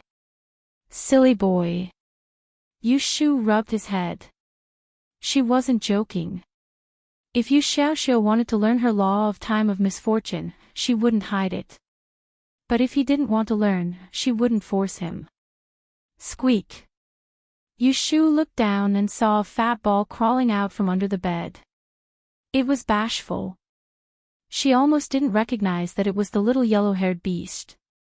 She frowned and said to Yu Xiaoxiu, What have you been feeding it every day? It's so fat that it's going to crack. I didn't feed it. It sneaks into the kitchen every day. I can't catch it. Yu Xiaoxiu tried to deny it. Yushu bent down. She pinched Kim Bao's soft nape with 2 fingers and brought it in front of her. Squeak. Kim Bao waved its 4 claws clumsily and tried to struggle with its round belly. Yushu flicked its head and it became quiet. Yushu had some special feelings for this little mouse. It warned her several times when she escaped danger. When she first came to this dynasty, it was the first living thing she met in the ancestral hall of the Ji family. Although she didn't take care of it much, she couldn't bear to see it die because of its gluttony. Thinking of this, she stood up and found the bamboo cage where Kim Bao was kept on the desk. Regardless of whether it was willing or not, she stuffed it into the cage and hung it on the bedside pillar. She thought that she would find a carpenter tomorrow to build a bigger cage for it so that it could eat, drink, and poop in it. It would be best to add a wooden wool so that it could play. Otherwise, it would run around all day and be taken away by wild cats. Squeak! Kim Bao tiptoed on its 2 hind legs and clawed at the cage with its 2 front paws. It looked at her pitifully with its pair of mung bean eyes. "Big sister, let me out. I'm very obedient." How could it know that Yushu was planning to confine it? The siblings chatted for less than an hour. Yushu urged Yu Xiaoxiu to go back to his room to review his lessons. She took a sachet and went to find He Fangji. Zhao Hui had coaxed He Xiaochuan to sleep early. He Fangji and Yushu were talking in the central room. "What is this?" He Fangji took a fragrant pill from Yushu. "This thing is called Tishi incense. It's used for burning.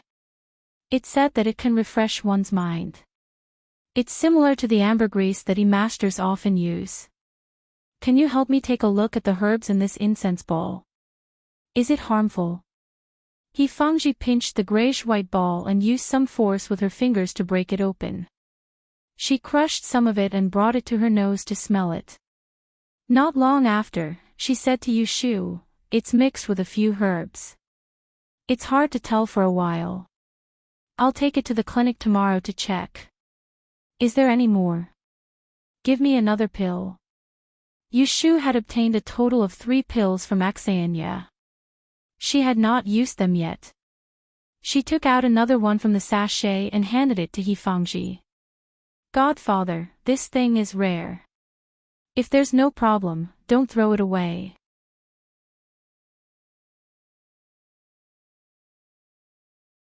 Chapter 550.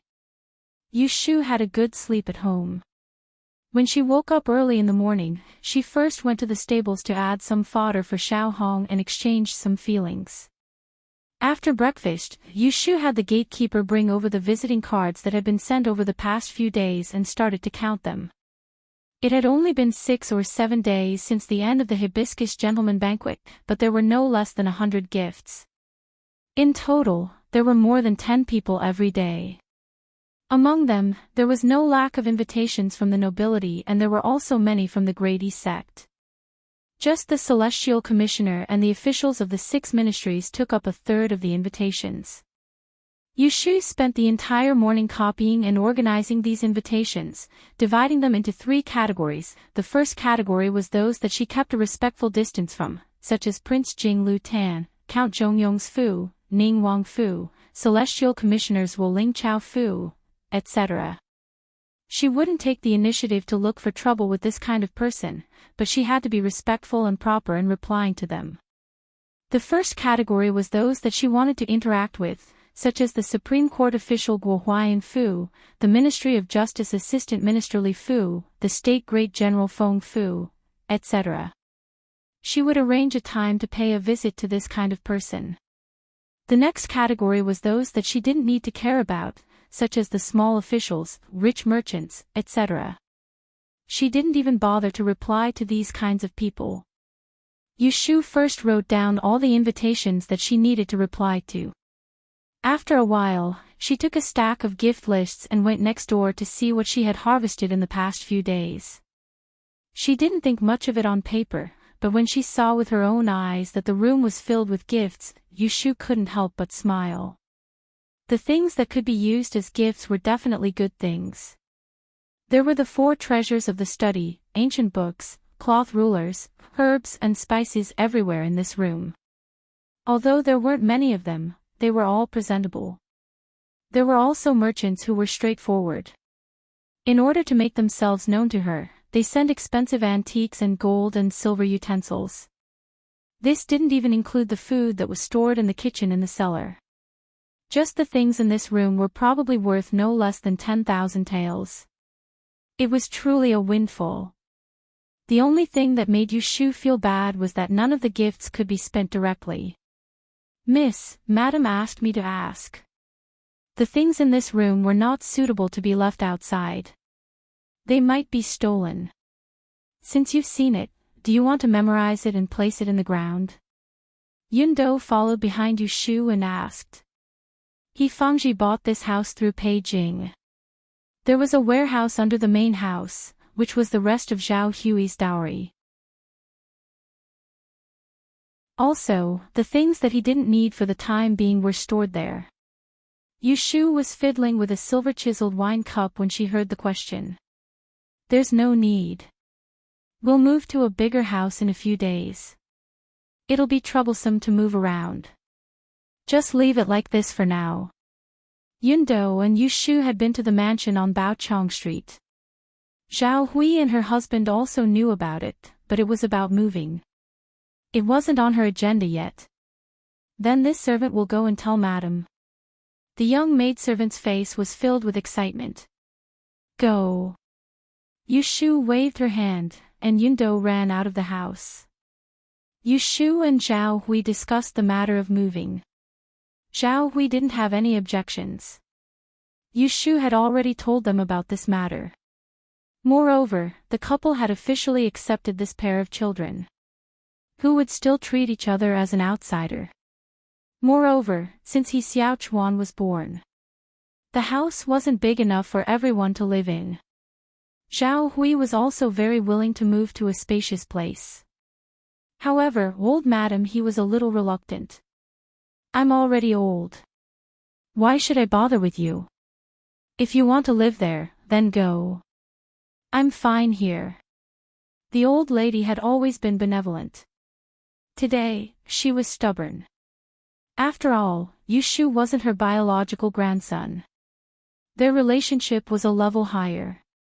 Her son and daughter-in-law were willing to live with her goddaughter, so she couldn't bring herself to do it. Zhao Hui gave Yushu a look, asking her to go out first. Later, no one knew what she said to old Madam He. After the time it took to drink a cup of tea, Yushu went in again, and the old lady finally nodded. With this, the matter of moving was settled. They just had to wait for the completion of the house on Baochong Street. They would choose an auspicious day and move the whole family there. Yushu hid in the backyard that day. There were guests in front as usual. In the morning, the gatekeeper received another 5 or 6 visiting cards.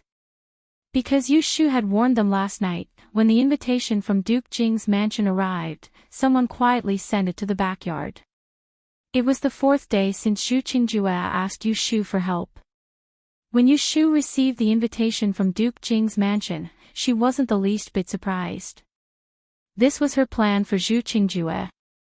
Through Zhu Qingjue's explanation, she could guess that the matriarch of Duke Jing's mansion was a stubborn old woman.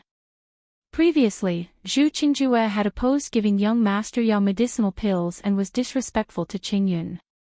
She had already violated the old lady's taboo.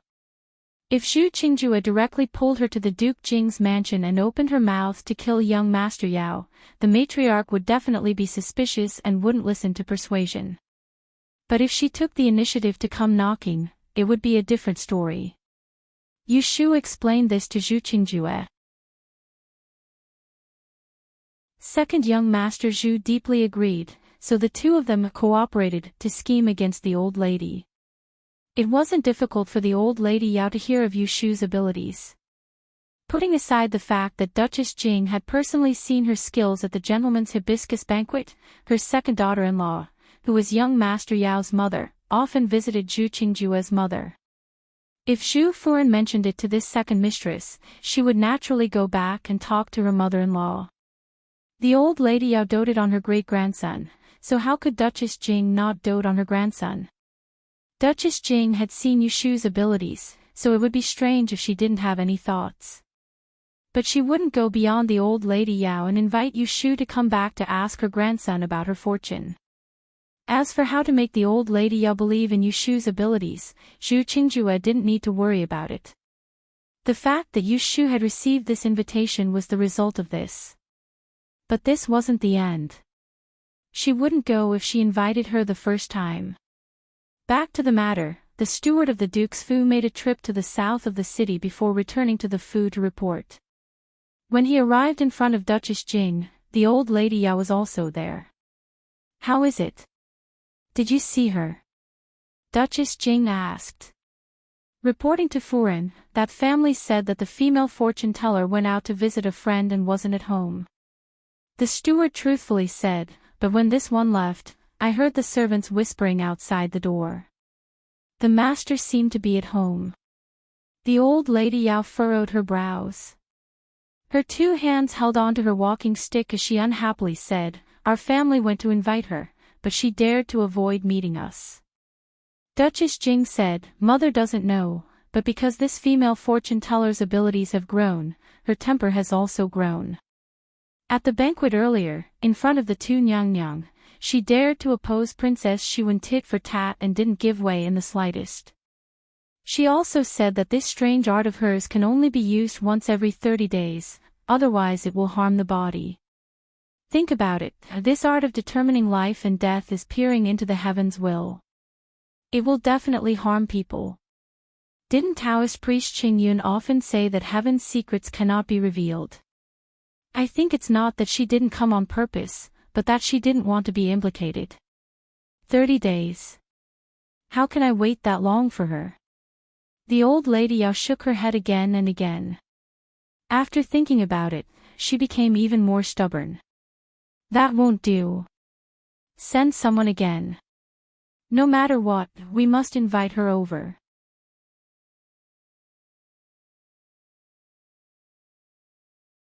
Chapter 551. The people from Duke Jing's residence had to ask 3 times before Yushu finally accepted the invitation. Carrying the small box, she followed the second master of the Yao family into the carriage. As soon as Zhu Qingjue received the message from Yushu, he couldn't wait to wait outside the House of Duke. At noon, at the gate of the House of Duke, Yushu was personally escorted out by the second master and second grandmother of the Yao family. "Thank you, Mr. Yu, for making this trip. The house is in troubled times and it is inconvenient to receive guests. We will take care of it another day." "Thank you very much." Although the second master of the Yao family couldn't inherit the title of nobility, he had a position in the Ministry of Revenue and was a 5th-rank official. Moreover, the second grandmother had given birth to a precious son like young Master Yao.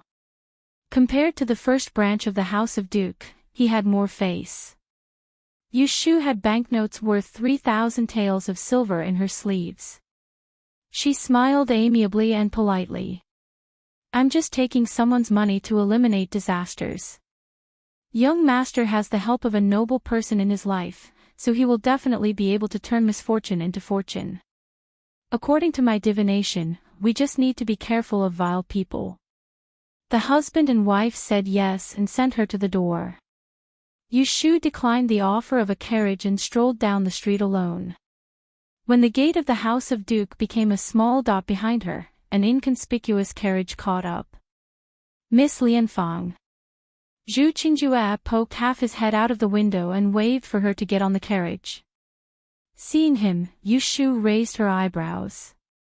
Without hesitation, she got on the carriage and complained, "Didn't I tell you to wait for me at Wangji Tower? If someone sees us, we'll be exposed." "Don't worry, no one saw." Zhu Qingjue asked anxiously, "How was it? Did you succeed?" Yushu saw a teapot on the square table and poured a cup to moisten her throat. "Your maternal grandmother spent 3,000 taels of silver to ask me to do a divination. How could I not do my best? I didn't mention even half a word about that Taoist priest Qing Yun. I only said that in a month's time, young Master Yao would suddenly die because of a vile person. If he encountered a noble person like Xiao Ji, he would certainly be able to escape from death." According to Zhu Er's original plan, he wanted Yushu to make up a lie and tell old lady Yao that young Master Yao still had a long life, so he didn't need to take the pill. Yu Shu, on the other hand, thought that since she was going to bluff people, she had to do it properly. Why did old matriarch Yao firmly believe Daoist priest Qing Yun's words? Wasn't it because she was afraid that her precious grandson would really die a premature death? Thus, rather than talking young Master Yao back to life, she might as well say that he was dead. This way, the old lady would be worried and afraid. Did my grandmother believe it? Zhu Qingjue was most concerned about the result. It doesn't matter if she believes me or not. The most important thing is for her to suspect that Taoist priest Qing Yun. Yu Shu fanned her ear with one hand and said sarcastically, "The old lady thought that your nephew had taken the panacea these past few days and had already broken through the death tribulation. When she heard me say the word death, and that he didn't die of illness or violence, but because of a vile person, how could she not be suspicious?" The old lady had several choices in front of her. One was to suspect Yu Shu and insist on giving the pill to her great-grandson. Then, after eating for 49 days, she would resign herself to fate. Either he would be lucky enough to live, or the vile person would be gone. The second was to suspect Daoist priest Qing Yun. She would first stop taking the pill and find that noble person. According to Yu Shu, young Master Yao's life would be saved. Of course, she still had a third choice. I'm afraid that your grandmother would want to play both sides. On one hand, she would continue to give the pill to your nephew, and on the other hand, she would wait for the noble person to come to her door. So, I'm telling you, no matter if someone from the House of Duke invites you or if you deliver yourself to the door, you must make it clear to the old lady that if you continue to take this pill, you will die. You can use your life as a guarantee and make a military order. Would that Taoist priest Qing Yun dare to do it? He wouldn't dare. So, comparing the two, who should you listen to and who should you believe? Do you still need me to tell you how to choose? Listening to her clear analysis, Zhu Qingjue had to admit that this girl in front of him, who was 4 or 5 years younger than him, was very good at reading people's minds. However, he didn't know that Yu Shu would take such a big detour because she was thinking for herself. She avoided the situation where she had to confront that black-hearted Taoist priest Qing Yun. She only gave him a hand, and then kicked the ball to Zhu Qingjue's feet. In the end, he would still have to do the thing of offending people. However, doing this wasn't without risk. If Zhu Qingjue couldn't cure that young Master Yao, I can only help you this much. The rest will depend on you. I believe that with your medical skills as the young medicine king, you will definitely be able to save your nephew's life. Yu Shu didn't say any discouraging words in front of Zhu Qingjue. On the surface, she had a good impression of him, but in her heart, she had already calculated. If young Master Yao really died here, then when the House of Duke Jing looked for her to settle accounts, she would push everything onto Zhu Qingjue's head. Don't worry. If I didn't have full confidence, I wouldn't ask for your help. If Zhu Qingjue knew that Yu Shu was thinking of making him a scapegoat right now, he didn't know what he would think. When it's done, I'll thank you. Yu Shu waved her hand and very generously said, "There's no rush. Let's talk about it after it's done." The large amount of money in her sleeve was still warm. Even if Zhu Qingjue didn't buy it, this time, it wouldn't be a loss. Although it was half coaxed and half extorted, compared to that black-hearted Taoist priest who didn't care about people's lives and deaths, she had a lot more integrity. The difference was, the Taoist priest came for money, while she came to save people. To put it bluntly, the profession of changing teachers was to take people's money and help them avoid disasters. It wasn't bad at all. Yu Shu let Zhu Qingjue send her to the hot lot area in the north of the city, and the two of them said their goodbyes. Yu Shu took the banknotes and found a bank. First, she checked the number of the banknotes with the red stamp. After confirming that there were no mistakes, she split the 3,000 taels of silver banknotes into 3 portions and replaced them with brand new red stamps. With enough money on her, Yu Shu strolled on the street. First, she went to the most magnificent restaurant to eat a good meal. Then, she went out and asked the waiter. She found a shop that specialized in making high-end furniture. She told the shopkeeper about the specific requirements and found a meticulous carpenter to make a cage for Kim Bao to eat, drink, and poop. She left a deposit and asked someone to send it directly to the door, saving her from making another trip. Now that there were people to worry about Yushu's clothing, food, housing, and transportation, she rarely had time to go out and shop. She bought a lot of things. There was a drawing for Zhao Hui, a drawing book for Yu Xiaoxiu, a brush washer for He Fangji, an appetizer sour plum wine for old Madam He, and a doll for He Xiaochuan. She even bought a set of kidney beans and bairan. In the end, she casually picked a pair of earrings with gold inlaid with jade. It was for Aunt Chui. At the Hibiscus Gentleman's Banquet, she won, Chui Axayan, and the others dug a big hole for her. They dug out all of her old things and talked about them. However, they didn't get to the point. Compared to being heartless and unjust, and repaying kindness with evil, her biggest flaw was actually being unfilial. Have you ever seen someone lock up their own mother and not let her see others? Just based on this point, if it was leaked, her reputation would be ruined to the bottom of the ditch. Fortunately, Yushu kept a close eye on Aunt Chui. She only made one mistake and ran to the main family. It should be because Aunt Chui wanted to save face and didn't have the nerve to let others know that Yushu wasn't close to her. Just like that, she almost got a good-for-nothing playboy as her son-in-law. Thanks to Imperial concubine Shui, Yushu solved the problem of Aunt Chui's identity when she ran away from home. But what followed was a problem. How to settle Aunt Chui in the future became another problem. She couldn't keep Aunt Chui in the small courtyard in the south of the city anymore. She could live together. Aunt Chui was such a troublemaker.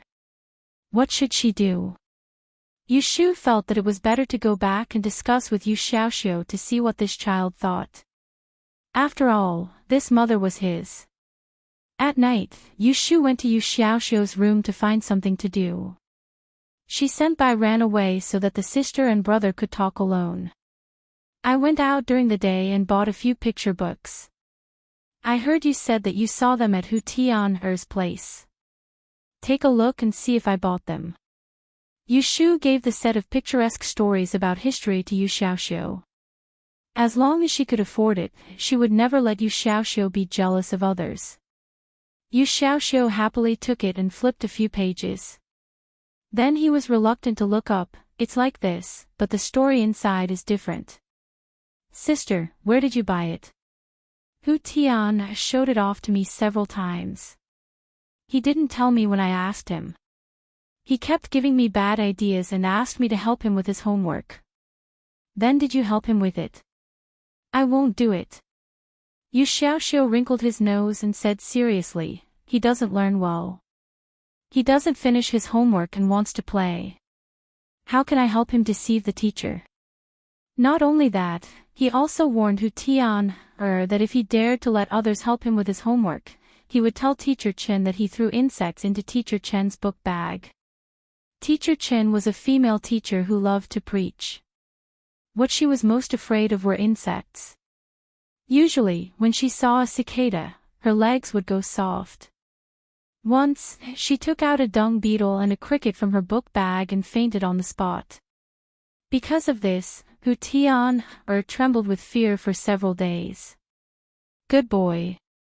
Yushu hugged his shoulder and praised him with a smile. She sighed in her heart, if Aunt Chui was half as worry-free as Yu Xiaoxiu, I wouldn't have to worry. Xiaoxiu, sister wants to ask you something. Read this book later. Yu Xiaoxiu obediently put down the children's book. Didn't I take you to see the big house in the north of the city? It's going to be repaired soon. I have discussed with Godfather and Godmother. We will move there at the end of this month at the latest. Do you want to bring Mother over to live with us? Yu Xiaoxiu really thought for a while before answering. Mother lives alone and is quite lonely. Mother is quite lonely living alone. If the courtyard is bigger and there are more houses, it would be great if we could live together. Mother has also suffered a lot. Now that sister has the ability, the books say that filial piety is the most important of all virtues. The teacher also taught us so. If we go to live in a big house and let mother stay in a small yard, others will definitely gossip about sister. Yushu saw that he spoke clearly and logically. She felt gratified and thought about it. Yu Xiaoxiu stopped and looked at Yushu's face. He could see that she hadn't made up her mind. He thought for a while and said, "Sister, if you are worried that mother will be noisy, you can arrange for her to live far away from you. Anyway, the yard in the north of the city is very big, and there are godfather and godmother. You can't see them every day." Yu Xiaoxiu knew very well that Yushu didn't like Aunt Shui. He was also afraid that his mother would make his sister unhappy. However, he was not shrewd enough to say something against his conscience at such a young age. In order to make his sister happy, he would ignore his mother. Yushu was a straightforward person. After asking Yu Xiaoxiu's opinion, she patted her thigh and made up her mind, then bring mother over and live together. Yu Xiaoxiu was right. She chose a good place for concubine Chui to eat and drink well. Concubine Chui could live in such a big house. Concubine Chui would be treated as a god in the house. When Yushu came out of Yu Xiaoxiu's room, she saw He Fengji standing at the door of the main room and waving to her. Yushu walked over quickly.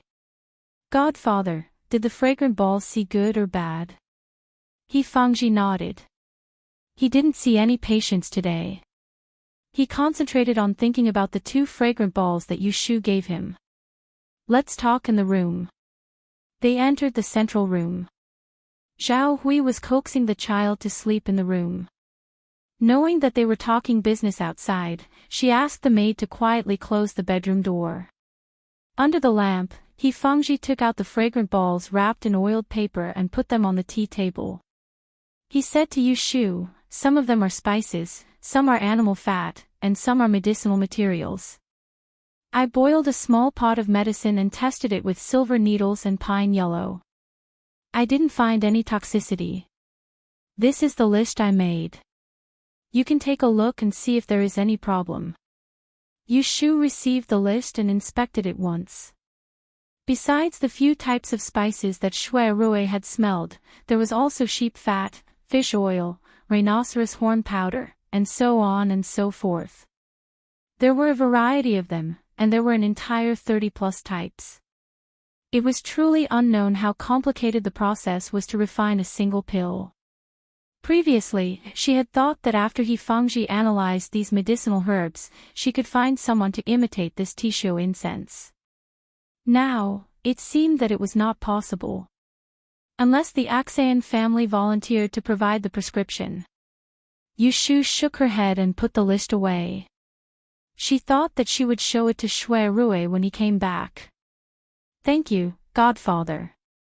We're a family. There's no need for formalities." He Fengji couldn't help but remind Yushu, "I think the mixture in the fragrant balls has the effect of refreshing the mind. You need to be careful when using it.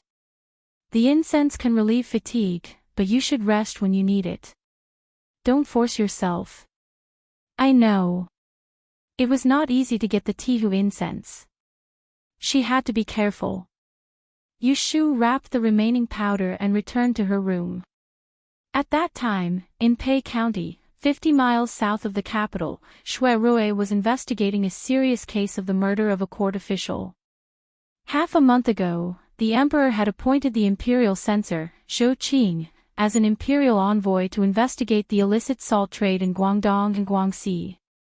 Who would have thought that after leaving the city, he would be murdered the next day in the restaurant he was staying at? His death was gruesome, and his entire head was chopped off. It rained that night. It was not until the next morning that the accompanying guards found out that Zhou Qing was dead. This was undoubtedly a premeditated murder. It was a challenge to the dignity of the emperor. News of Zhou Qing's death reached the capital secretly. In less than half a day, the emperor suppressed the news and summoned several high-ranking officials from the Supreme Court and the Ministry of Justice. In the end, this difficult task fell to Shui Rui, who was recently in the limelight. You're tuning in to the LoveLore Library YouTube channel. We're so grateful for your support, and don't forget to subscribe to join us on this incredible journey through captivating stories. Your generosity through donations truly makes a world of difference, as it's the primary source of revenue that allows me to expand and enhance this channel for you. Thank you from the bottom of my heart for being a part of this adventure.